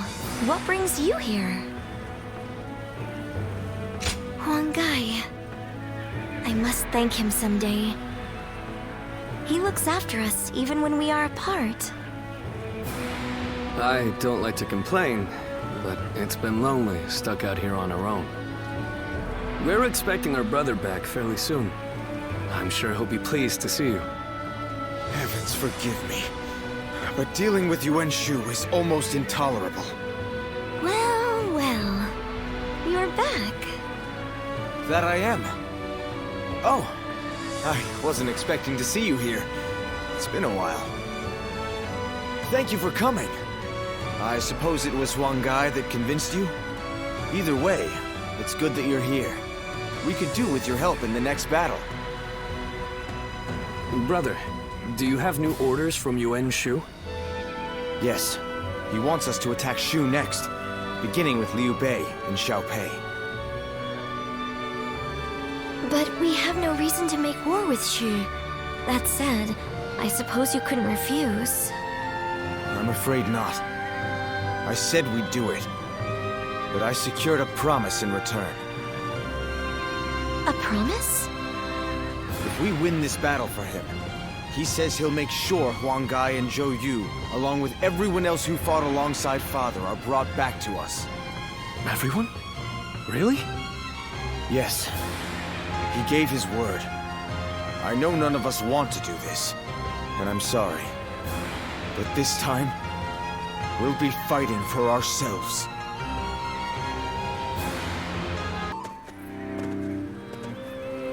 Brother, we're ready to move out. Let's hurry back to Shouchun. You need to give Yuan Shu news of our victory.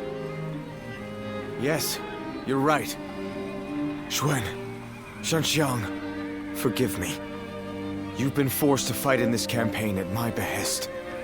Brother. No, brother. It's all right.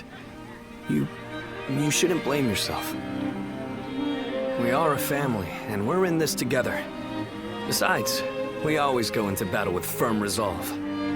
Right. Our minds are made up.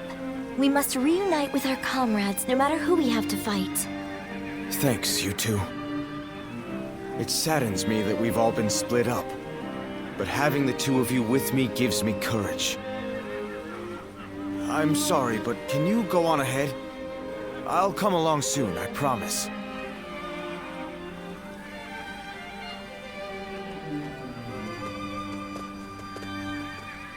Be prepared to ally with beasts and overcome all obstacles.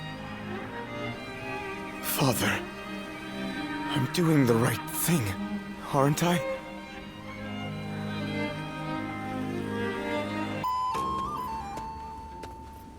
You did well, Sun Tzu. My invasion of Shu can now proceed just as I had planned. I've done as you asked. Now will you allow Father's vassals to return to us? No. Your work is far from finished.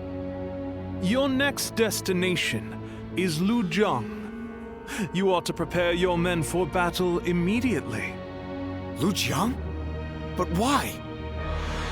The governor of Lujiang, Lu Kang, cannot be trusted. It's best to get rid of him before he stirs up trouble. But he hasn't done anything yet, has he? I can't kill someone just because you don't trust them. And besides, my men are still exhausted from the last battle. What exactly do you think we are? It's hard to say. Useful tools, no. Fruit, to be squeezed for their sweet juices. I assume you jest, but it seems you have no intention of listening to anything I have to say. You don't seem to understand, do you? As your patron, I wish only to lead you down the right path. But if you are unhappy with the situation, I suppose I can reconsider my plans for you. The Yuan are a generous family, after all. What do you mean? If you win this battle, Sun Tzu, I may be able to make you governor of Lujiang. And with such an esteemed position, you could reunite with your officers and restore your clan to its former glory. You wouldn't be lying to us again, would you? I, Yuan Shu, am not known to lie. When you return victorious, your service will be rewarded accordingly.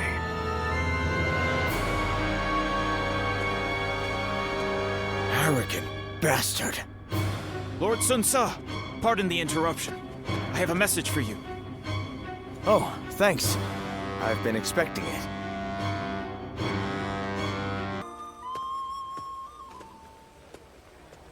Did you hear about our next move? It seems we're going to Lujiang. I don't have anything against Lord Liu Kang, but do we have a choice? Of course one can't know for sure, but if we don't accept the situation, we won't be able to fulfill our duties. We once had a naive belief that our struggle was a righteous one. After my father died, we all considered it a great honor to follow in his footsteps and guard the Imperial Seal. But now we have Yuan Shu ordering us around like dogs. I'm starting to wonder if it's really worth it. Yes, it was. My father guarded the seal with his life. We can't just toss it aside so easily. You know, I didn't come here to complain about my problems, but something about you just makes me want to talk. It's a good thing, though. I feel a little better now. You're the only one I can turn to for things like this. Thanks for being there for me.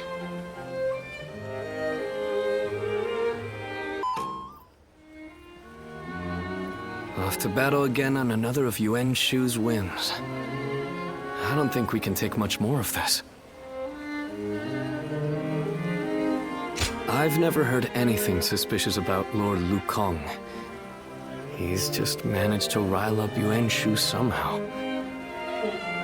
During the attack on Shu, Yuan Shu demanded supplies from Lord Liu Kang, but he refused the order. He says this is about preventing further treachery, but it's clear that this is nothing more than a personal vendetta. If my brother is convinced it's good for us, then so be it. I can get through it if I know it will help restore the Sun clan. But even if Shang Xiang and I are on board, how much longer will everyone else put up with this? Without a cause worth risking their lives for, our soldiers are liable to desert. My brother knew that when he gave in to Yuan Shu's demands. So I suppose all I can do is trust in his decision. We will take the field as warriors of the House of Sun.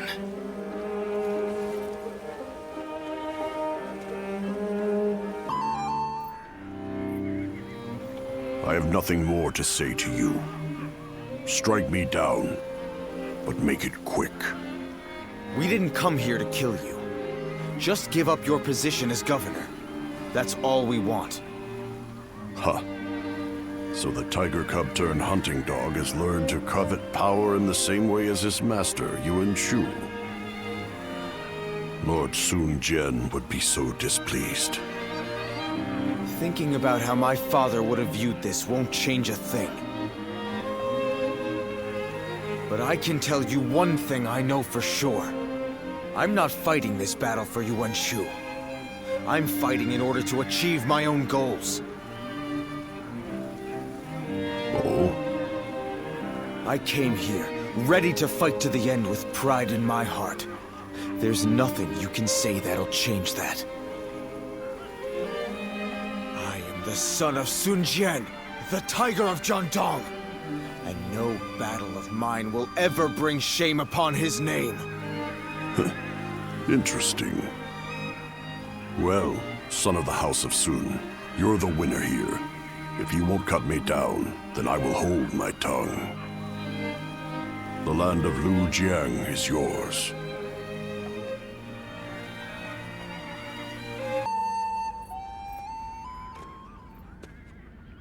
How infuriating!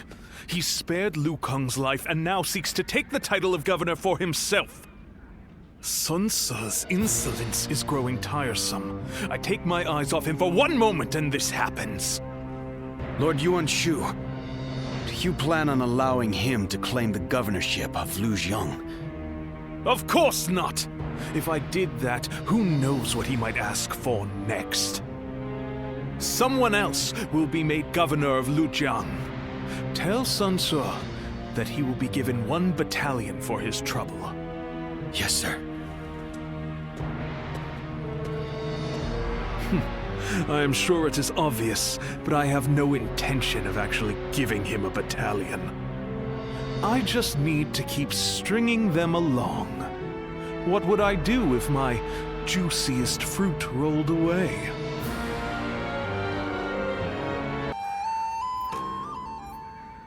Hey, Shang. Saw seems a little different these days, don't you think? Yes, it's like he's found his sense of purpose. You can see it in his face. I know a lot has been going on recently, but I wonder if something happened. Maybe. Either way, nothing would make me happier than knowing he has decided on his plan for the future. Right, agreed. Seeing him like that brings back such good memories. I can't help but remember those times back in Changsha. Yes. The father was still around then, along with Zhou Yu, Huang Gai, and the others. I want to return to times like that again as soon as possible. Let's do whatever we can to make that happen.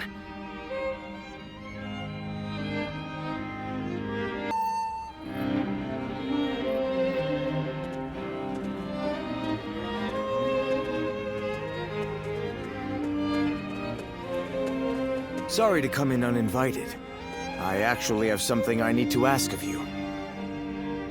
I need you to go and meet Zhou Yu in Danyang, and to tell him that we are ready.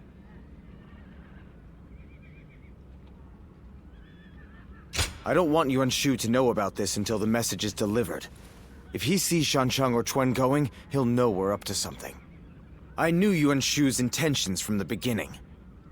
As long as we're in his service, we'll be stuck doing his dirty work. Father said we need to be prepared to ally ourselves with beasts if we wanted to keep the Imperial Seal safe in such times. But while we're mere servants of that animal, we won't achieve anything. We must have the resolve to walk our own path, on our own feet. It's a matter of pride. I'm counting on you. You must bring Zhou Yu back with you. We cannot start without him here.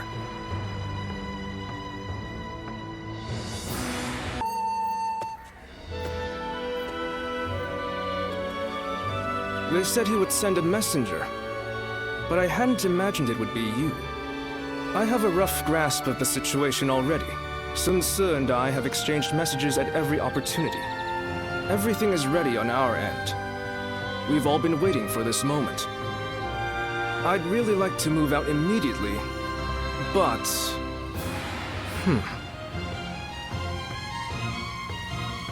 There is a small group of spies in the area. We can't be sure if Yuan Shu has caught on to Sun Ce's plan or not, but I am certain that he is wary of us contacting each other. That's why I've been extra careful to send my letters to him in secret. But now... Now that Sun Ce is prepared to be independent from Yuan Shu, I suppose secrecy is no longer required. All right. I guess it's time to follow his example and find the courage to charge through enemy lines. We'll make it together. Back to Sun Ce.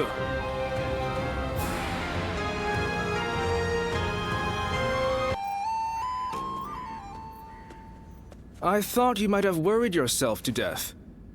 But look at you. Healthy as ever. Zhou Yu! You're here at last. You sure kept me waiting. What kind of greeting is that? Well, for better or for worse, you haven't changed at all. Sorry. It just doesn't feel like it's been that long. We've been in contact this whole time, right? You were with me all along to keep me from losing hope. If it wasn't for that, I'd have eventually given up on so much of what we planned. Chuen and Shanshang's safety. Everything my father wanted for us. My dreams for our future. None of it would have been possible. Thanks for everything, Zhou Yu. We couldn't have done it without your help. I don't know what I'd do without you. Well, imagine that. I was just about to say the same to you. Without someone to look after, I'd barely be motivated to get up in the morning. Sun Ce, are you sure you're ready to do this? Yes. I'm ready to do everything we've planned. I'm ready to give up the Imperial Seal. In exchange, I'm going to make sure everyone who belongs with us is able to return. And then, we're going to raise our banner over Jiangdong together. It wasn't the seal itself that my father wanted to protect. He fought for our kingdom, for our protection, and for the honor of our family. I will continue his quest to build a kingdom that can protect all that is good in this world. Are you with me, Zhou? Of course. I pledge to do all in my power, as your right hand. My lord, Sun Ce.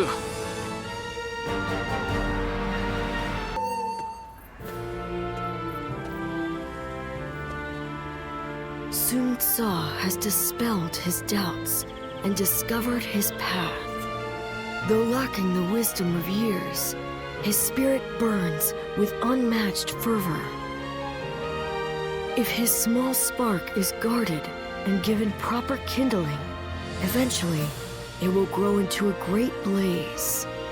A blaze that will light up the realm, spreading hope to people with its warmth. Guardian of peace. If you believe that Sun Ce is the hero that will bring an end to the chaos, then walk alongside him.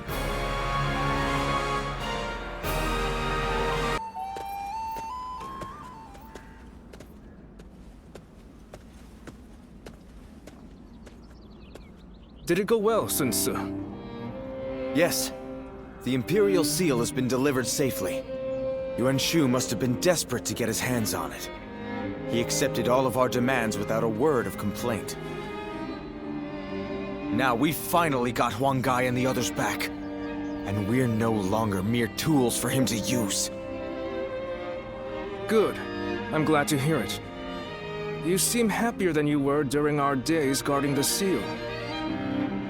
Yeah, I do feel strangely refreshed. It must have been more of a burden on me than I thought. Now that the authority of the Han is waning, the seal has begun to lose its value. Ridding ourselves of it now was by far the better choice. What we need for the road ahead is not authority. It is the power to survive among all of the other forces vying for supremacy. Well said. I agree with you there. We are about to embark on a quest to establish a new kingdom of our own in Jiangdong. Would you be willing to join us? I'm sure Chuan, Shangxiang, Huang Gai, and everyone else would be happy to have you. Your strength is an essential asset for us. And both Sun Ce and I would like nothing more than to be able to fight by your side. But we understand that this is a very big decision. One that will impact your future. Please think carefully before making your choice.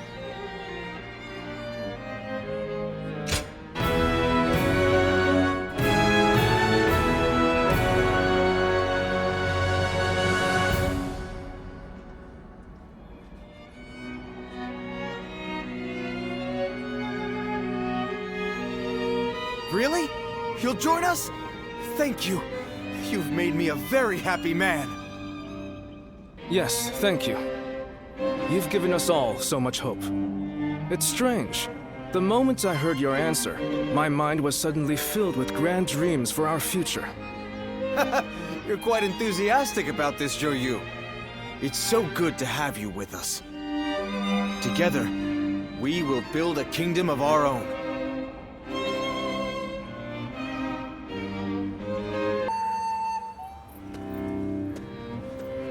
Hey! Looks like you have an answer for us. All right, let's hear it. Will you join us in our quest?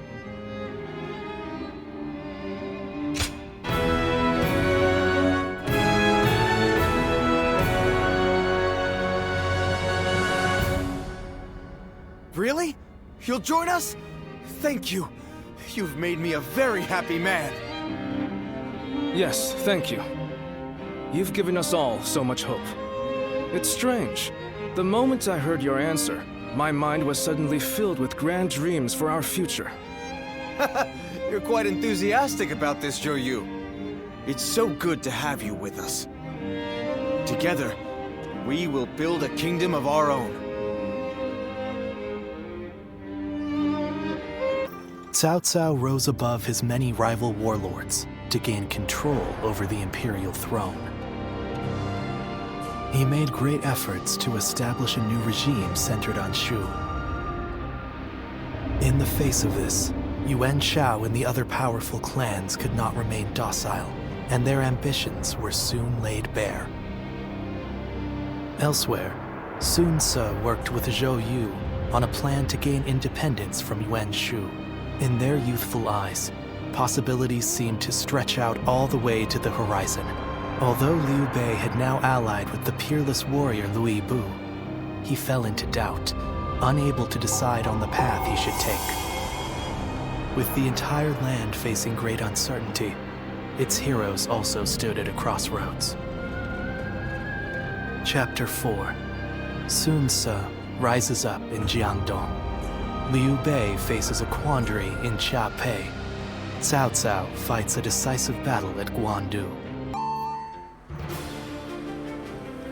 I've handed the Imperial Seal over to Yuan Shu. Though Father gave his life to protect it, I have to admit I don't regret letting it go in the slightest. Now we've gotten back what's important. Our freedom, our pride, and our comrades. Losing all that made me realize that without power, you can't protect anything. That's why I want to establish a domain here in Jiangdong, as a place where we can grow strong enough to protect what we cherish.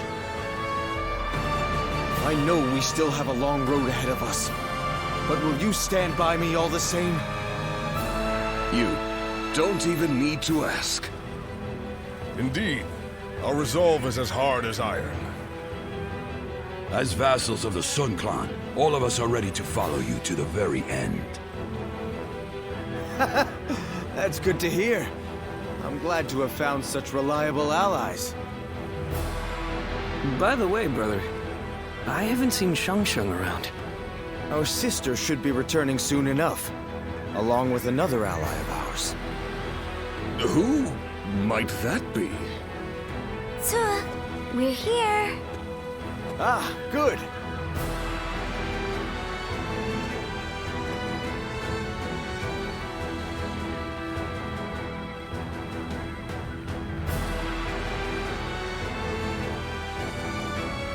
So, you're willing to fight alongside us, then?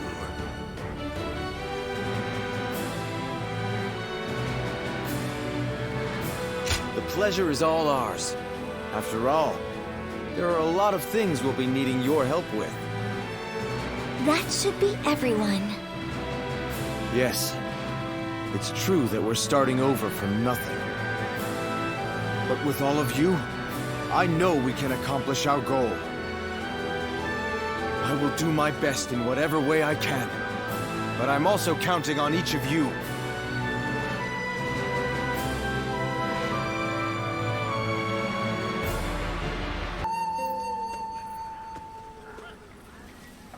Allow me to thank you again for supporting Lord Sun Ce all this time. Today only happened thanks to you. Never one to gloat, are you? But modesty in excess is akin to mockery.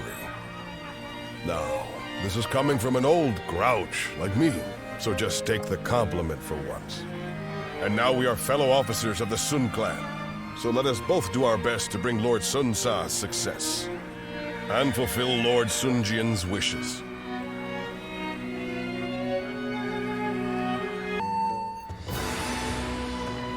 Well done to all of you! Our first step in making Jiangdong ours was a success! The enemy's defenses were solid, but things went unexpectedly well. They did, because of you and everyone else in this clan. And also due to Zhou Tai and Zhang Qing's support. You both have my gratitude. Your words are much too kind, my lord. I have been hearing of your bravery for some time. It is an honor to be under your command. There are many others like us who wish to serve you. Together, we will defeat Liu Yao. This is great news. It seems you're even more renowned than I thought, brother. It's a little embarrassing. Although, I'm not going to complain. Now is not the time to relax, Sun Ce. Our next battle will most likely be at the hills of Shenting, with Liu Yao leading his own men to stop our advance. Let him come. We have a tailwind pushing us forward. We'll finish this once and for all.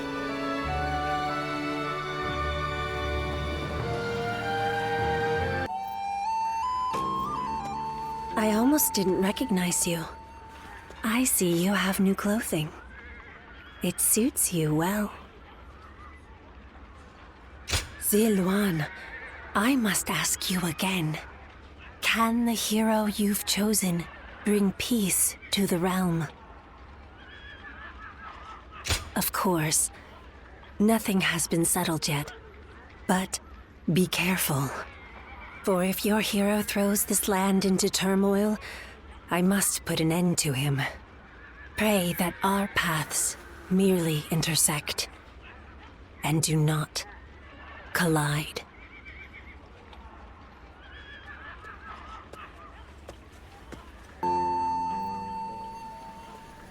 You're not going to restrain me. Why treat a defeated officer in such a way? Why? Now that's a strange question. It's because you fought for Liu Yao right to the end, regardless of how you were treated by him. I can't bind such an honorable man. You...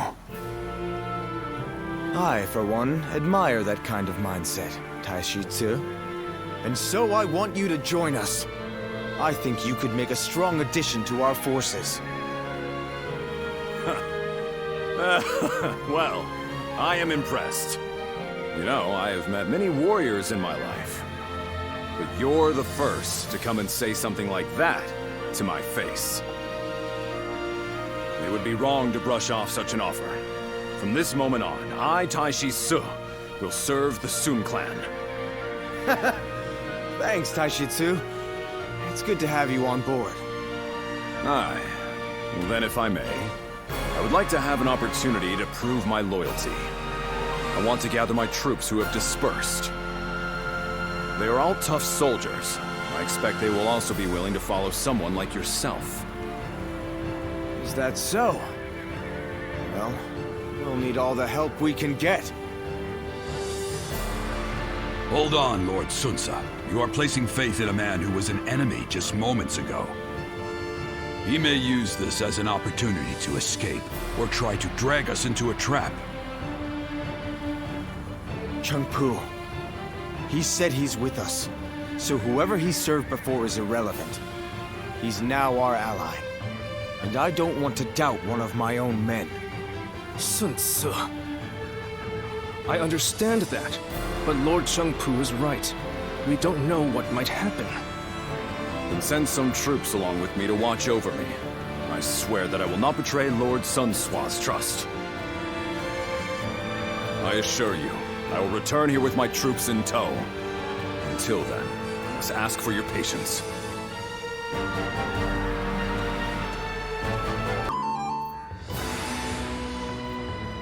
With Liu Yao having fled, Xia is now ours. But even with our newly acquired base, we're still nothing but a minor force in Jiangdong. Agreed. Unless we do something, we'll be targeted by the other factions. Then it's simple. We'll take out all of them, take their territory, and then continue building up our domain. We will need a more precise plan than that. How do you propose we defeat them? It appears that the Shan Yue leader, Yan Baihu, considers us a threat, as he has formed an alliance with the governor of Kueiji, Wang Lang. Do you know who the Shan Yue are? I can tell you about them if you need me to. You seem eager to know. Well, the Shan Yue are a group based in the hills of Yang Province. They've been a nuisance to us for some time, causing trouble, picking fights, things like that. It is rumored that the governor of Wu, Zhigong, has sought shelter under Yen Baihu. If they joined up with Wang Lang's army, it will be difficult to take them head-on. Then we should absorb the remnants of Yu Yao's forces before we begin.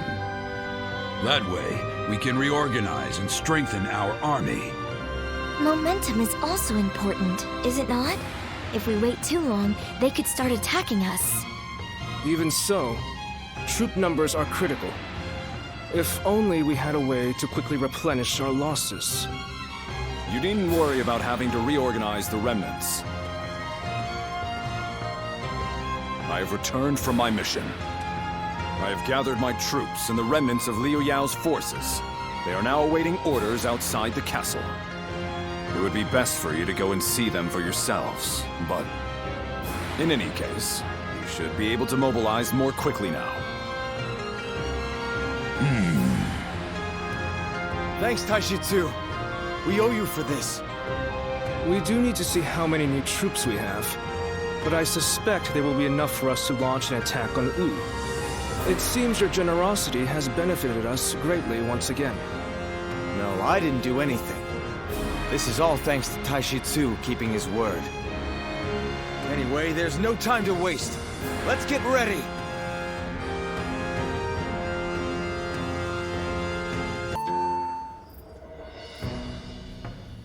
I will not be joining the expedition to Wu. Instead, I will be defending Xuan Castle. Take care of Shangshang and everyone else. What is it, Shangshang? Zhou Yu said that the Shang Yue have been acting strangely. I just hope nothing happens.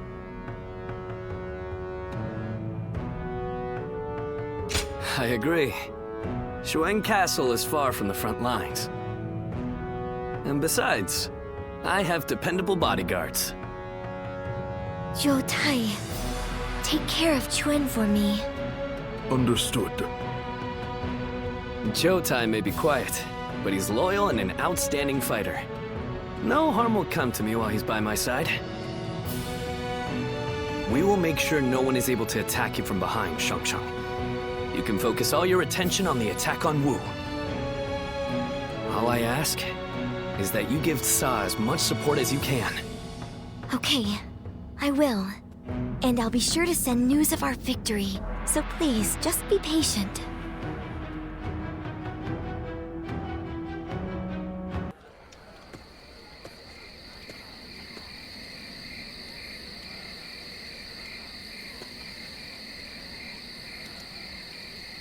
Sun Tzu, there you are.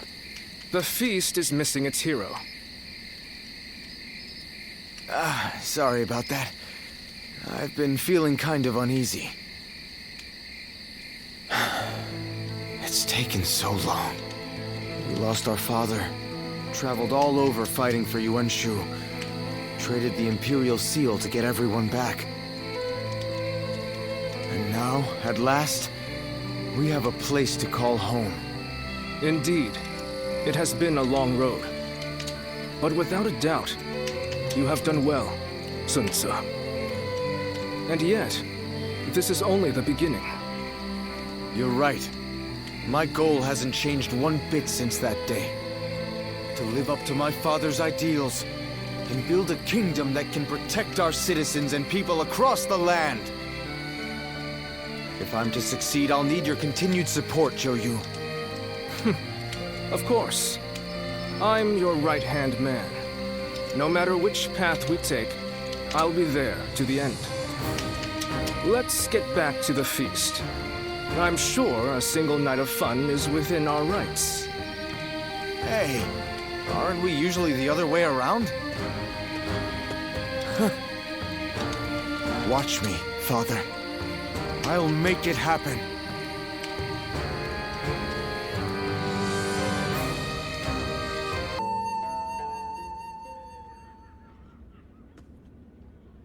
My brother's resourcefulness never ceases to amaze me.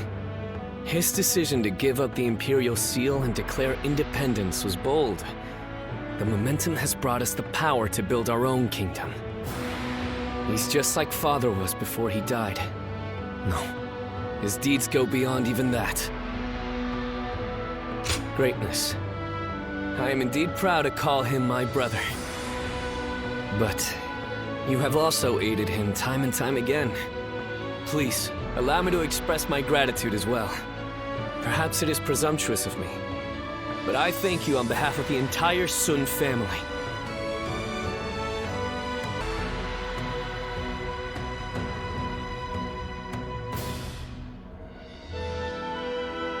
You always have believed in me, and I've gained endless encouragement from your words.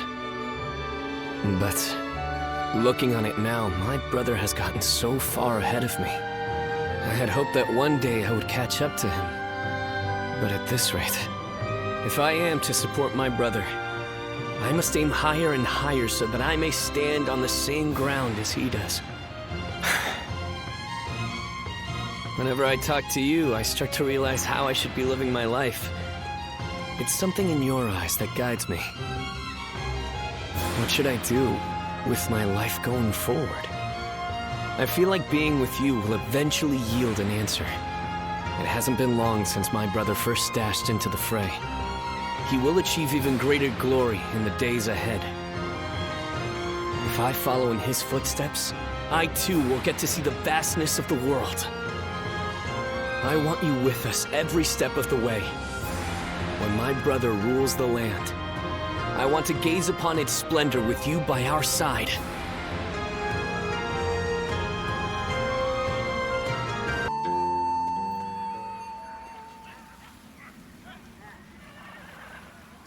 I have a favor to ask. I want you to help me train. I've realized I need to become stronger.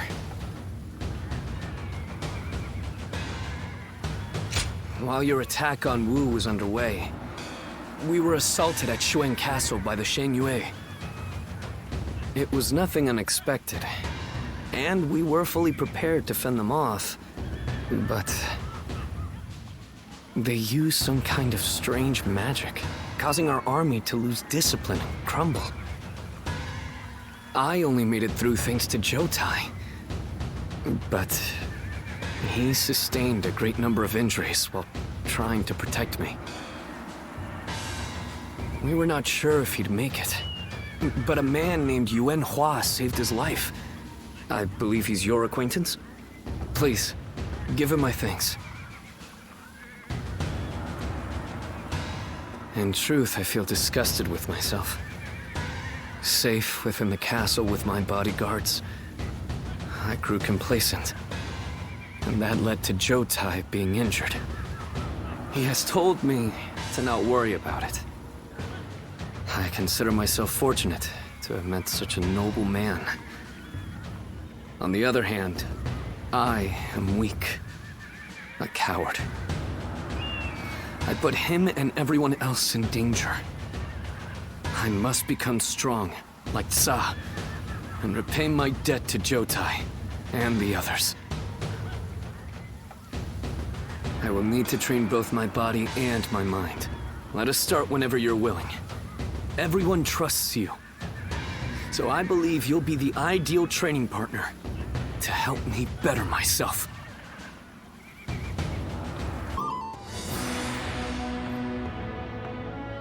Some days ago, His Majesty issued a decree. Sun Ce is to become governor of Kuai-ji, and slay Yuan Shu, who has dared to proclaim himself emperor.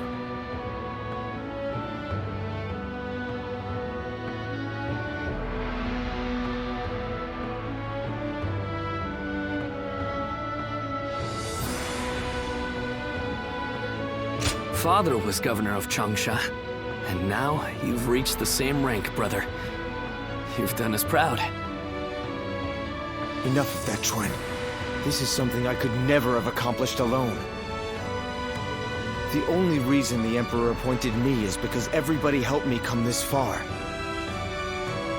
In any case, this is an opportunity for us to get even. Isn't that right, brother? Well, yes, maybe. What's wrong? I mean, it's true that he worked us to the bone, but We've also known each other for years. I can't help but think I could have stopped him from making such a foolish decision. There is no use getting sentimental, Sun Ce. Do you really think Yuan Shu would have heeded your warnings? No, I suppose he wouldn't have. Maybe this was inevitable. Either way, it's too late now. We will have to put an end to his delusions.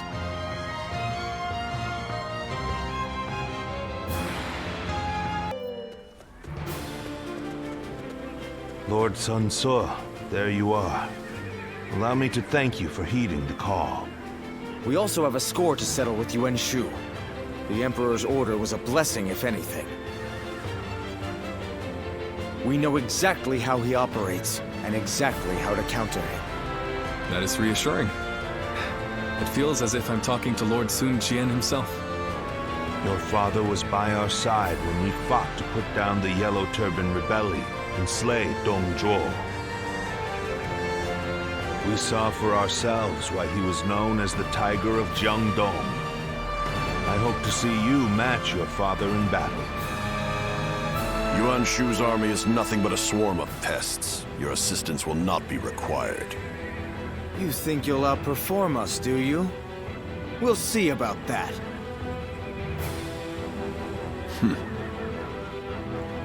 Liu Bei, I see no purpose to this meeting. I'm going to tend to red hair.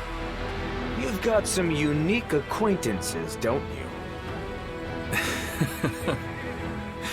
He may be a little uncouth, but I think he's a dependable ally.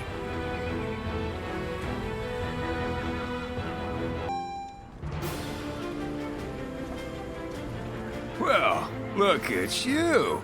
You've made some strides since we last met. So you are serving under Lord Sun Ce now. It is good to know that you have found a worthy lord. I still don't understand. Why you couldn't have chosen our brother, though.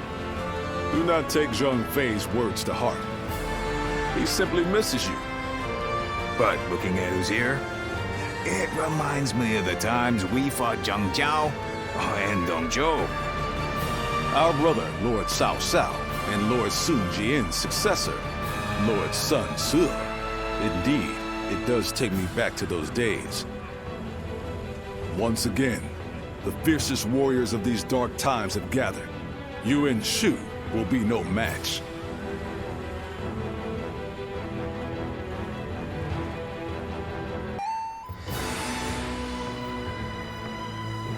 An impressive display, worthy of Lord Sun Jian. It was an honor. Is that the proper response?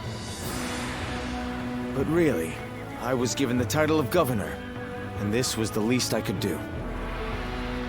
Yes, about that.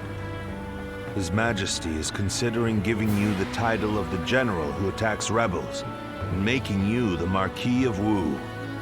Wait, you're serious? Very much so. It is His Majesty's wish that you administer Jiangdong.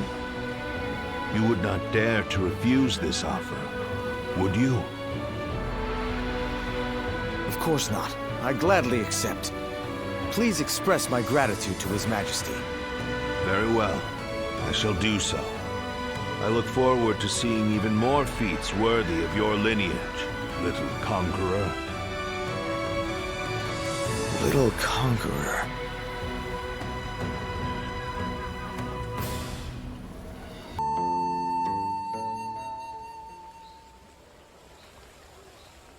I wonder how long it's been since we've last had a drink. Not so long, I imagine. Though it certainly does feel like it. Things had been quite busy, to be sure. We have witnessed the end of an era in Jiangdong, with Lord Sun Ce taking over from Yuan Shu. They are two completely different men. Yuan Shu would never have been an emperor worthy of the name. And yet, I called him my lord, only for a short time, but still, perhaps I too am unworthy. Unworthy of serving Lord Sun Ce. I've heard that you often rebuked Yuan Shu for his despotism. And, in the end, you abandoned him completely. You've shown you can be trusted. Lord Zhou Yu. Now that Sun Ce is the Marquis of Wu, we are becoming even busier. And, in all honesty, it's getting to be a bit too much. Having your help would make things easier, Lu Su. Haha. Your persuasive words have worked better than any cup of liquor. And now, I cannot refuse. Lu Su.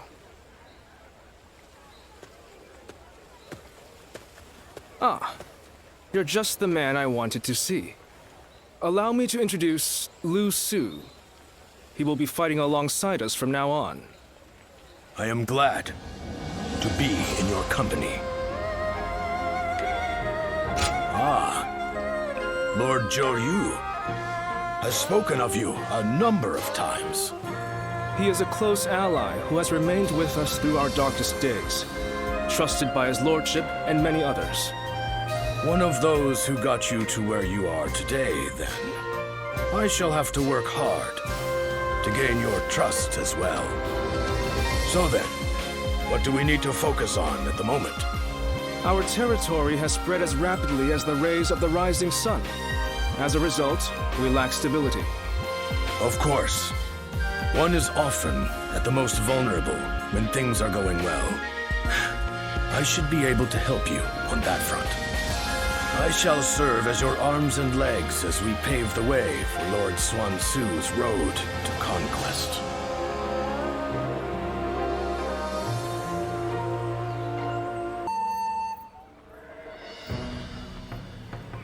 Working hard, I see, Huangai. Why? This is nothing. If we are to continue our rise, it's going to take all the effort we can muster. I'm grateful, but are you sure you're not overdoing it? I've heard you've been extremely busy. Overdoing it? The princess is right, you know. They say being busy is a privilege to be had. But it's never good to go overboard. Besides, you're getting more attention than I am. Actually, I've been trying my best to be inconspicuous. There is no need for you two to concern yourselves. I am merely doing what is required of me. And you as well, Princess. I am tough enough to endure this. Well, if you say so. But we won't be able to succeed without you. Just keep that in mind, okay? I assure you, I won't forget it. Thank you, Princess.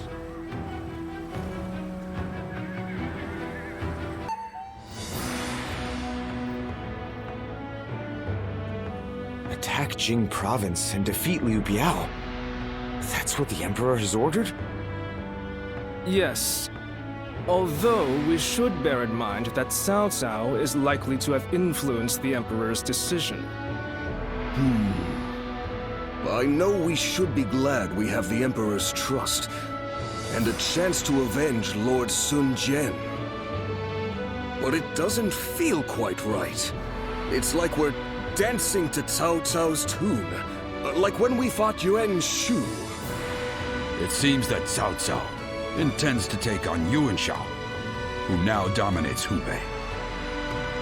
So to prevent getting struck from behind, he wants us to take out Liu Biao, who might be an ally with Yuan Shao. Very cunning of him. Still, Liu Biao is a problem for us as well, and we stand to gain something from defeating him. It would be revenge for Father's death. The enemy of our enemy is our ally, I suppose. However, becoming a tool for Cao Cao may not be ideal, considering our future plans for our kingdom.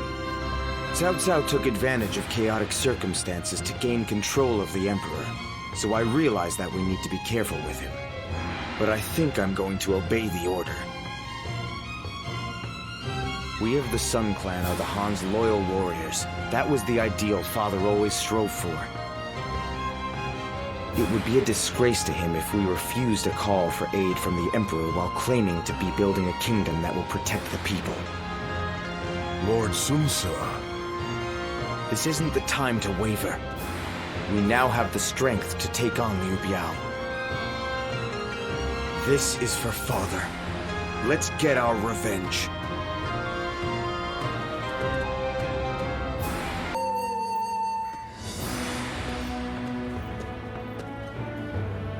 There is something I'd like to ask you, given your skills. During the next battle, Sun Ce will lead our main force to Mount Shisai, to assault Liu Biao's main camp. Meanwhile, I want you to take a separate force to the rear, in case the governor of Lujiang, Liu Shun, decides to make a move. A former officer in Yuan Shu's army. His post was originally to be Sun Ce's. Yuan Shu promised it to him as a reward for defeating Lord Lu Kang, the governor at the time. But then he reneged on the promise and appointed Liu Shun instead. Since absorbing Yuan Shu's remaining forces, Liu Shun has been building up his strength. When Sun Ce attacks Liu Biao's main force, Liu Shun will undoubtedly try to attack from the rear. That is why I want you to conquer a stronghold on the Lujiang side, so that you can keep an eye on them. We will have to fight Liu Shun eventually. It makes sense for us to try and eliminate as many of our rivals in Jiangdong as possible. Are you willing to do it? I appreciate it. The situation is murky this time around. It's best we take every precaution we can. As Sun Ce's influence grows, his number of potential enemies increases. The veteran officers, Lu Su and I, are all keeping our eyes out. But... no, let us not talk about this. I do not want my pessimism to spread to you as well.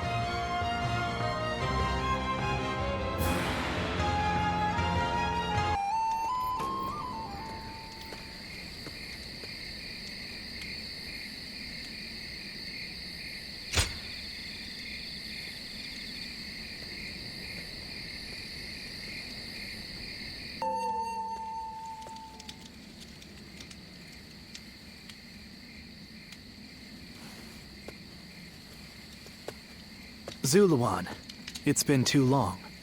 So it really was you. I never would have expected this. But why didn't you tell me where you were? What's wrong, Zuluan? Why aren't you saying anything? Don't tell me you've forgotten who I am. You won't answer? Or maybe you can't. Then it's true. You really have forgotten everything. Well, I suppose I should have known. If you had your memories, you never would have allied yourself with Sun Ce and become a vassal to the Han. You have forgotten your mission, your ideals, and the promises you made. And now you're floating aimlessly through life. Yet even so, you are unable to escape your fate as a guardian of peace. You submit to a higher power and act as a weapon for them, just as you did as a guardian of peace once before. Though this seems even more pitiful, Juha, what did she say to you in the end? Did she tell you to forget everything and live on, or to pursue true peace? If you can't remember, then let me remind you. Juha is dead. You were there when it happened. And now you're living a carefree life, free from any memory of her death. Perhaps that is the greatest insult of all. Remember, Zuluan!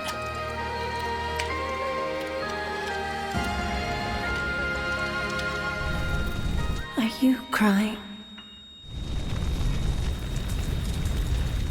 Go, Zuluan. Down your own path.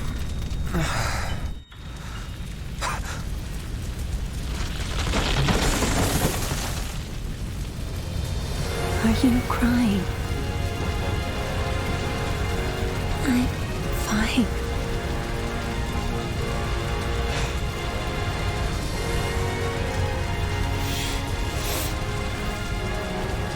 Go, Siluan. Down your own path.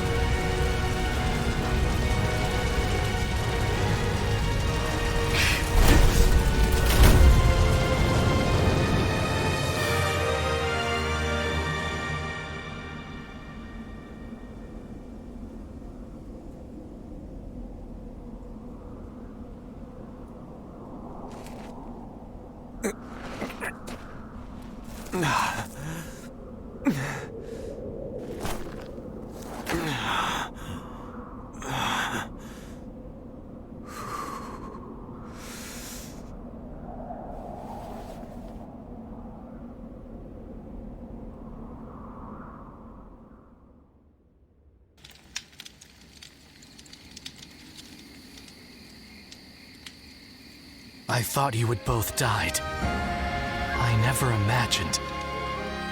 I thought I was alone. Maybe I was being foolish, desperately clinging to a past that will never return. I have some advice for you, Zuluan. In these times of strife, the only people lauded as heroes are those who wield their blades with abandon and drown themselves in blood. In that sense, Sun Ce certainly is a hero. He's building his nation atop the bodies of those who oppose him.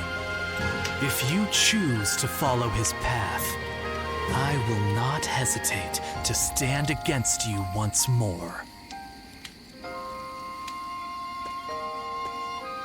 A true hero is one who saves people and brings peace to the world. But such heroes no longer exist.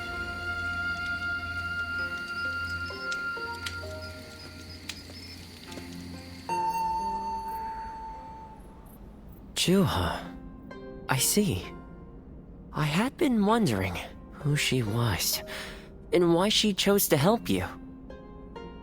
It may be that the Juha you saw was a mirage, created by your own sense of guilt.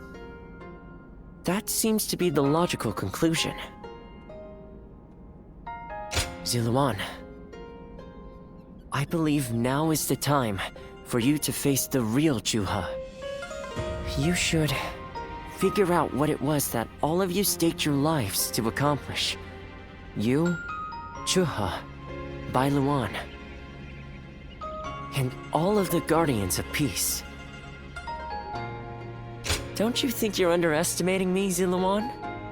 I think you ought to place a little more faith in me. The key to unlocking your past is most likely the incense used by the Guardians of Peace.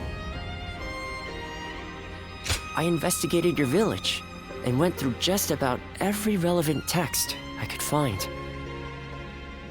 It took a great deal of time.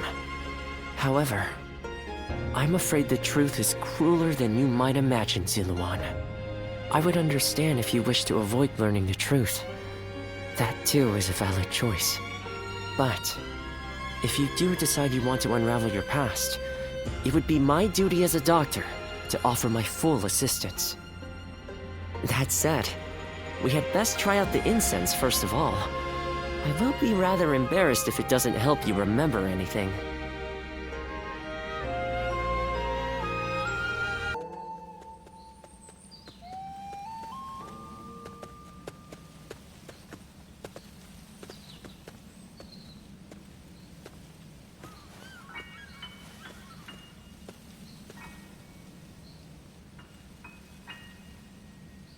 So you remember, we fought the government forces that came to purge our village, and were cut down. And now, you know. I am but a fragment of your memory. a mirage from your past, born of your deep, painful regret over having survived that day. I think this will probably be the last time you'll see me. You do not need me anymore. Because now, you remember it all. The dreams we shared, the path we chose, the hopes that I passed on to you. I made my own choices, my own decisions.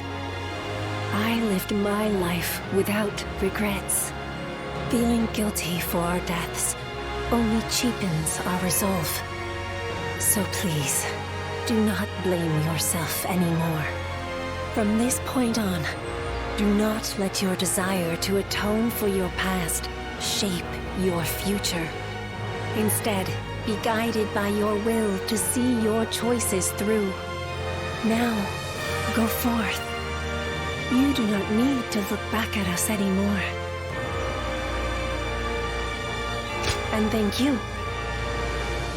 Ziluan, take care of Bailuan for us.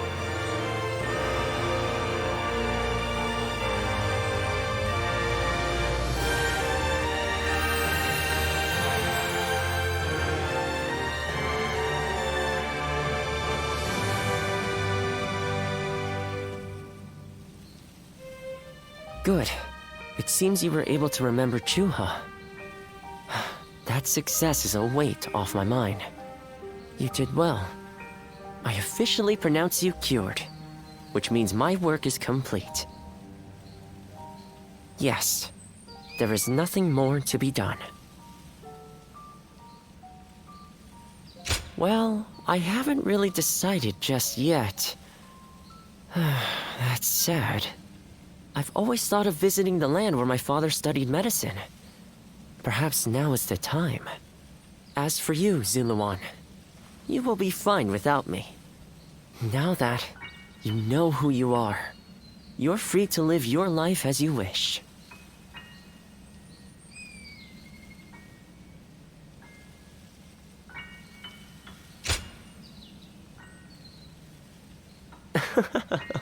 My, how you've changed. Ziluan, you're nothing like you were when we first met. The old you would have never said such a thing. Back then you were a wild warrior, hurling yourself into battle heedless of your wounds.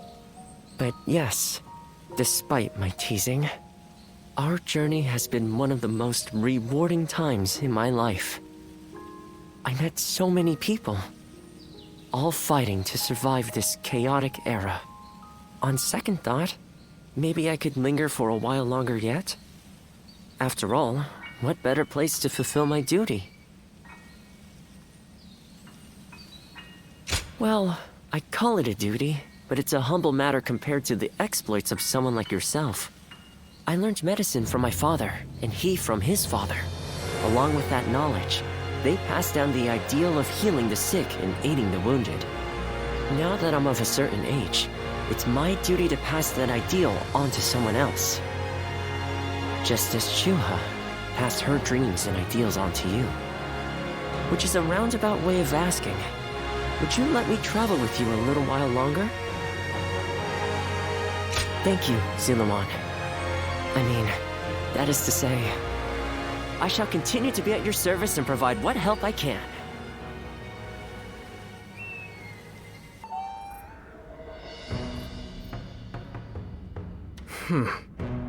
I was wondering who the new threat was. So they were after Sun Tzu. I appreciate you informing me. Sun Tzu will be safe for now, and he escaped injury in the last battle as well. I wouldn't relax just yet. I have also received another worrying piece of news. There has been an uprising by the remaining forces of Shigong, the former governor of Wu, and the now leaderless Shan Yue. They might gain support from other factions looking to invade Xiangdong.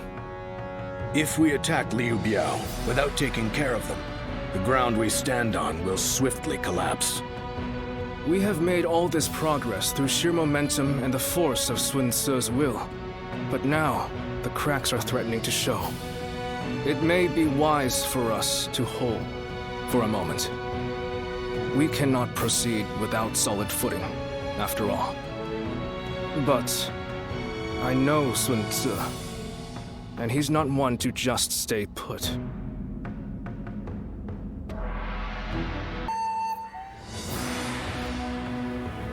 So, you never cease to amaze me. You smashed straight through the enemy line and sent their soldiers scattering. It felt as if I'd be left in the dust if I took my eyes off you for a moment. It was a bold move, brother. To lead your men from the front line like that. I hope I may someday have the courage to do the same. My lord, I wouldn't advise that. Me neither. Don't just imitate what I do, Chuen. You have your own strengths and talents.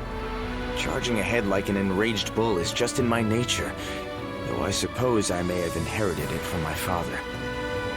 But without you and Zhou Yu to hold up the flanks and consolidate our gains, my mad assaults would be as useful as charging the sea.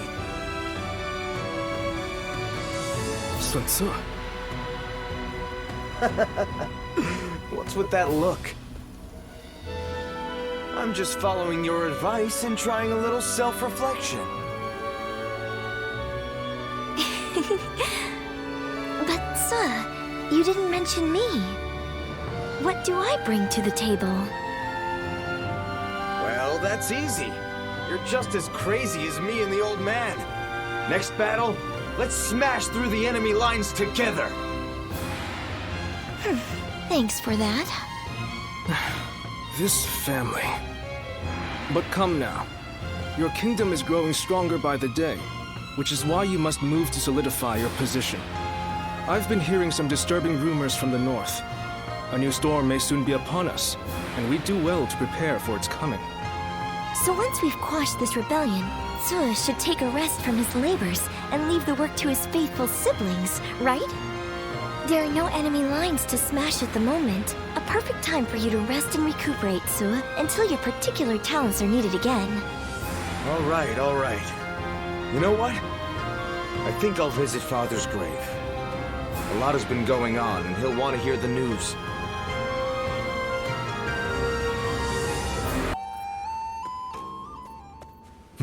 Well, with a battle of such a massive scale, a kingdom-wide strategy can affect its outcome. To that end, a text called The Six Secret Teachings might be of use. I can provide it, if you're interested. Thank you. I would be most indebted. Ah, good thing you came when you did. I have just been talking with someone exceptional, not unlike yourself. This man here. Who, me? I don't think I fit that description at all. Oh, yes. Pardon me. I am Louis Meng. I believe this is the first time we've met.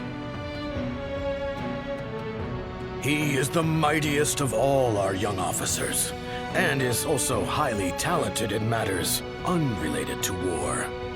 Quick-witted, curious, and adept at learning. He's surely the most promising of our newer officers. Although, that said, I'm almost just as new. You mustn't downplay your achievements, Lord Lu Su. Wu depends on you enormously. If I am to match you, I will have to make great efforts. Yes, that's the spirit. This kingdom offers plenty of opportunities, no matter whether you're a newcomer or a veteran. Your time will come soon enough, and I, for one, cannot wait to see it. I hope you will give him your support. I appreciate it. I'm determined to fully develop my skills as soon as possible. As a matter of fact, I've already heard so much about you. And I was amazed. They say you won the Sun family's trust simply through your own deeds, without anyone to vouch for you. You have his respect, and he'd like to make you his role model. Isn't that right, Louis Meng?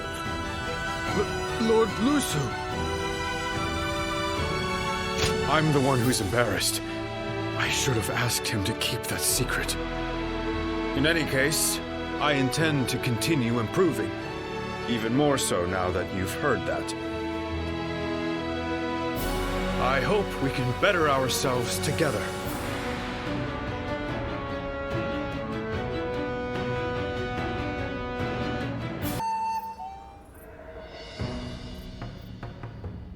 I wasn't expecting to have to deal with the Shan Yue again. We may have gone about things too hastily. They are merely a rabble. I doubt they will pose much of a problem. Although... I hear that Yuan Shao and Cao Cao are about to clash in Hebei. It's possible that one of them was worried about us intervening, and so instigated the uprising. Either way, we will do what we always do. Rout the enemy and quash the uprising. Nothing complicated. We're counting on you, too. Keep an eye on Lord Xuanzi, would you? Just in case. I couldn't think of anyone better for the task. Now, let's all do our part to ensure everything goes according to plan. Well, it's almost time for the meeting. I just hope we get through this battle without any more misfortune.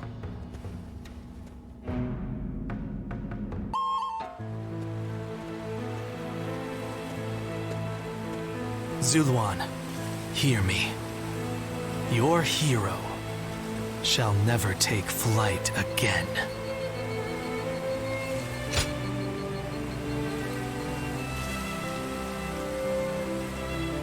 The heart of the sacred bird has grown still and cold. The young boy grew to be a man, and over the years, grief and remorse gave way to rage and hatred. Wandering the boundless world, searching for the purest revenge. Thirsting and starved, bleeding from the body as well as the soul. And then he came upon the people of the mountains.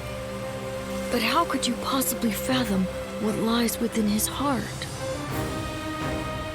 How can one who has forgotten everything possibly see into the mind of one who remembers everything? The path upon which you both tread has been divided into two. Now, there is only one way to reach the end, through your shared trust and mutual resolve.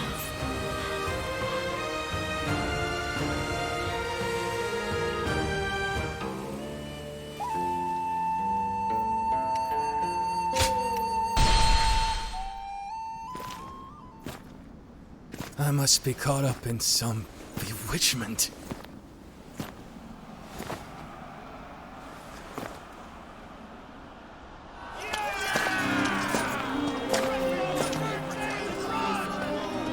Sun Tzu, where are you?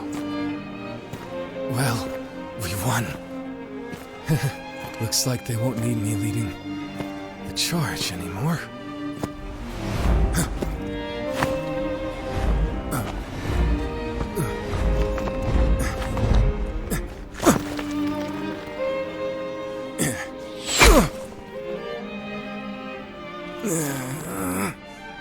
What the hell?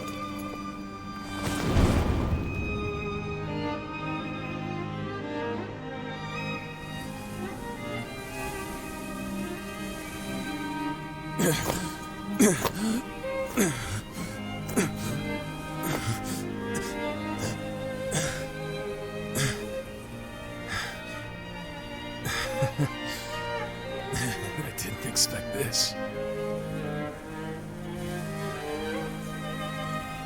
Sorry. Yuan. Xiang.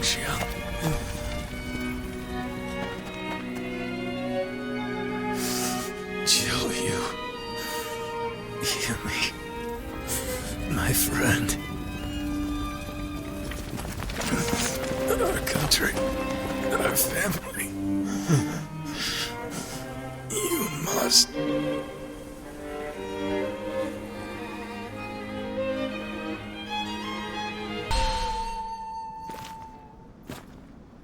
I must be caught up in some bewitchment.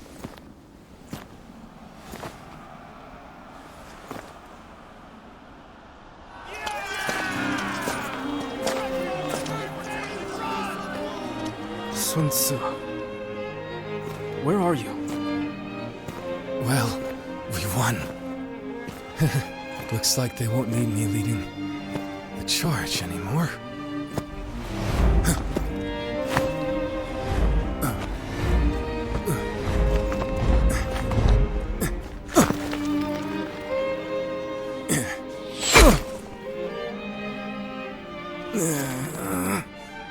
What the hell?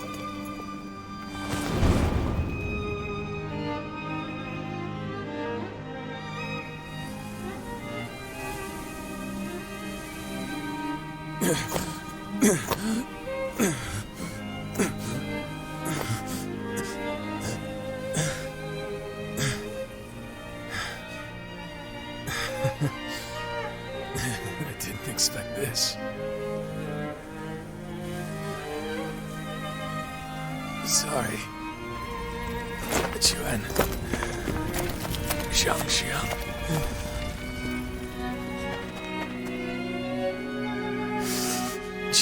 Yu. Hear me. My friend. Our country. Our family. You must...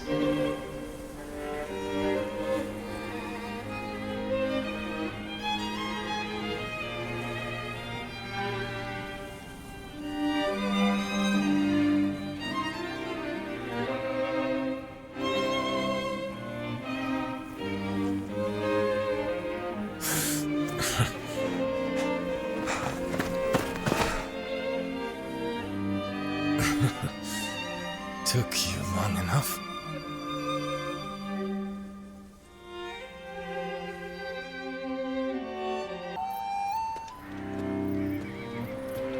I have finished Ziluan.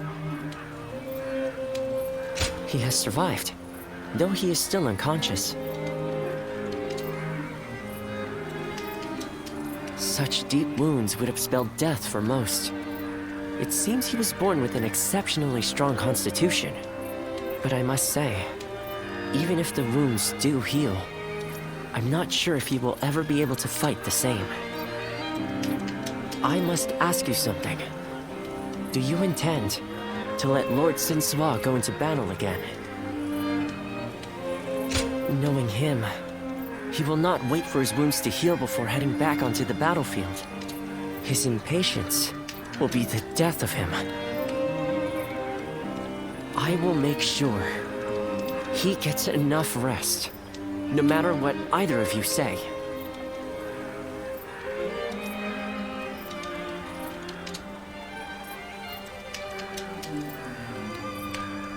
We could fake his death, just as we did with Lord Sun Jian. Once the rumors spread, those pursuing him will withdraw. I know that I'm being impertinent, but as a doctor, I am duty-bound to put my patient's life above everything else. Please, you mustn't tell anyone the truth.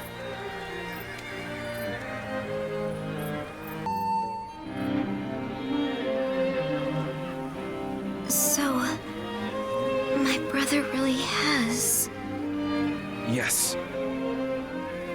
I will go and look for him. I refuse to believe it until I see him with my own eyes. Zhou Yu, wait. Are you serious? Sun Tzu wouldn't die in a place like this. I refuse to believe that he is dead. Don't be so naive. No warrior is so great that he can escape death. Have you forgotten that already?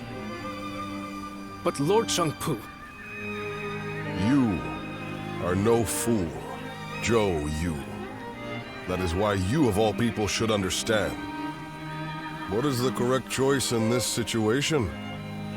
What would Lord Sun Tzu expect of you? I understand your sadness, your pain. But if you cannot keep your emotions in check, even more of us might die. We should retreat. Without our commander, our forces are in disarray. We cannot allow the enemy to take advantage of us in this state. Well said. Then we shall prepare for the retreat. We need to move without letting the enemy see. We should help.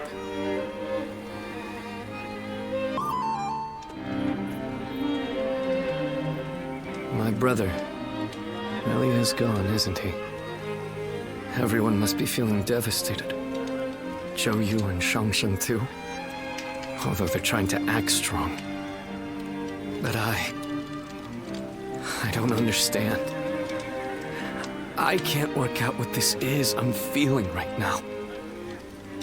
I should be grieving for my brother.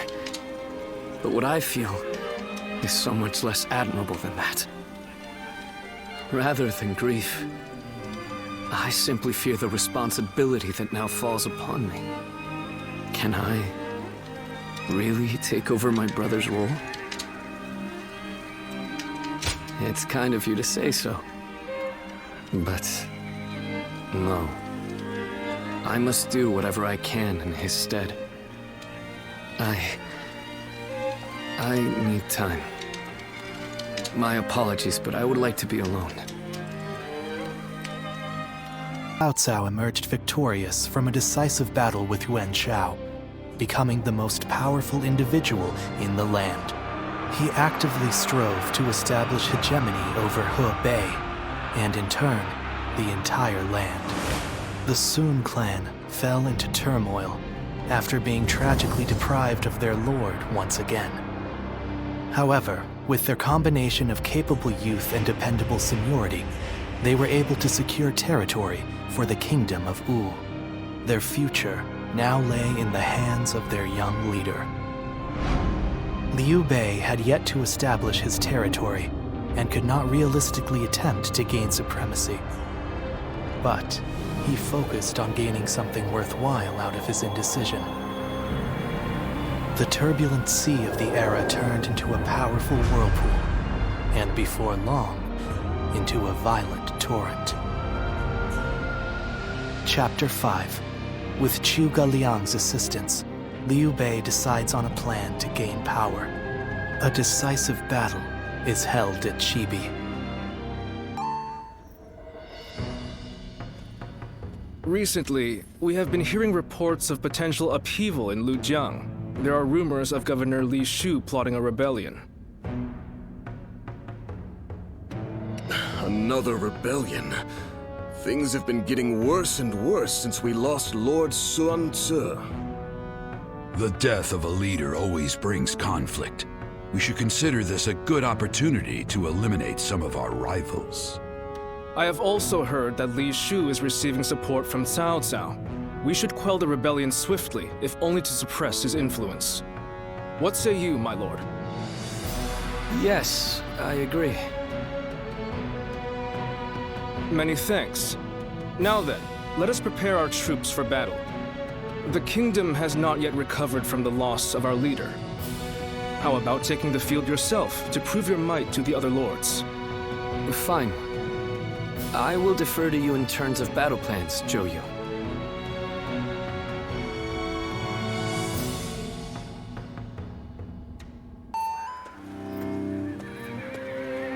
We need you to join the attack on Lujiang as well. We don't expect it to be an especially difficult battle, but if we don't deal with this properly, these fights could continue long into the future. Ever since Sun Tzu died, fear has been brewing throughout the kingdom, and even within our own ranks. The rebellion in Lujiang is being fueled by Cao Cao's meddling. But it never would have happened under Sun Tzu's leadership. We must put out this fire before it spreads any further. The future of Wu is at stake. It might not be worth much coming from me, but there is no need to worry. Lord Sun Quan is a fine leader of the House of Sun in his own right. While he may not have the bravery of Sun Tzu, he is both wise and decisive. It seems he is stumbling under the weight of his new responsibilities at the moment, but I know he will stand strong and become a pillar for Wu. What purpose does a subject have without faith in his leader? That is the way I see it.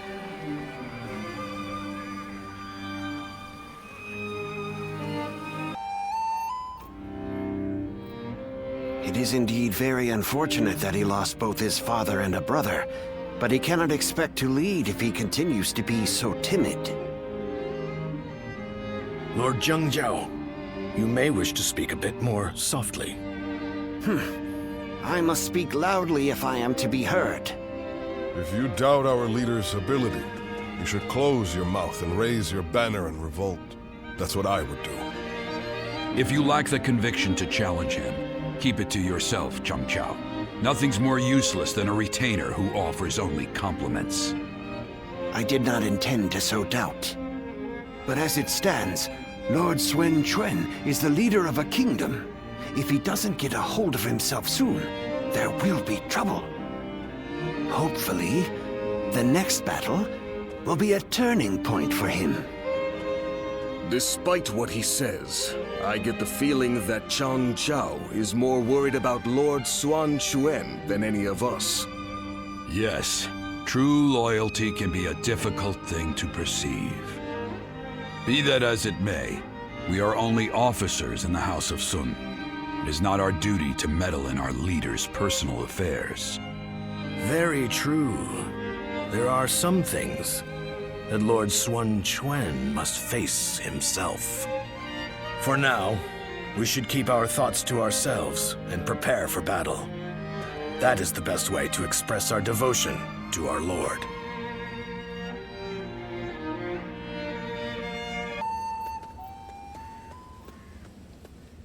Everyone is uneasy after what happened to my brother. It's times like these that I need to hold my head up high. I know very well that neither he nor father would ever give up and lose heart. I'll be fine. Besides, there is no way a daughter of the Sun clan could ever avert her eyes from our troubles. Both my father and Suo would valiantly lead our forces into battle to claim victory with their own hands, surviving the world at its worst. That is what brought our people under their command. Simply being born into the Sun clan is not enough to earn their respect. The leader of the Sun clan must prove their strength. And right now, our leader, my brother Quan, is struggling. This means that I will have to lead our troops into battle in his place. In times of trouble, family is the one thing we can always rely on. I'm really going to have to be at my best.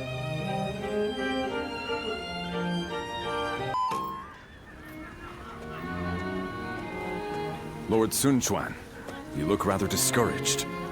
Oh, Taishi Tzu. The moment word of my brother's death began to spread, a rebellion broke out. Even my inner circle has begun to lose faith in me. I'm sick of constantly being reminded of my own inadequacy. If only I were more like my brother, then I would be able to quell their fears. Lord Sun Sua certainly was capable of that. He was a great man. Perhaps that is the best way to describe him. I have to win our next battle to prove my strength. If I am unable to do that, the warriors of Wu will never accept me as their leader. That duty is weighing very heavily on my shoulders. Now I understand the burden that my brother and father had to bear.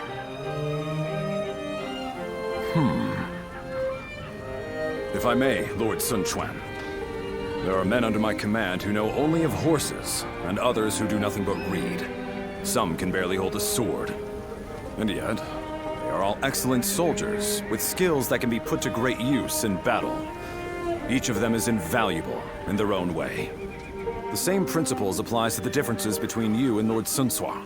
You cannot become Lord Sun Sua no matter how hard you try. So you should do things your own way, to reveal your true strengths and abilities. What we as subjects want is not the man that Lord Sun Sua was. We simply want a leader that is worthy of our loyalty and service. Perhaps I've said too much. I We'll leave you now, my lord.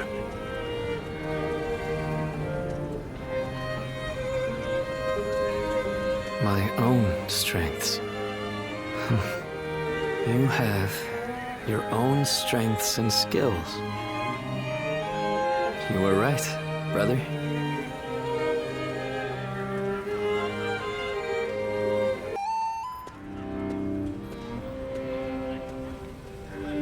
Is this really a battle we can win? If Lord Sun Jian and Lord Sun Shi were here, they would be on the front lines themselves, leading us all to victory. But Lord Sun Chen has promised nothing more than to guard our backs. That may be a wise decision as a commander, but will the soldiers of Wu accept it? I wonder.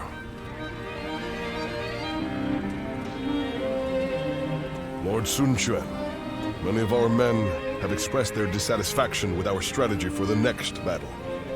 They are wondering if the leadership of the Sun clan plans to sit back and watch as they risk their lives fighting. I suppose I cannot avoid such doubts, but I devised this plan personally, after much consideration. And I will be leading our troops into battle myself. I am a lady of the House of Sun. I will not be accused of inaction in the face of danger. My brother will be watching over us all as our commander. His role will be to keep a close eye on our situation in battle. No amount of explaining will put everyone's mind at ease. I am who I am. I will never replace my father or my brother in the way you all expect. So, I will have to prove my strength with my own actions and achievements. I want you to trust me just this once. I swear that I will lead you to victory in this battle. Well then, let us see what you can do.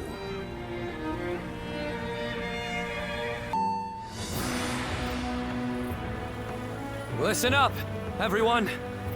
As you all know, I do not have the skill in battle or the mind for strategy that made you respect my brother and my father.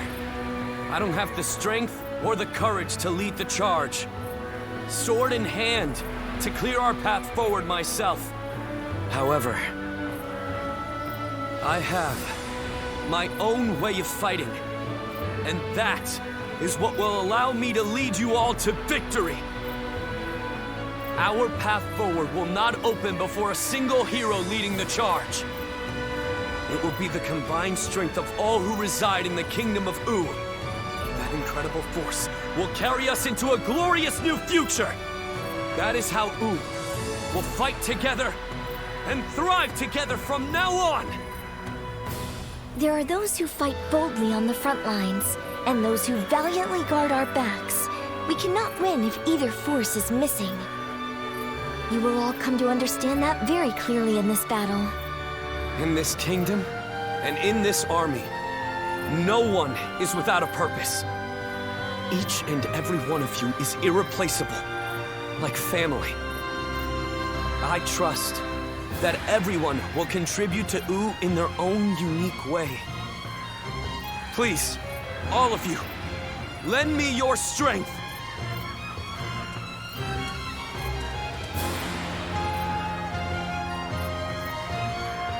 Are you seeing this, my friend? Your little brother might just achieve even greater things than you did.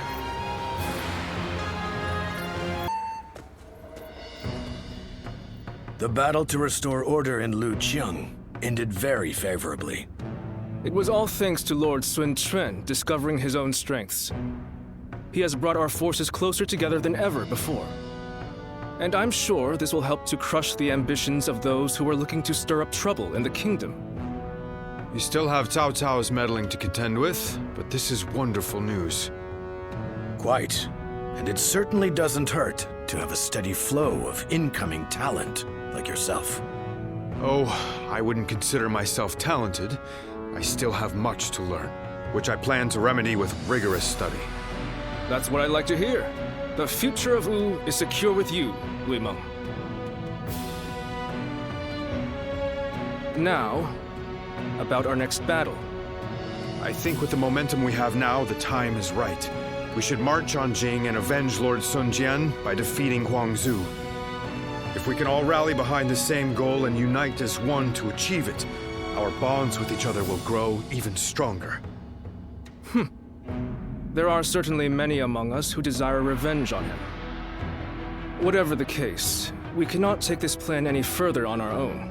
We should first ask Lord Sun Quan for his judgment on the matter.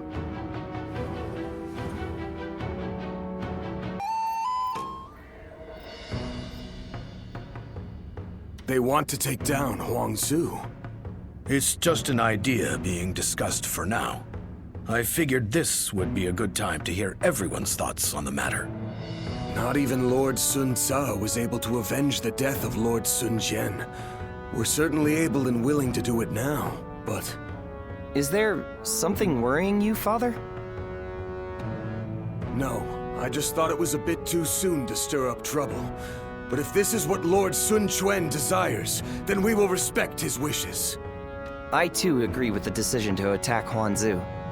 I imagine that Lord Sun Quan also wishes to claim Jing for himself before Cao Cao is able to get his hands on it. But avenging one's father is a very noble pursuit in and of itself. Succeeding will likely earn Lord Sun Quan a great deal of renown. Ling Cao, you have been blessed with a very bright son. I envy you. Ling Tong, I'm sure you'll grow into an indispensable officer for Wu.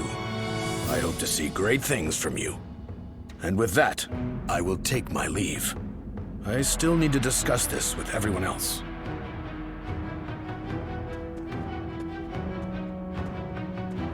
Ling Tong, I don't want to see you letting all that praise go to your head. You must always act with awareness of your own standing. We will do all that is necessary in the service of the House of Sun. That is our duty. Never forget that. You don't need to tell me these things, Father. I'm not a child anymore.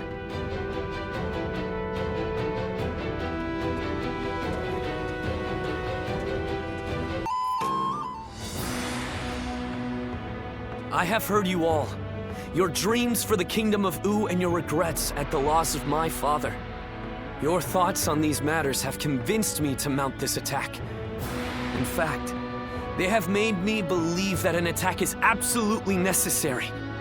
But we haven't even established peace within our own borders yet.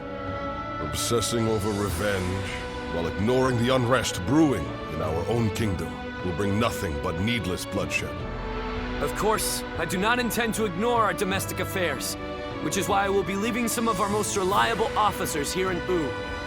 Chengpu, Handong, and Huanggai. Make good use of Tai Shi Tzu, Zhou Tai, and their men to guard the kingdom.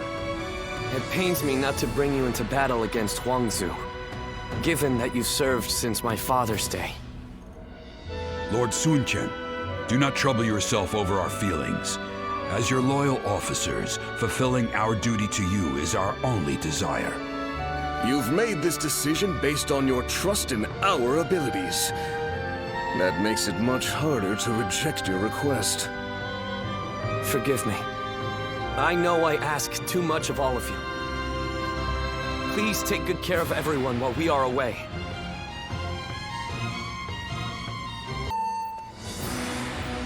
At last, our battle with Huang Zu is nigh.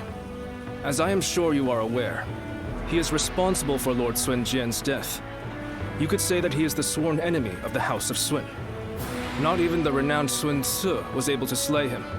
You should be wary of the dangers this battle presents. My apologies for the needless reminder.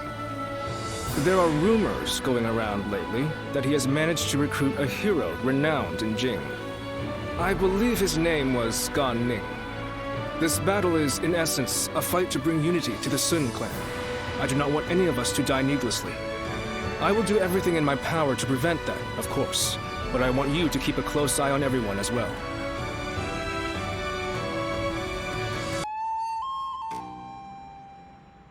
It fills my heart with shame, but we have no choice. We're taking our troops home. Prepare for an immediate retreat! Sir! Lord Sun Quan, please wait! We can't pull our troops out now! We're here to slay Huang Zu. We have not yet accomplished that. If you leave now, your father's death will have been in vain! No. As the leader of the House of Sun, I cannot allow the rebellion of Shan Yue to go on. But I still haven't slain my father's killer. Lord Sun Quan, are you not also fighting to avenge your father's death? Yes, I am. I despise Huangzu. My hatred for him is just as strong as the rage you feel for the one who killed your father. And yet, remember what we have come here to accomplish. What would my father, my brother, and Ling Cao really ask of us? Should we relentlessly pursue their killers in a fit of rage, only to return home to find the kingdom of Wu overrun by the Shan Yue? That isn't... How could I ever face my father or my brother if I allowed such a thing to happen? We will withdraw for now, Ling Tong. I know someone as clever as you can see the wisdom in that.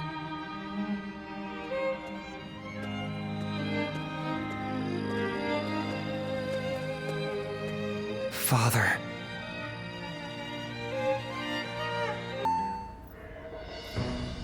Our officers are limiting their ability to mobilize, but there are still uprisings all across the kingdom.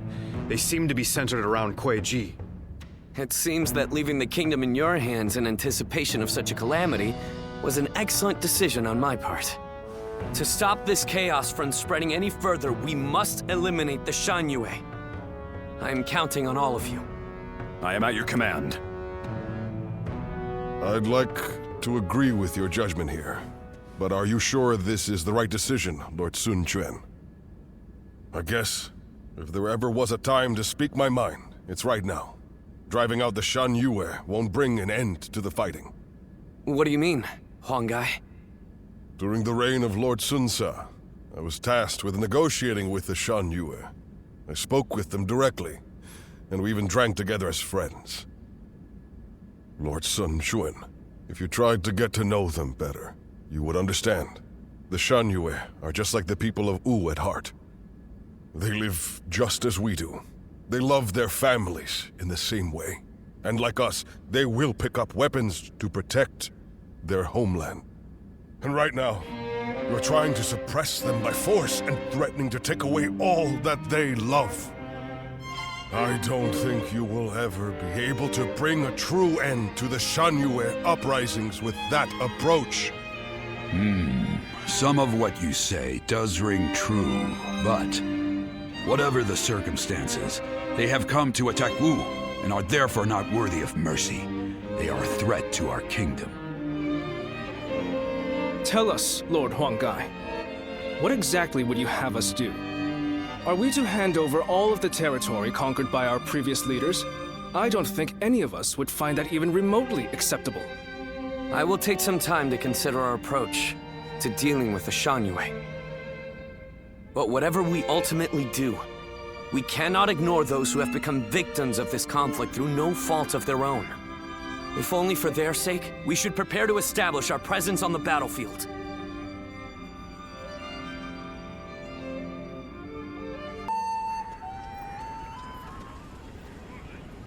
I heard Lord Huang Gai raised objections against fighting the Shan Yue.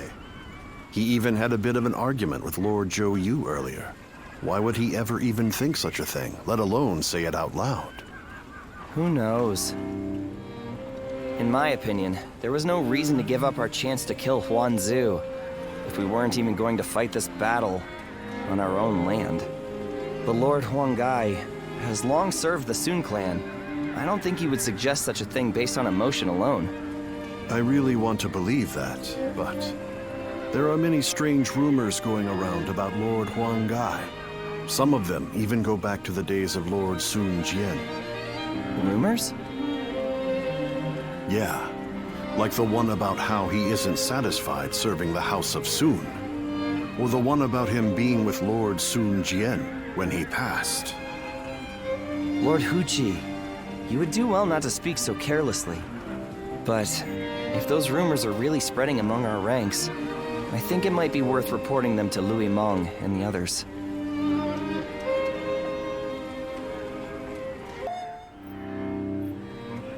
people of Wu have spent a long time risking their lives to protect the innocent from Shan Yue's aggression.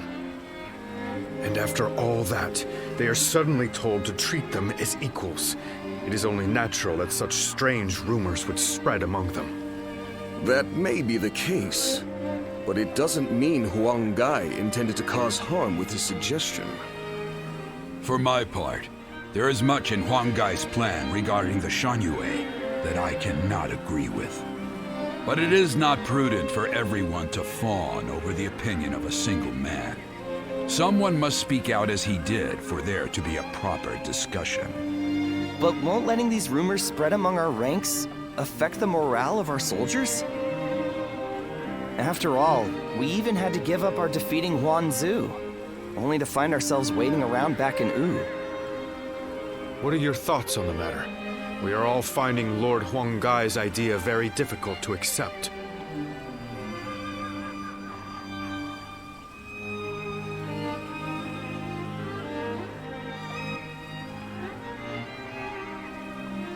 Even so, his bond with the Shan Yue runs very deep, possibly much deeper than you could imagine.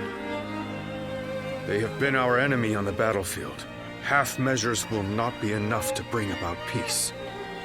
We have a duty to offer our Lord our opinions so that he can make better judgments.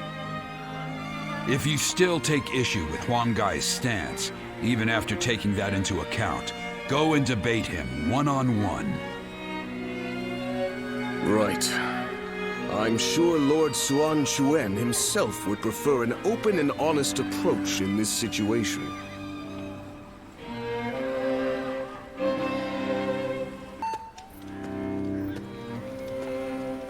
There's been no end to the arguing, has there? You seem tired out by it as well. The simple fact is that there are now many more people in Wu. It's inevitable that disagreements will arise. Debating what's right will not provide any answers, because what is right depends entirely upon each individual's beliefs. However, a ruler must possess the ability to unite those ideas about what is right into a single force. This has made things several degrees more difficult for Lord Sun Quan, and for us who assist him, compared to the days of Sun Ce's rule. I know. I get worried sometimes. Worried that our kingdom might crumble from infighting. I believe in Chuen and every one of you, of course. It's just that we seem to have become so disunited. I wonder, what would Father and Suo have done? The living cannot speak for the dead. But if one were to imagine what their approach would have been, they might not have done anything, and just watched. Done nothing? Sometimes, after a clash of opinions between many different people, a new solution to the problem becomes evident. That was something both Lord Sun Jian and Sun Ce knew well and appreciated. And that is why I don't feel concerned. In fact, Lord Sun Quan's approach may be even better at building a consensus than that of his predecessors. As one of Wu's strategists, it is my duty to believe in him, and also in myself, so that we may devise ways to win any battle. My brothers have been truly lucky to have had you as their advisor, Zhou Yu. I know it is way past due, but please allow me to thank you. You give me too much credit, Princess. I'm here because I chose to be by their side.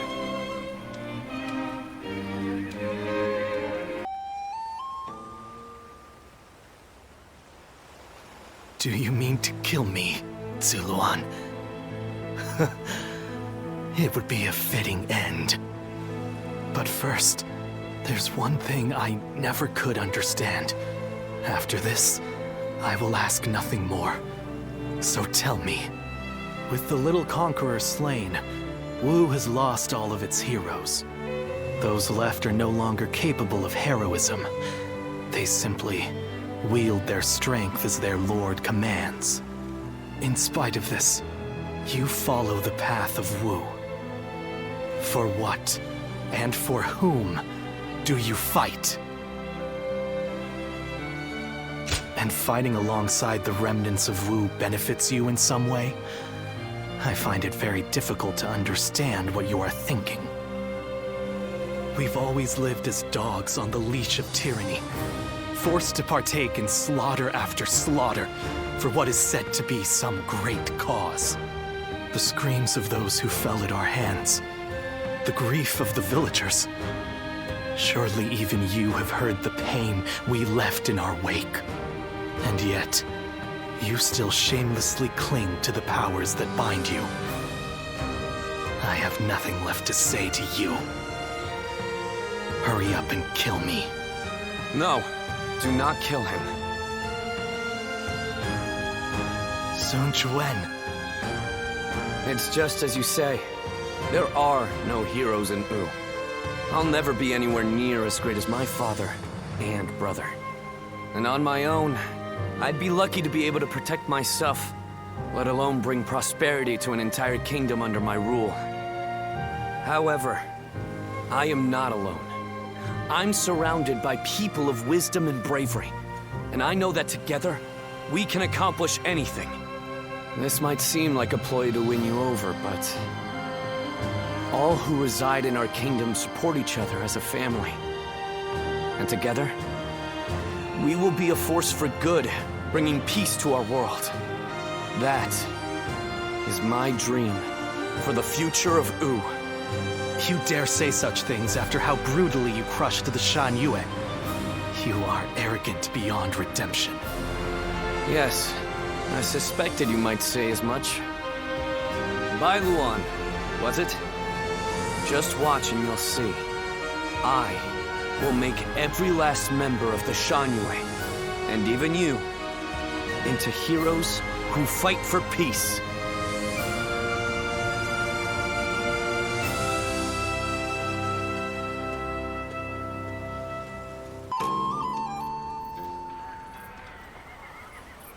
You've allowed me into your leader's tent without restraints?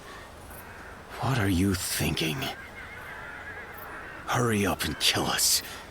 You needn't spare anyone. I would rather even our children be put to death than raised under the oppression of Wu. Oppression? I do not intend to oppress anybody. Even if that is true, you have defeated us and are trying to control us through force. That is a fact. There can be no lasting peace between your people and mine. We are too different to coexist in the same territory. According to who? Is that meant to be self-evident? Or do you claim it based on historical precedent? Either way, that goes against my wishes. Your wishes? What I wish for is a kingdom where all those who live in Jiangdong respect and help one another. I do not intend to force anything upon the Shan Yue, so long as you do not point your blades at us. In fact, I want to learn from your wisdom. We do not know how to survive in the wilderness as you do. How self-centered. You can speak of ideals all you like, but there are many whose anger will not be placated. I am willing to bear the brunt of all their discontent. For all my other failings as a leader, I can at least do that. Let's end this strife between the Shan Yue and Wu. Starting today, we shall be one, living alongside and helping one another. Your desire for peace appears to be genuine. It is. And you should know that once I form an agreement, I ensure it is honored. There will be no chance to withdraw. Not so weak-willed after all. Now, you have me curious about this Wu you dream of. But if you ever make another attempt to oppress us, I am aware. I will do everything I can to maintain your trust.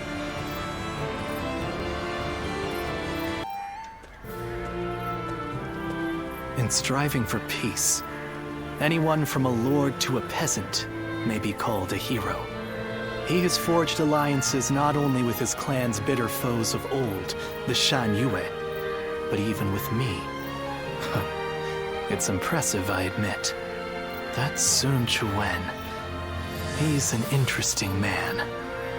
More capable than I thought he might be, at least.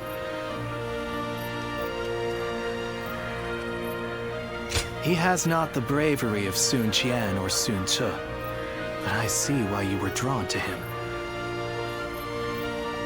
When you decided to place your faith in the hero of the Sun clan, I thought for sure you were mistaken. But in spite of everything you forgot, I suppose your memories of Chuha were enough to guide you down the right path.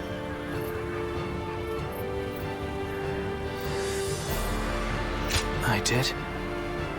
That seems doubtful. Zuluan, you must use your unique skills to help your lord and save all those who are suffering amidst the chaos. If Sun Quan ever errs in his ways, correct them. If you fail to do so, I shall do my duty as a guardian of peace and punish you both. I will not walk alongside you.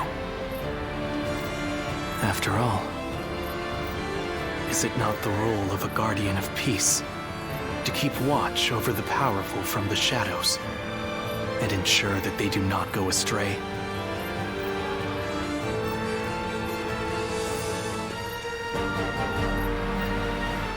Those who have been long divided must unite, while those who have been long united must diverge. Thus has it always been for empires and their people alike. Guardian of peace, the time has come to part ways. One will champion heroes, striving to bring peace to the world. The other will lurk in the shadows, keeping the heroes true to their path. That is the new way of the Guardians of Peace. And thus shall our purpose be fulfilled. This is the last time I appear before you. Well, it is said that the founders of our order were mystical beings, that they had the faces of children, with hair as white as snow, and eyes as blue as the surface of a frozen lake, and that no number of years could ever age them. Zuluan, you must go now. Let your eyes guide you along your true path, and carry all that has been entrusted to you.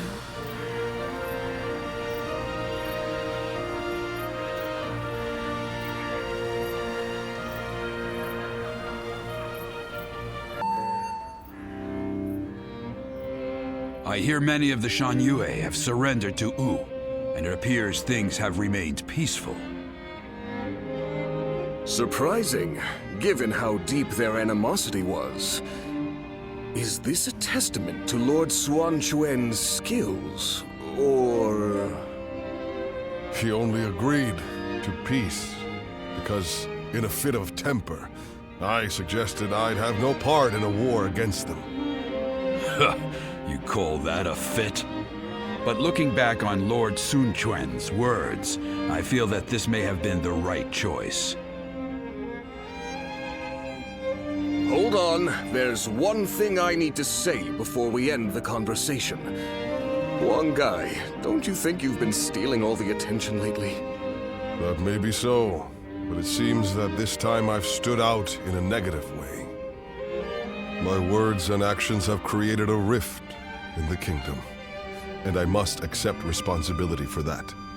Even so, I don't intend to stop voicing my opinions, because that type of open discussion is what we should strive to achieve in Wu. If for some reason my voice is ever silenced, then... Hey, stop with that nonsense, Huang Gai. Remember, what must you do above all else? Lord Sun Quan has entrusted you with governing Shanyue. That's a major task you ought to focus on. Right. Stop being so gloomy about everything, or you'll make Zhou Yu irritable again. Although, I suppose I can't talk. I've been pretty negative myself. You're right. I have duties I ought to be focusing on before anything else.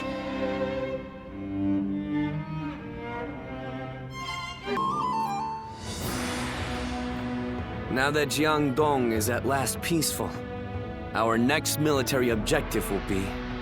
to defeat Huanzu once and for all? Surely? I doubt anyone would disagree. I hope you're not saying that because of your personal vendetta. Ling Tong wanting to avenge his father is no different than how all of us wish to take revenge for Lord Sun Jian. If such objectives remain unfulfilled, the morale of our troops will suffer. I'm also in favor of going to war with Huangzu. It's high time we settled things. Likewise. I should very much like to see him slain. However, as the leader of Wu, I must weigh up the benefits and drawbacks of that decision. I do not think we should rush into a war with him, unless we stand to benefit in a significant way. If that's your concern, then you needn't fret, as his territory is in Qing province. It has immense strategic value. Cao Cao has conquered Hubei after defeating Yuan Shao at Guandu, and is now looking to expand south, starting with Qing. There are also signs that he had a hand in the rebellion at Lujiang. The threat he poses is becoming more and more immediate. The proposal makes military sense. We'd be removing a threat, solidifying our foundations, and positioning ourselves to be ready for war. Indeed, Lord Zhou Yu, always taking the words out of my mouth. We should take Xiakou, then conquer Qing, and finally invade Bashu, to control the entirety of the southern half of the realm. Lord Lu Su, did you really just say what I think you did? Tell me, why would we do all of that? It would be a means of protecting the people of Wu from Cao Cao. Cao Cao controls virtually the whole of the north, but if we take all of the south, he'll become unable to move against us. A daring plan, to say the least. That path could lead to our lord controlling the entire realm. Me? Controlling the realm? You are very much capable of such a thing, my lord. Each and every one of us believes that.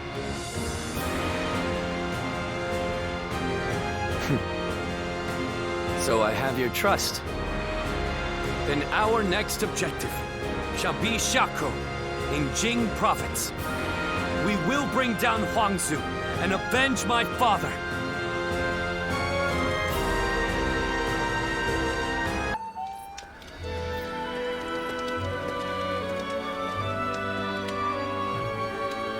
Things have escalated quickly. In truth, I thought ruling the realm might one day be our aim. But now that I've heard those words from the others, the sheer weight of that idea is mind-boggling. I thought I was, but I suppose I'm actually quite the coward. The very thought of ruling the realm gives me pause. But at the same time, I know that I must pull myself together if I'm to rally the others. Everyone is excited about taking down Huangzu at the prospect of conquest and revenge. However, it seems evident to me that I am perhaps the one who most desperately wishes to see him dead. When I avenge our father, which is something even my brother could not do, I may finally be able to see myself as their equal. I think then I will be able to consider even greater ambitions without fear. or hesitation. When Ce died, I realized that I'm a selfish kind of man at heart. I want to share in the sadness, the anger, the passion felt by the others. Yet, I always end up choosing the most logical or convenient path for me. But, in this upcoming battle, I will defeat Huang Zu, no matter what. Then, I will be able to move forward as the leader of Wu. I will be relying on your skills out there.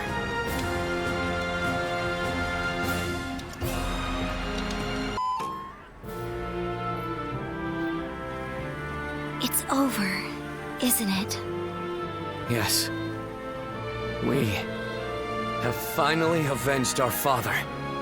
And thanks to all of you, I've now accomplished something that even my brother could not do.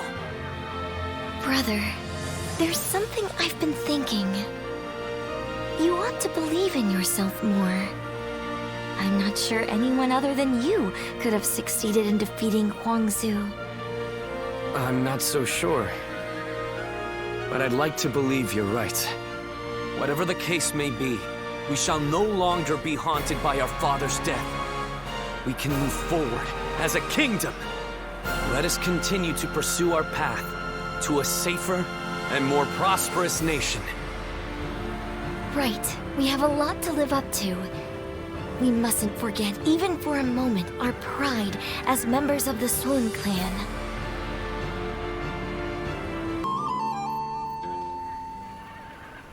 We will lay down our arms and surrender. None of us wish to give our lives for Huang Zu. Quite the rationalist. My service to him was bought with coin.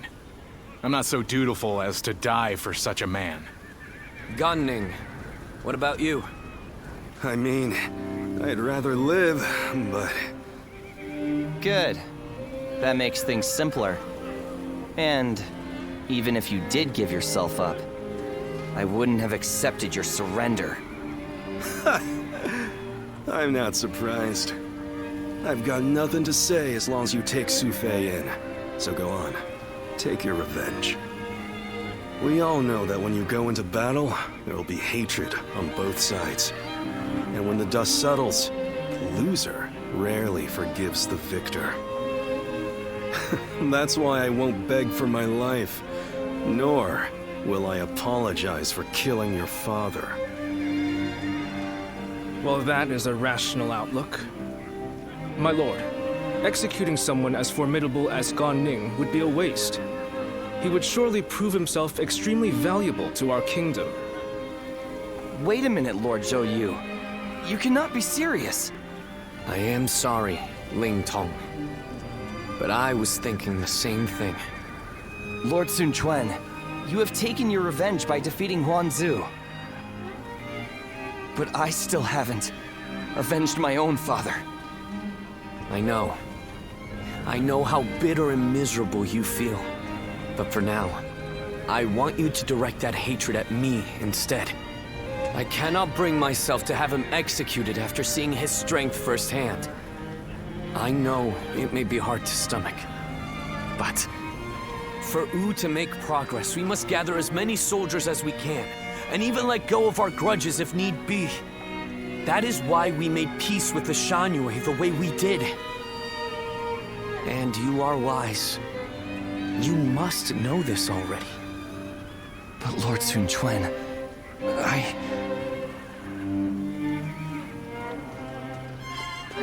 Ling Tong, wait! Are you sure? I would be like kindling in Wu. One wrong step, and I'll end up burning the whole place down. If you are kindling, then we just need to find the right use for you. We need men with experience in naval combat, and you certainly have that. Oh, and what for? The major warlords in the realm are preparing to fight over Jing province. Myself included.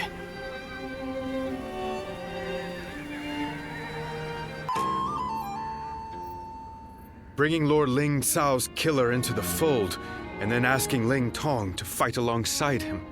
That is rather cruel. I suppose there's no way I can keep my distance from him now. While I understand his resentment toward me, he acts so aggressively I can't help but wonder if he still intends to kill me. And since I prefer to avoid injury or death, I was hoping I could ask you for some advice. Sorry to say, the only help I can give is handling the aftermath of your fights. In the end, the two of you are going to have to resolve things on your own. Still, Ling Tong may be young, but he has a sense of how things ought to be. And he knows full well that Wu needs you.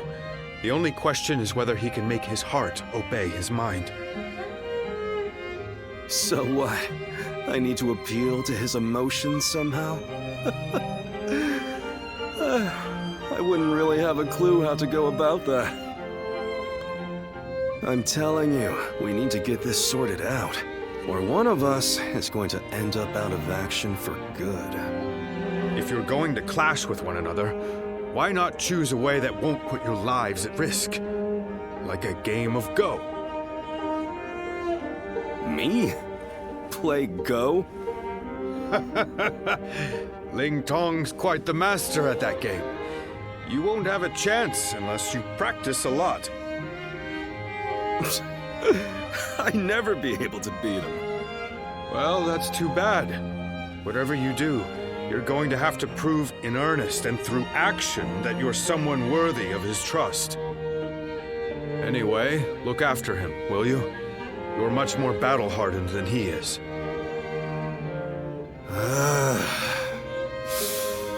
I suppose I'll have to. I'll just have to be careful not to aggravate him, though.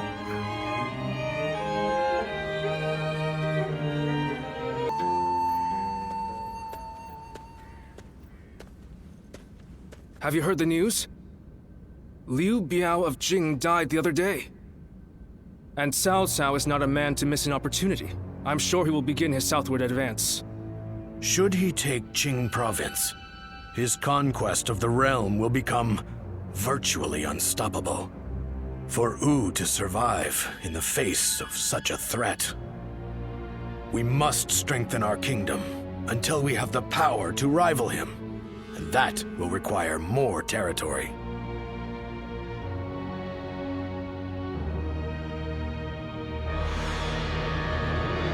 I am sure there is. But expanding our borders is probably the easiest path. One can strategize endlessly, but the fact remains that a small territory simply cannot host a massive army. But first, there is something we must do in preparation. A task you two would be well suited for. I want you to act as messengers to send our condolences and meet with Liu Biao's successor, Liu Song. While there, find Liu Bei, who is said to be staying with him, and subtly ask him to join our side. There is, however, a possibility that Cao Cao has already made a move. He did consider Liu Bei a threat, after all. You're a longtime acquaintance of Liu Bei and his men, are you not? So let me ask you this. What kind of man is Liu Bei, in your eyes? Compassion. Sounds like the exact opposite of Cao Cao, who favors reason above all. Unlike a man of reason, one of compassion can be swayed by momentary emotions. Perhaps that changeability is what Cao Cao fears so much. Whatever the case may be, bringing Liu Bei to our side will be a necessity in countering Cao Cao. Good luck, you two. The fate of the House of Sun depends on you.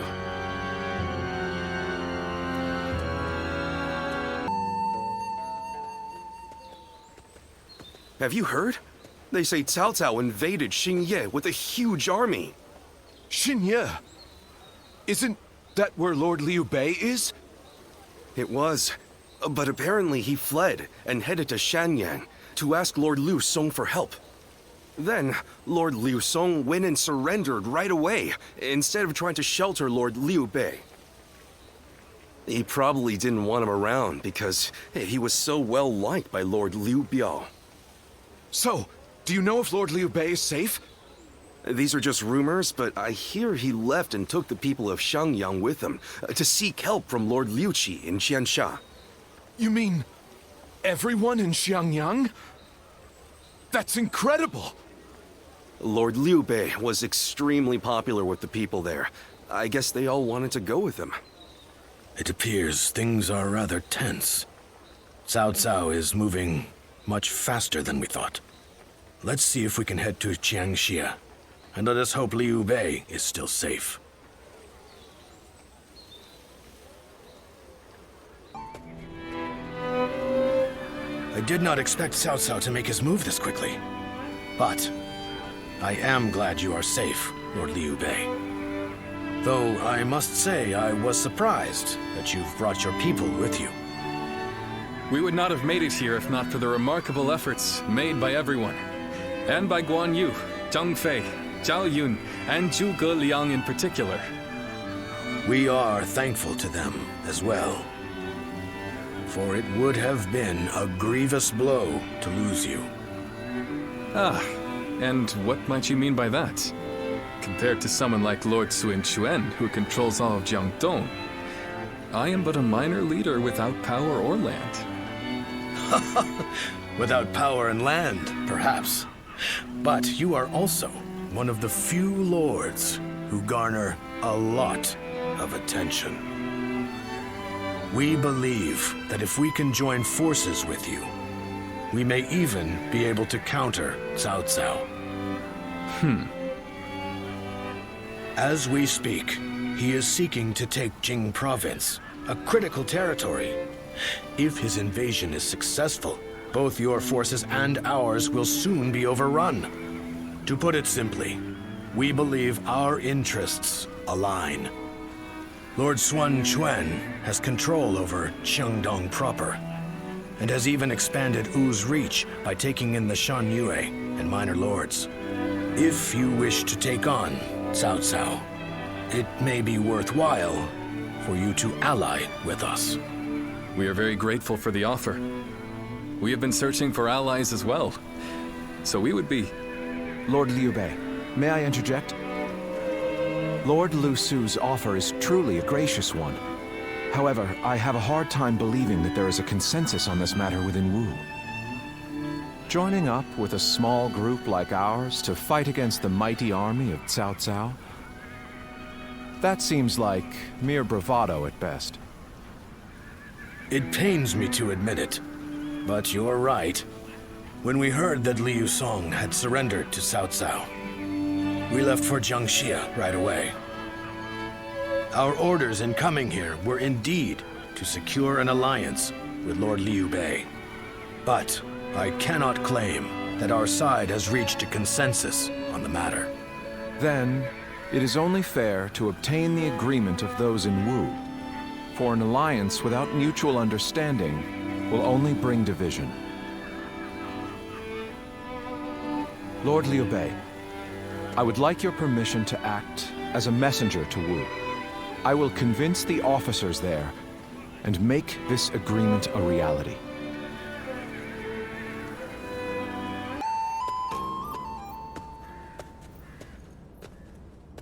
We've been called for a meeting. It seems a message from Cao Cao arrived just before we returned. Yes, it was written in more delicate language, but it was in essence asking for our surrender. Perhaps we should have expected this, but those in Wu have split right down the middle, just as Zhuge Liang predicted. There are those who claim that victory is impossible against Cao Cao, and that we should surrender before any unnecessary bloodshed. And then there are those who say we should ally with Liu Bei and resist Cao Cao with everything we have. If there is anyone capable of uniting the two factions together, I can think of no one more fit for the task than Lord Zhou Yu. But unfortunately, he is away at the moment. He is likely busy taking measures of his own to make sure we are prepared for the coming danger. Ultimately, the only way we can protect both our domain and our people is to rise up and rival Cao Cao for control of the realm. I've spoken of this plan before, haven't I? It isn't some impossible dream. I truly believe it can be done. Which is why I want nothing more than to convince every person of consequence in Wu to resist the urge to surrender. But for now, I'm off to meet with Zhuge Liang. You should make your way over to the war room to wait for our arrival.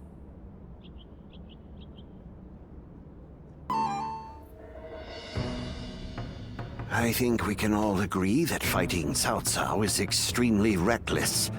How can we possibly hope to win against such numbers? Territory should not take priority over the safety of the people of Wu. Is it not said that needless bloodshed is the mark of a foolish leader? I never thought I would witness the likes of Lord Zheng Jiao, suggesting we kneel to a tyrant who manipulates the Emperor and exploits all in his path. The Yellow Turbans of Qing, the Heishen bandits. They gave in to Cao Cao and have achieved distinction under his command. But in reality, their lives have been robbed of all meaning, and they now exist as nothing more than toothless beasts at the mercy of the lash. Tyranny is all that lies at the end of the path to Cao Cao's feet. Once you become a slave to his power, it becomes impossible to break free. Do you really think we should abandon our pride and forsake our future just to avoid making the sacrifice necessary to protect them? We do not find giving up on our land and our people to Cao Cao any more tolerable than you do. But if this is what it takes for our people's lives to be spared, then is it not the best decision we can make? He's right. There is no reason for us to sacrifice ourselves for pride. We will eventually win back everything taken from us. With all due respect, I am honestly a little disappointed in what I'm witnessing here. The Sun clan, renowned for its brave warriors, has such cowards for officers. How dare you! Lord Liu Bei has no land to call home, and what soldiers and retainers he does have are far fewer in number than those of Wu. In spite of all that, he has sworn to never bend the knee to Cao Cao, and has even sent me to Wu to negotiate an alliance. He does so to save the people of Jing, who regard him with love and respect. And when I arrive here, all I see is Wu, for all its advantages, cowering beneath the shadow of Cao Cao, considering no option but surrender. No matter how many talented officers you assemble, or how well you govern your people, that cowardice makes all of Wu far weaker than Liu Bei alone. All Liu Bei does is flee from battle to battle. He fled from Ji, he fled from Yo, and from Shu as well. He certainly has more courage than most, but only the foolhardy charge into battle without the strength to prevail. So, tell us, Lord Zhuge Liang, are we to assume that you have discovered a way to defeat such a massive force? Yes. I came here knowing that if we fight alongside Wu in this battle, there is a way for us to win.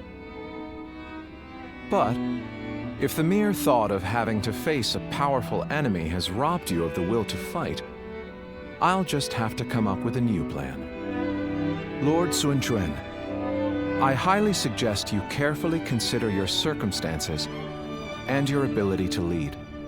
Now look here. I understand the doubts of Zheng Jiao and the others very well. Lu Su and Lord Zhuge Liang have also made a strong case. We will end the discussion here for the time being. I need some time to gather my thoughts on what has been said.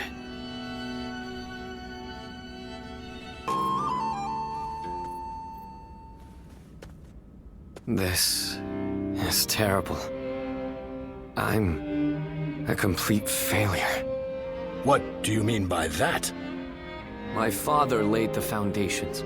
and my brother built Wu into the kingdom it is today.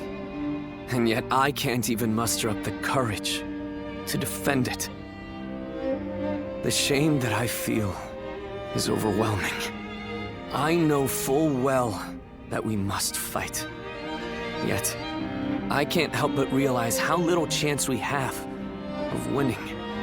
War is crucial to the survival of the kingdom. But we should not fight battles we cannot win. This is a basic principle of warfare. That is true. Lord Zhengzhao was not by any means mistaken in his reasoning. If both sides are correct in their own way, then all that is left is for you to make your choice. Surrender and be trampled upon, or fight and face certain defeat. I don't exactly have the best options to choose from. Where did you get the idea that those were the only two paths? I think you should choose the third path. That is to say, you should bravely take the field, win the battle, and protect all that you hold dear. Is this not also what you had in mind, Lord Zhou? Zhou, you have returned. Yes, I've only just arrived. I'm a bit later than I had planned. But Lord Zhangjiao and the others sure were grumbling up a storm. Zhuge Liang must have really caused a commotion at the meeting. Perhaps his words were a little too bitter for them to stomach. He must have thought that such an approach would be the only thing that could bring Wu to its senses. But Zhuge Liang's words were not meant to merely aggravate or inspire.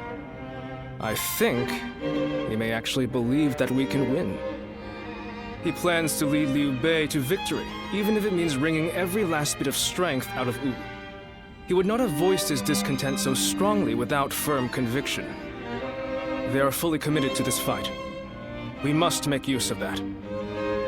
My lord, I speak to you now as a loyal retainer of the House of Sun.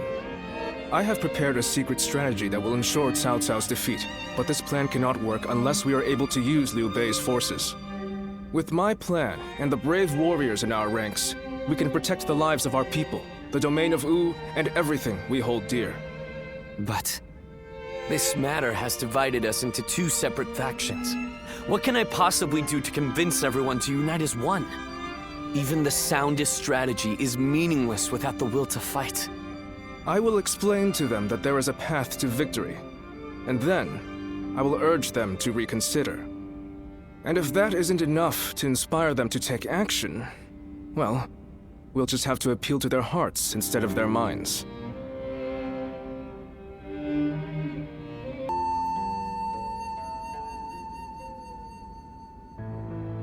Now even Lord Zhou Yu is insisting that we risk our lives in defiance. And just how do you plan on defeating an army of that size? The size of Cao Cao's army certainly makes it a force to be reckoned with. But numbers can be deceiving. We must first compare the strengths and weaknesses of both sides. Our disadvantage lies primarily in our inferior numbers.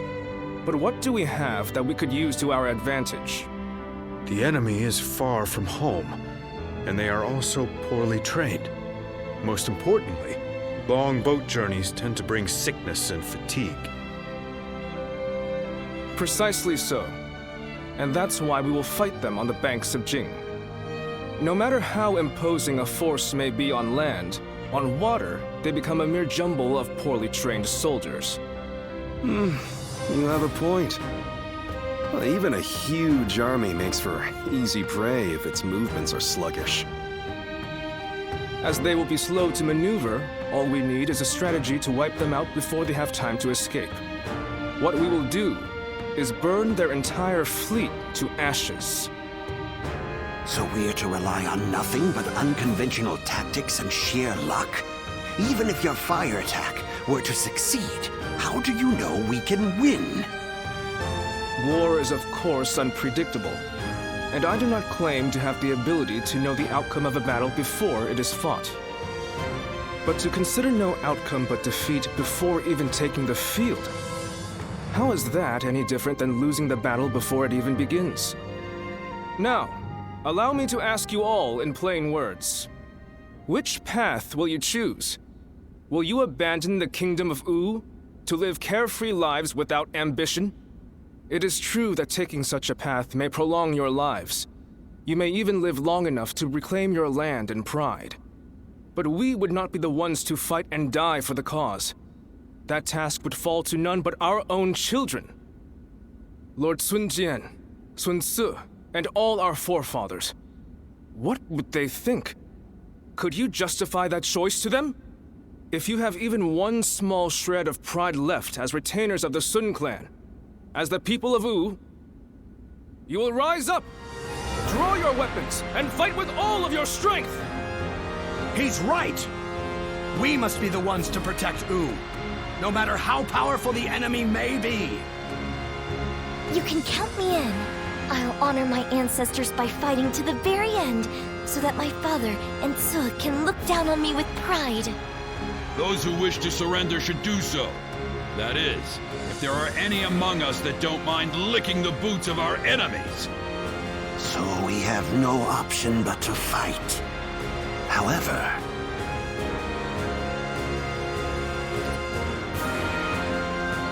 This discussion is now over.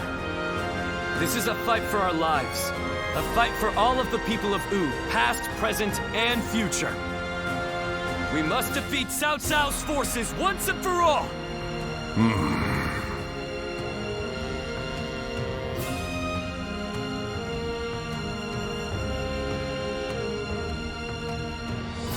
No, I am content with this decision. I was just collecting my thoughts, that's all. Where will this path lead the kingdom of U?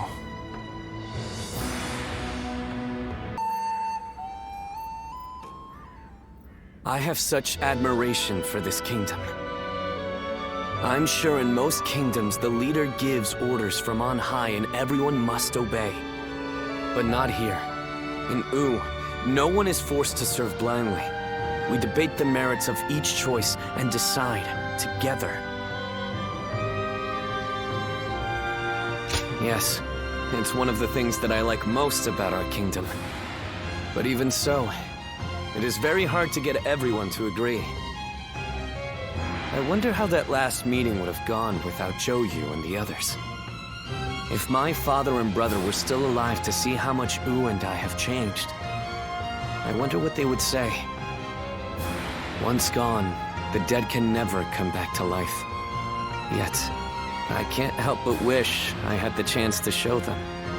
All that aside, it would be truly pathetic if we were to lose this war, given everything that's happened. I'm counting on you. We will use the unique strength of each of our soldiers to the fullest to achieve victory. That is the way of U.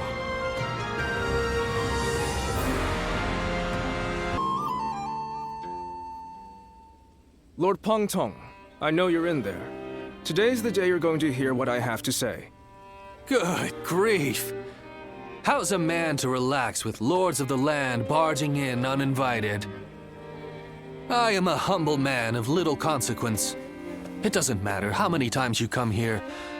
Your problems are none of my concern. Yes, I know what kind of man you are.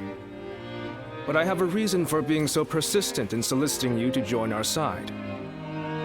Lord Pengtong, your help will be essential to bringing U closer to victory. U's victory will ensure the safety of the people of Jiangdong, which will in turn make it possible to protect the people of Jing. Is this your attempt to convince me? Sorry to disappoint, but that won't work on me. All life is precious, but it's not my battle to fight. I see. Then you have forced my hand. I shall have to rely on my last resort. Last resort? Well, I'll be damned. So they've got you doing their dirty work for them, have they? I understand you are good friends with Lord Pengtong. Please put in a good word for us with him.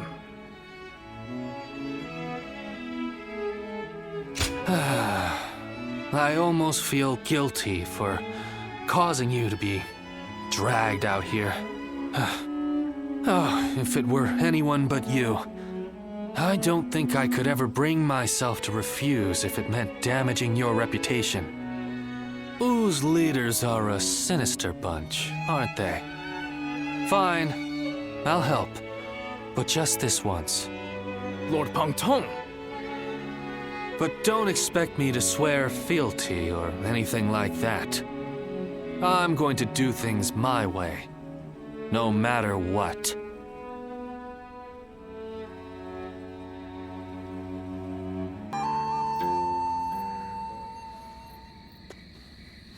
Sorry to bring you here so late. In the coming battle against Cao Cao, I will need you to play a central role. There is a crucial factor which must go in our favor. I want you to ensure that it does. We were afraid to say it in front of the others, but executing this strategy will be about as difficult as threading a needle on horseback.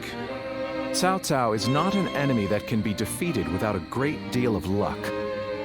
Or perhaps even a miracle. We intend to overwhelm Cao Cao's massive army with fire. But simply starting the fires won't be enough for the plan to work. At this time of year, the winds of the Yangtze River Basin blow from the west and the north. Cao Cao's forces are attacking from the north, so their ranks extend in the same direction. The wind will blow out our fires before they can spread. Of course, Cao Cao is well aware of this, and likely plans to position himself to our north. But the peasantry of Jing have informed us that there is a place where the wind blows from the south for a short period at this time of year. Chibi. They say there are times at night when a southerly wind blows down the cliffs on the southern coast. We want to take advantage of that brief gust of wind. We'll only get one chance, so we must not waste it. You have a technique for predicting the wind, do you not? To give this plan any chance of success, we are going to need that technique of yours. I knew we could rely on you. We will of course be doing all we can as well, but with your abilities, we will have a solid chance to prevail. We have you with us now. Your presence here may just be yet another gift from fate. Our fate will be decided at Chibi. We will defeat them if all goes according to plan, but everything depends on us engaging them at that precise location. So in this battle, we will repel the enemy vanguard and lead their main formation to Chibi. I want you all to act as if the final battle has already begun. Proceed with all due caution. Now the battle begins.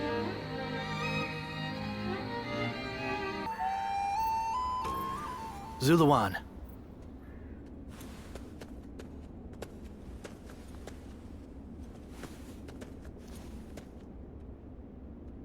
There's no need to be so defensive.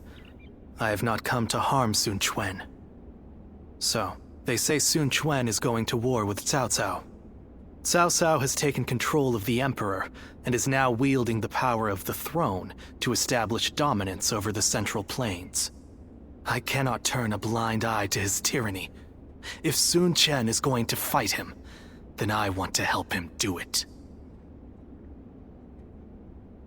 While all of you are engaging Cao Cao's main force in Jing, I will be assaulting Shu City to capture the Emperor.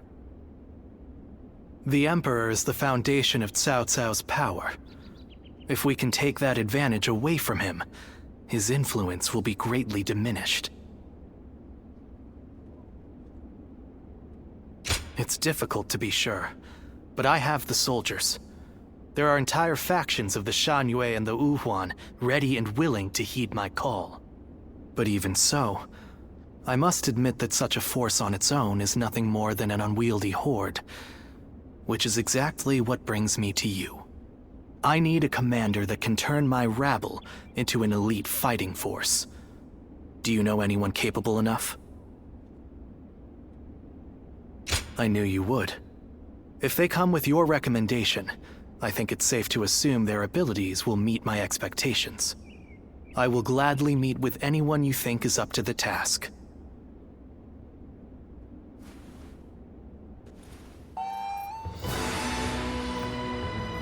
So, your plan is to head to Shu City to rescue the Emperor while Chuen and the others are fighting in Jing. Well, I can't say I care for the phrase rescue the Emperor, but the Emperor has become a powerless figurehead. Whether or not tyranny will plague the land depends on those who guard him. We would likely be better off killing him, but I would rather see him with Sun Chen than under Cao Cao's control. I suggest you show a bit more respect, Bai Luan. We will rescue the Emperor as loyal retainers of Han. I won't apologize. You can back out if you wish. In fact, I'm amazed that you agreed to this to begin with, given our history. My actions brought about your deaths, or so I believed. Who could have guessed that we would end up on the same side of a battle? You don't seem too pleased. But as it happens, there are many things we'd like to say to you. For one, I admit I've made a bad habit of taking things too far. I got so obsessed with building up and defending Wu that I became deaf to the voices of the Shan Yue and the people of Jiangdong. By joining forces with you, we may be able to get at least a little closer to making amends to those we've wronged. Right. And this will also give us the chance we need to save Chuen. Convincing the world of my death is proving to be well worth the effort. I really did plan on never showing my face again. But I couldn't resist the opportunity to fight in such an important battle. But be warned, Guardian of Peace. If you dare try to lay even a finger on the Emperor, I will make you regret it. Understood. Now, let's run through the strategy once more. Sun Quan will intercept Cao Cao in Jing. During this distraction, we will lead our troops in a surprise attack on Shu City to capture the Emperor. Of course, this is assuming that Cao Cao doesn't discover our plan. If their main force comes to the defense of Shu City, we won't stand a chance. Zuluan, you have full knowledge of our situation, but you will be the only one of us to fight alongside Sun Quan's forces in Jing. The fact that Sun Jian still lives, and that we are targeting Shu City, must be kept a total secret. You must make absolutely sure of it.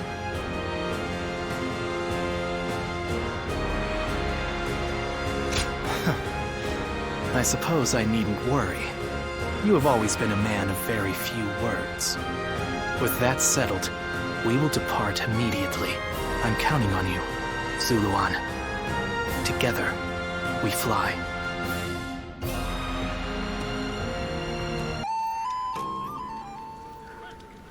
Chibi. If everything goes according to Zhou Yu's plan, we might be able to win. But this is Cao Cao we're going up against here. I suspect he will bring even more troops than we expect. And I'm sure he'll have defectors from Jing advising him as well. We'll be in for a brutal battle if we underestimate them. You're right. But I can promise you that we will do everything in our power to prevent that from happening. It's good to see you again so soon. Lord Lingtong, I believe this is my first time meeting you. We've only just arrived a moment ago. We'd like to take this opportunity to thank Lord Sun Quan properly. By the way, I saw your troops training, and I'm very impressed. Wu is renowned for his navy, but I've never before witnessed such skill. We've lived our whole lives by the Yangtze River. I don't think there's any force that can match our skill in naval combat. Is that so? Well, skill is one thing, but wouldn't you say you're a little short on soldiers? You mean you didn't know that before coming? That's really not something to be complaining about just before a battle. Forgive him, Lord Lingtong. He did not mean to imply that we do not believe in your army's ability to win. We have faced Lord Cao Cao many times. We are keenly aware how difficult his forces can be to defeat, even under the best of circumstances. there's nothing to worry about. Numbers aren't everything in battle.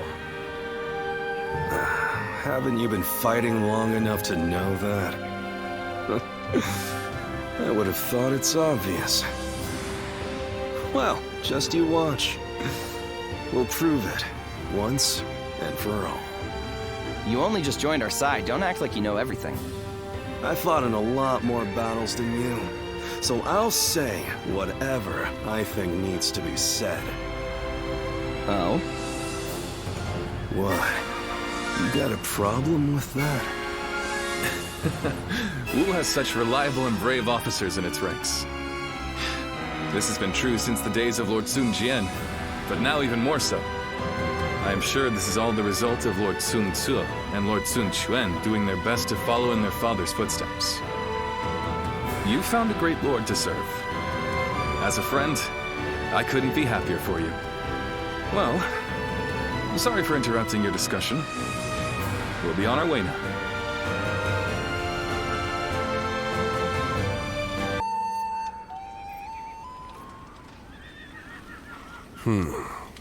Then make sure you tell them as much. Yes, sir.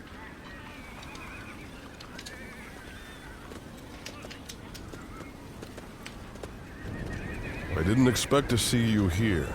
Did you need something from me? Oh, were you wondering about that soldier? He's one of mine. He comes from the Shan Yue.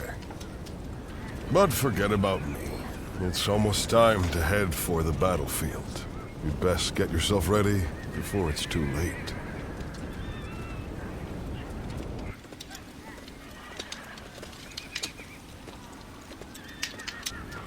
Did you notice anything unusual about Lord Huanggai just now? To tell you the truth, we've been hearing some very disturbing rumors lately. Someone might be leaking our plans to Cao Cao's forces. I do not wish to accuse him of such a thing, but...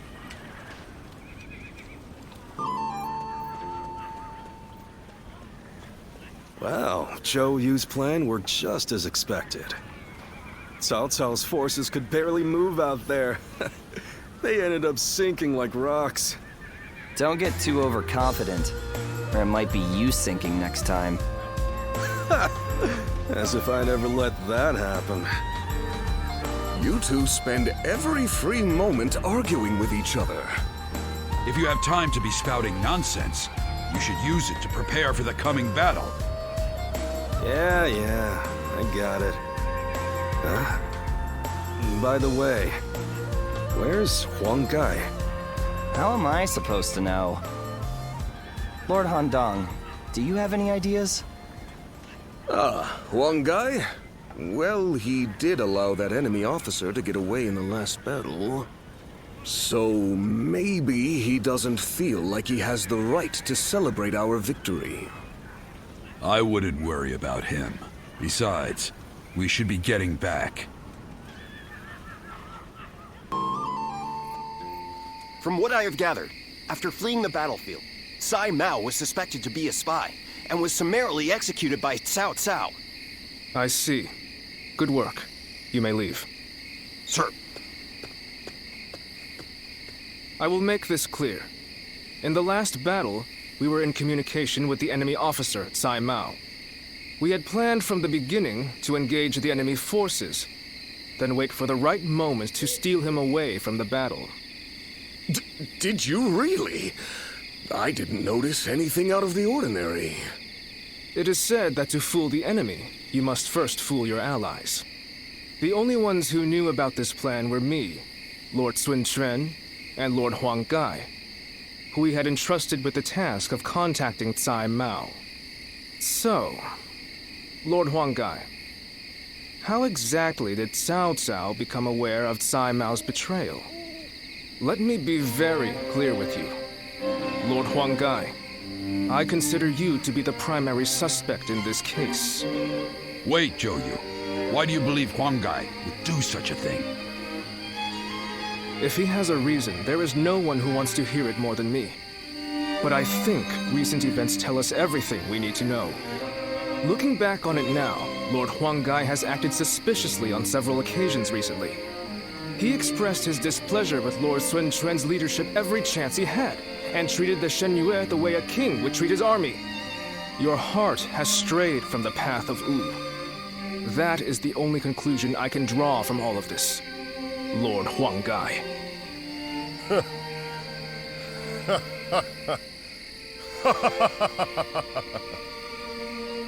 Hey, Huanggai?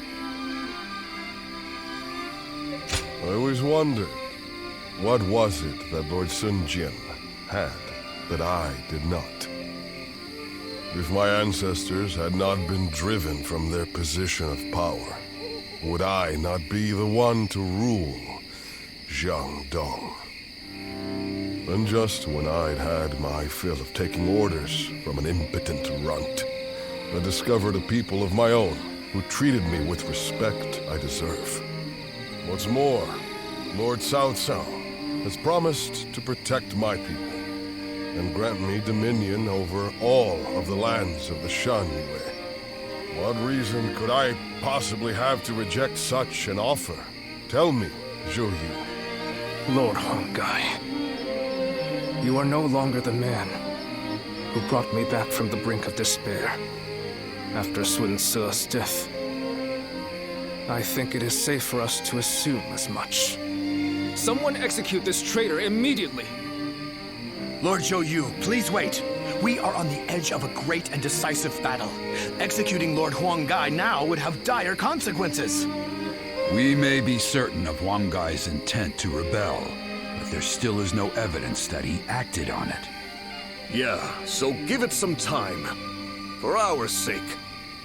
Treating such offenses lightly is a crime all its own. However, punishing a man of merit is bound to lower morale among the troops. Give him the lash and lock him away. His fate will be decided after the battle.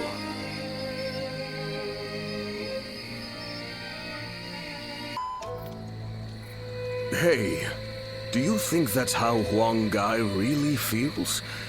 I just can't bring myself to believe it. He has been a great companion to us all since the days of Lord Sun Jian. Somehow I can't see him growing so arrogant and turning traitor just because the Shen Yue showed him a little respect. I don't want to believe it either. But now that he has to put those intentions into words, no amount of testimony from us could ever prove his innocence. You're probably right. But I still trust him. We've been together too long for me to give up on him now.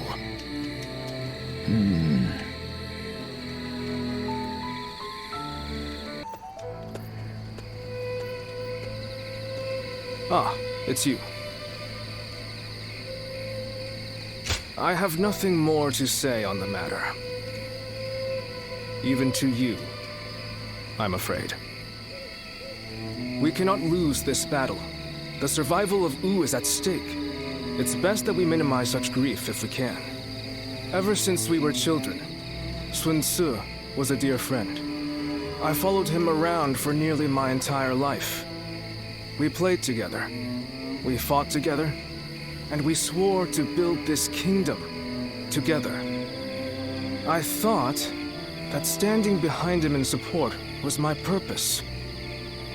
I always believed it would be that way, until the day I died. But now I am here, leading the vanguard of the Sun clan. I must be the one to clear a path forward for my lord.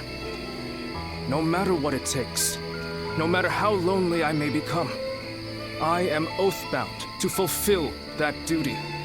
But there are times when that oath starts to feel far too heavy to bear. Listen to me whine. I'm sorry. Push this conversation from your mind. Tomorrow, we will join forces with my lord and take our positions at Chibi. The final battle is upon us at last. You should rest early tonight. If you're fully prepared, there will be no room for regret.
confront Cao Cao in a battle that will decide our future! We prepared as best we can. All that's left is for us to believe in each other and fight through to the end.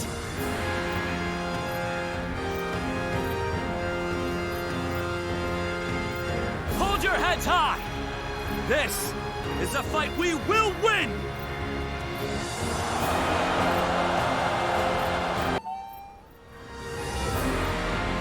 Cao Cao's forces seem to have responded to their defeat by changing their formation. They have linked their ships together into a solid platform, which will enable them to fight as if they are on land. I suppose such quick decision-making is to be expected from the ruler of the Central Plains. But this time, those quick wits of his will be the cause of his downfall. Pang Tong's abilities have proven to be very impressive indeed. For one so reluctant to join us, he has greatly exceeded expectations. Lord Pang Tong was tasked with infiltrating the enemy ranks to offer a proposal to Cao Cao. A plan to prevent his ships from rocking, that is.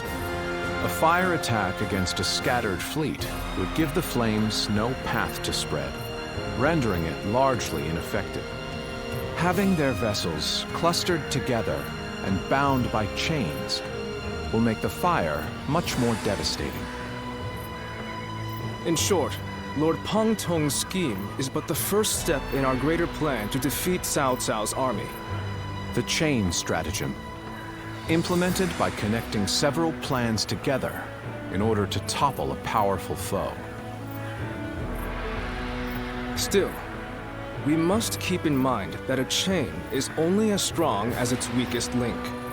And for that reason, we cannot abide even a single failure. We must all be aware of the consequences of the slightest mistake.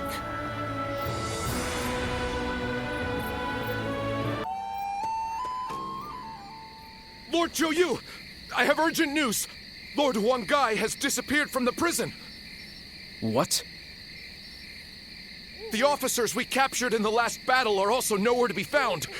We suspect they may have helped him escape. Damn. So he really has defected to Cao Cao's forces.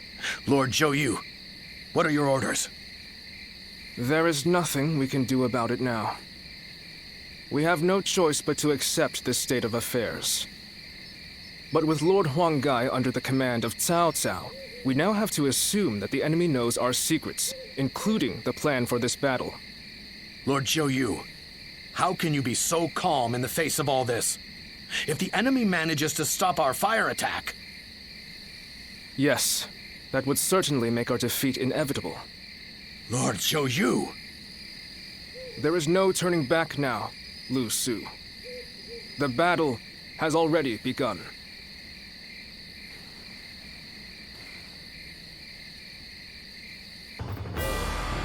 The wind's starting to pick up. In this battle, we will have only a very brief moment of favorable wind that will allow us to set the enemy ships ablaze. As soon as we see signs of the wind changing, we'll mobilize our troops. This means that it falls on you to decide when we head for the front. Has the wind shown any sign of changing? Good. I trust your intuition. The southerly wind of Jing shall carry us to victory.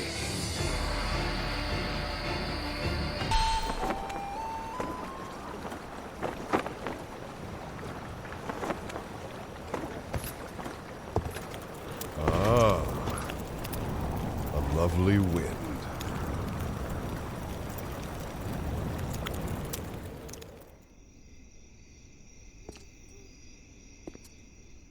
To truly bury Cao Cao's forces in flames, one must strike them from deep within. Who better than I for the task?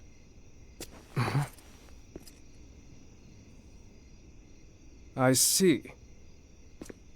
Given that you've been willing to oppose even allies in the name of Wu, everyone would find your defection believable. But doing this will result in much grief for you, Lord Huang Gai. Are you still willing?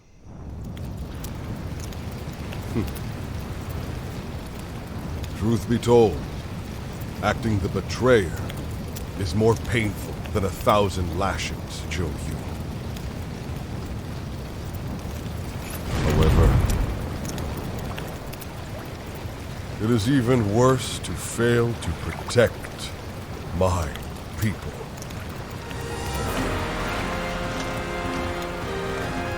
Lord Cao, this is where you and I part ways. So please accept this grand apology! These flames on! The roar of ooze! Counterattack!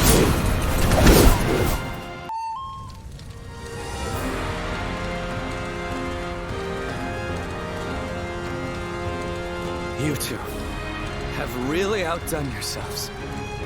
Victory is ours. We have destroyed Cao Cao's forces. That is true. But we had our valiant warriors, Zhou Yu's strategy, and luck on our side. Everything came together to lead us to victory. But I wasn't sure how things would turn out for a while there. Zhou Yu and Huang Gai played their parts so perfectly. The constant complaints, the suspicious behavior, making sure everyone saw them argue. They really had us all fooled, right? I'm sure it was very convincing, especially considering that I actually meant half of what I said. The same goes for you too, right, Zhou Yu? Well, for a strategist, situations such as these call for the utmost discretion. Huang Gai, do you really believe that I am not fit to be a leader? Do you still see me as someone who is too young and unreliable to follow? I know that I will never rise to the level of my father or my brother. And I'm always relying on all of you for help. But you should not try to pursue the shadows of Lord Sun Jian or Lord Sun Sa. You need only to follow the path of your own choosing. If you ever lose your way, you have us to rely on for guidance. These are the true feelings of your loyal servant, Huang Gai, my lord. Huang Gai. But I do have one grievance to air, if I may. We need to do something about your awful habit of constantly putting yourself down. Nobody will follow a leader who doesn't believe in himself. I think you could stand to learn a little from Sun Tzu in that regard. And I mean, only a little. Look at you changing your tune, Zhou Yu. You're the one who used to go on and on about Quen's unique strengths. But I too want my brother to make some changes. We need him standing strong as the head of the family.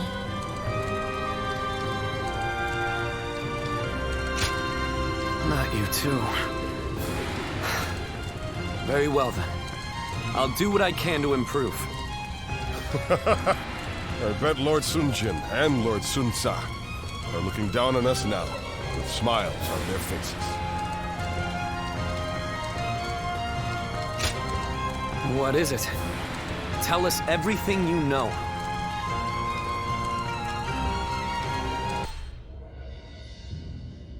Among the major lords, I believe there were only wolves seeking to take advantage of me. There was one clan with true valor. You tigers of Zhengdong. Our only achievement is being able to meet you here like this. The credit for overcoming Cao Cao and rescuing you goes to Sun Quan. I could not be prouder of my son. Nor I, of my younger brother.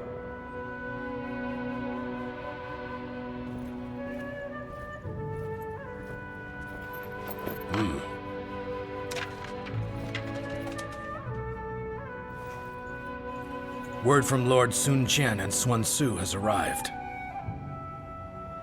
The Emperor has been safely secured. I would expect no less from my father and brother. My own burden has grown lighter. The two of them say they will remain in Shu City and and guard the Emperor.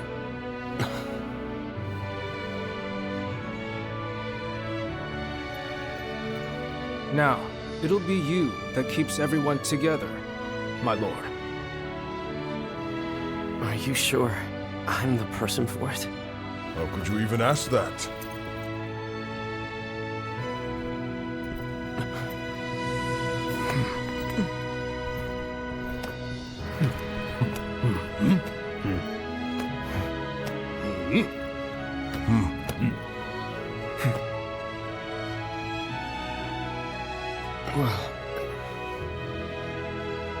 Brother, I think everyone here feels the same. Each of us shall put our courage and skills to the test for Wu under Lord Sun Quan.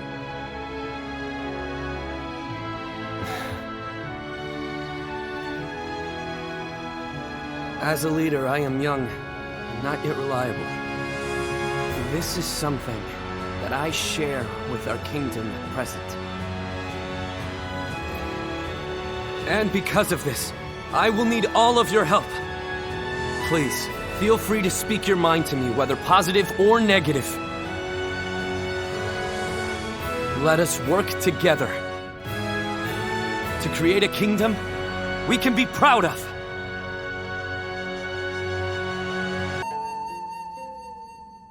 You've done splendidly, Zuluan. Cao Cao's forces have grown visibly weaker without the Emperor.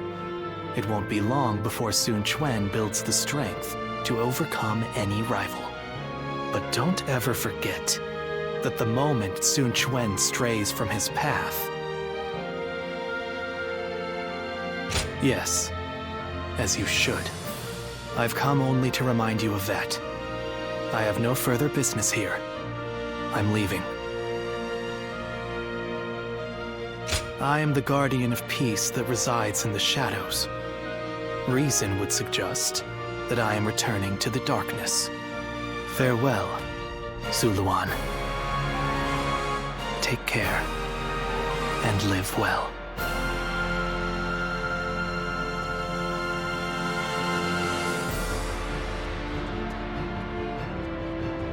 Even without the wings to fly, there are still paths before me here on the ground that are worth taking. Paths that will lead the world to peace.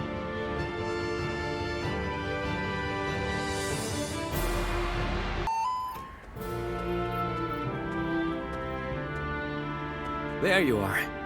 I've called you here to discuss your reward. You were such a great help to us at Chibi. It's only right. We need to make sure everyone is properly compensated. We couldn't quite decide on the perfect reward for you. So, we'd like to know which you would prefer. There are two options we'd like you to consider. The first is a position as a general. We'd like you to support our efforts as an officer of Wu. Of course, the position will also bring its own benefits to your living situation. But naturally, with any position comes greater responsibilities. You might find yourself unable to travel as freely as you do now. The second choice is to support us from the shadows as an officer with no official title. To be honest, I was hesitant to even call this a reward. But I did my best to think of a way for you to reach your potential. This path won't bring fame or glory, but nothing will hold you down either. And you will never want for a battle to test your strength. So what will it be? Please, tell us which path you truly desire. Very well. We will make all the appropriate arrangements. That's just what I wanted to hear. You barely had to think about it. Come on, Chuen. We need to think up a proper title for him right away. Right. I'll come up with a title that is worthy of your achievements. I'll need some time, but I promise it will be worth the wait.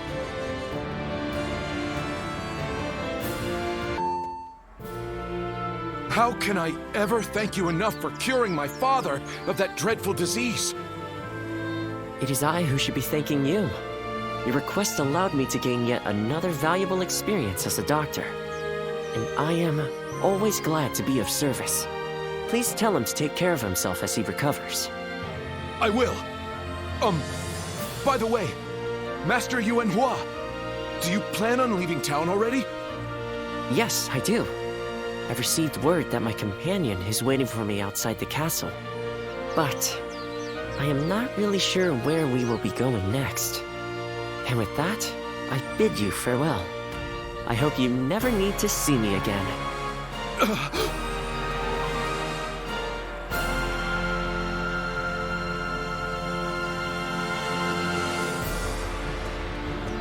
Master Yuan Hua, please, wait!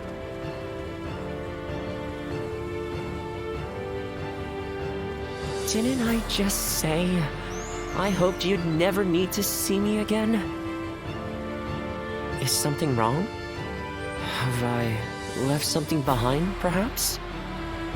No, it's just... Would you let me be your apprentice? My apprentice? I've already discussed it with my father. You're the only one who made a real effort to treat him when every doctor in town gave up. And you were the one to finally cure him. Watching you do that, it changed me as a man. I told my father, imagine if I could become a doctor like him. An apprentice? I once would have dismissed the idea as undeserved flattery. But, yes, perhaps it's not such a bad idea. I do need someone to inherit all of the wisdom and knowledge passed down to me after all. Then you... I will accept you as my new apprentice. But know now that I have no idea what I will teach you, or how much. Thank you so much, Master Yuan Hua! Oh, Yuan Hua is your courtesy name, isn't it? I think I should know the true name of someone who's to be my mentor. Would you mind telling it to me? Oh, I suppose I haven't properly introduced myself. My name is Hua Tuo. Please, call me Hua Yuan Hua.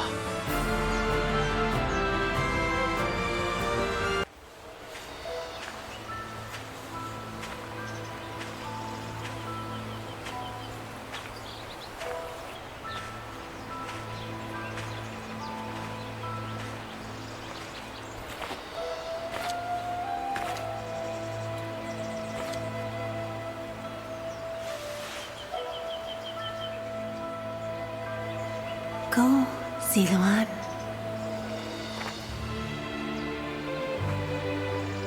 You have found your path. You found comrades to accompany you.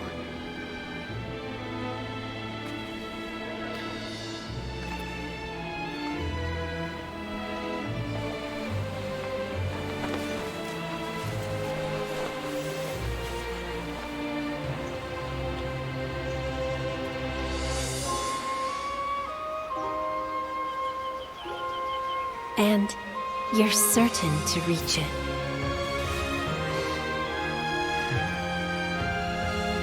A land of peace,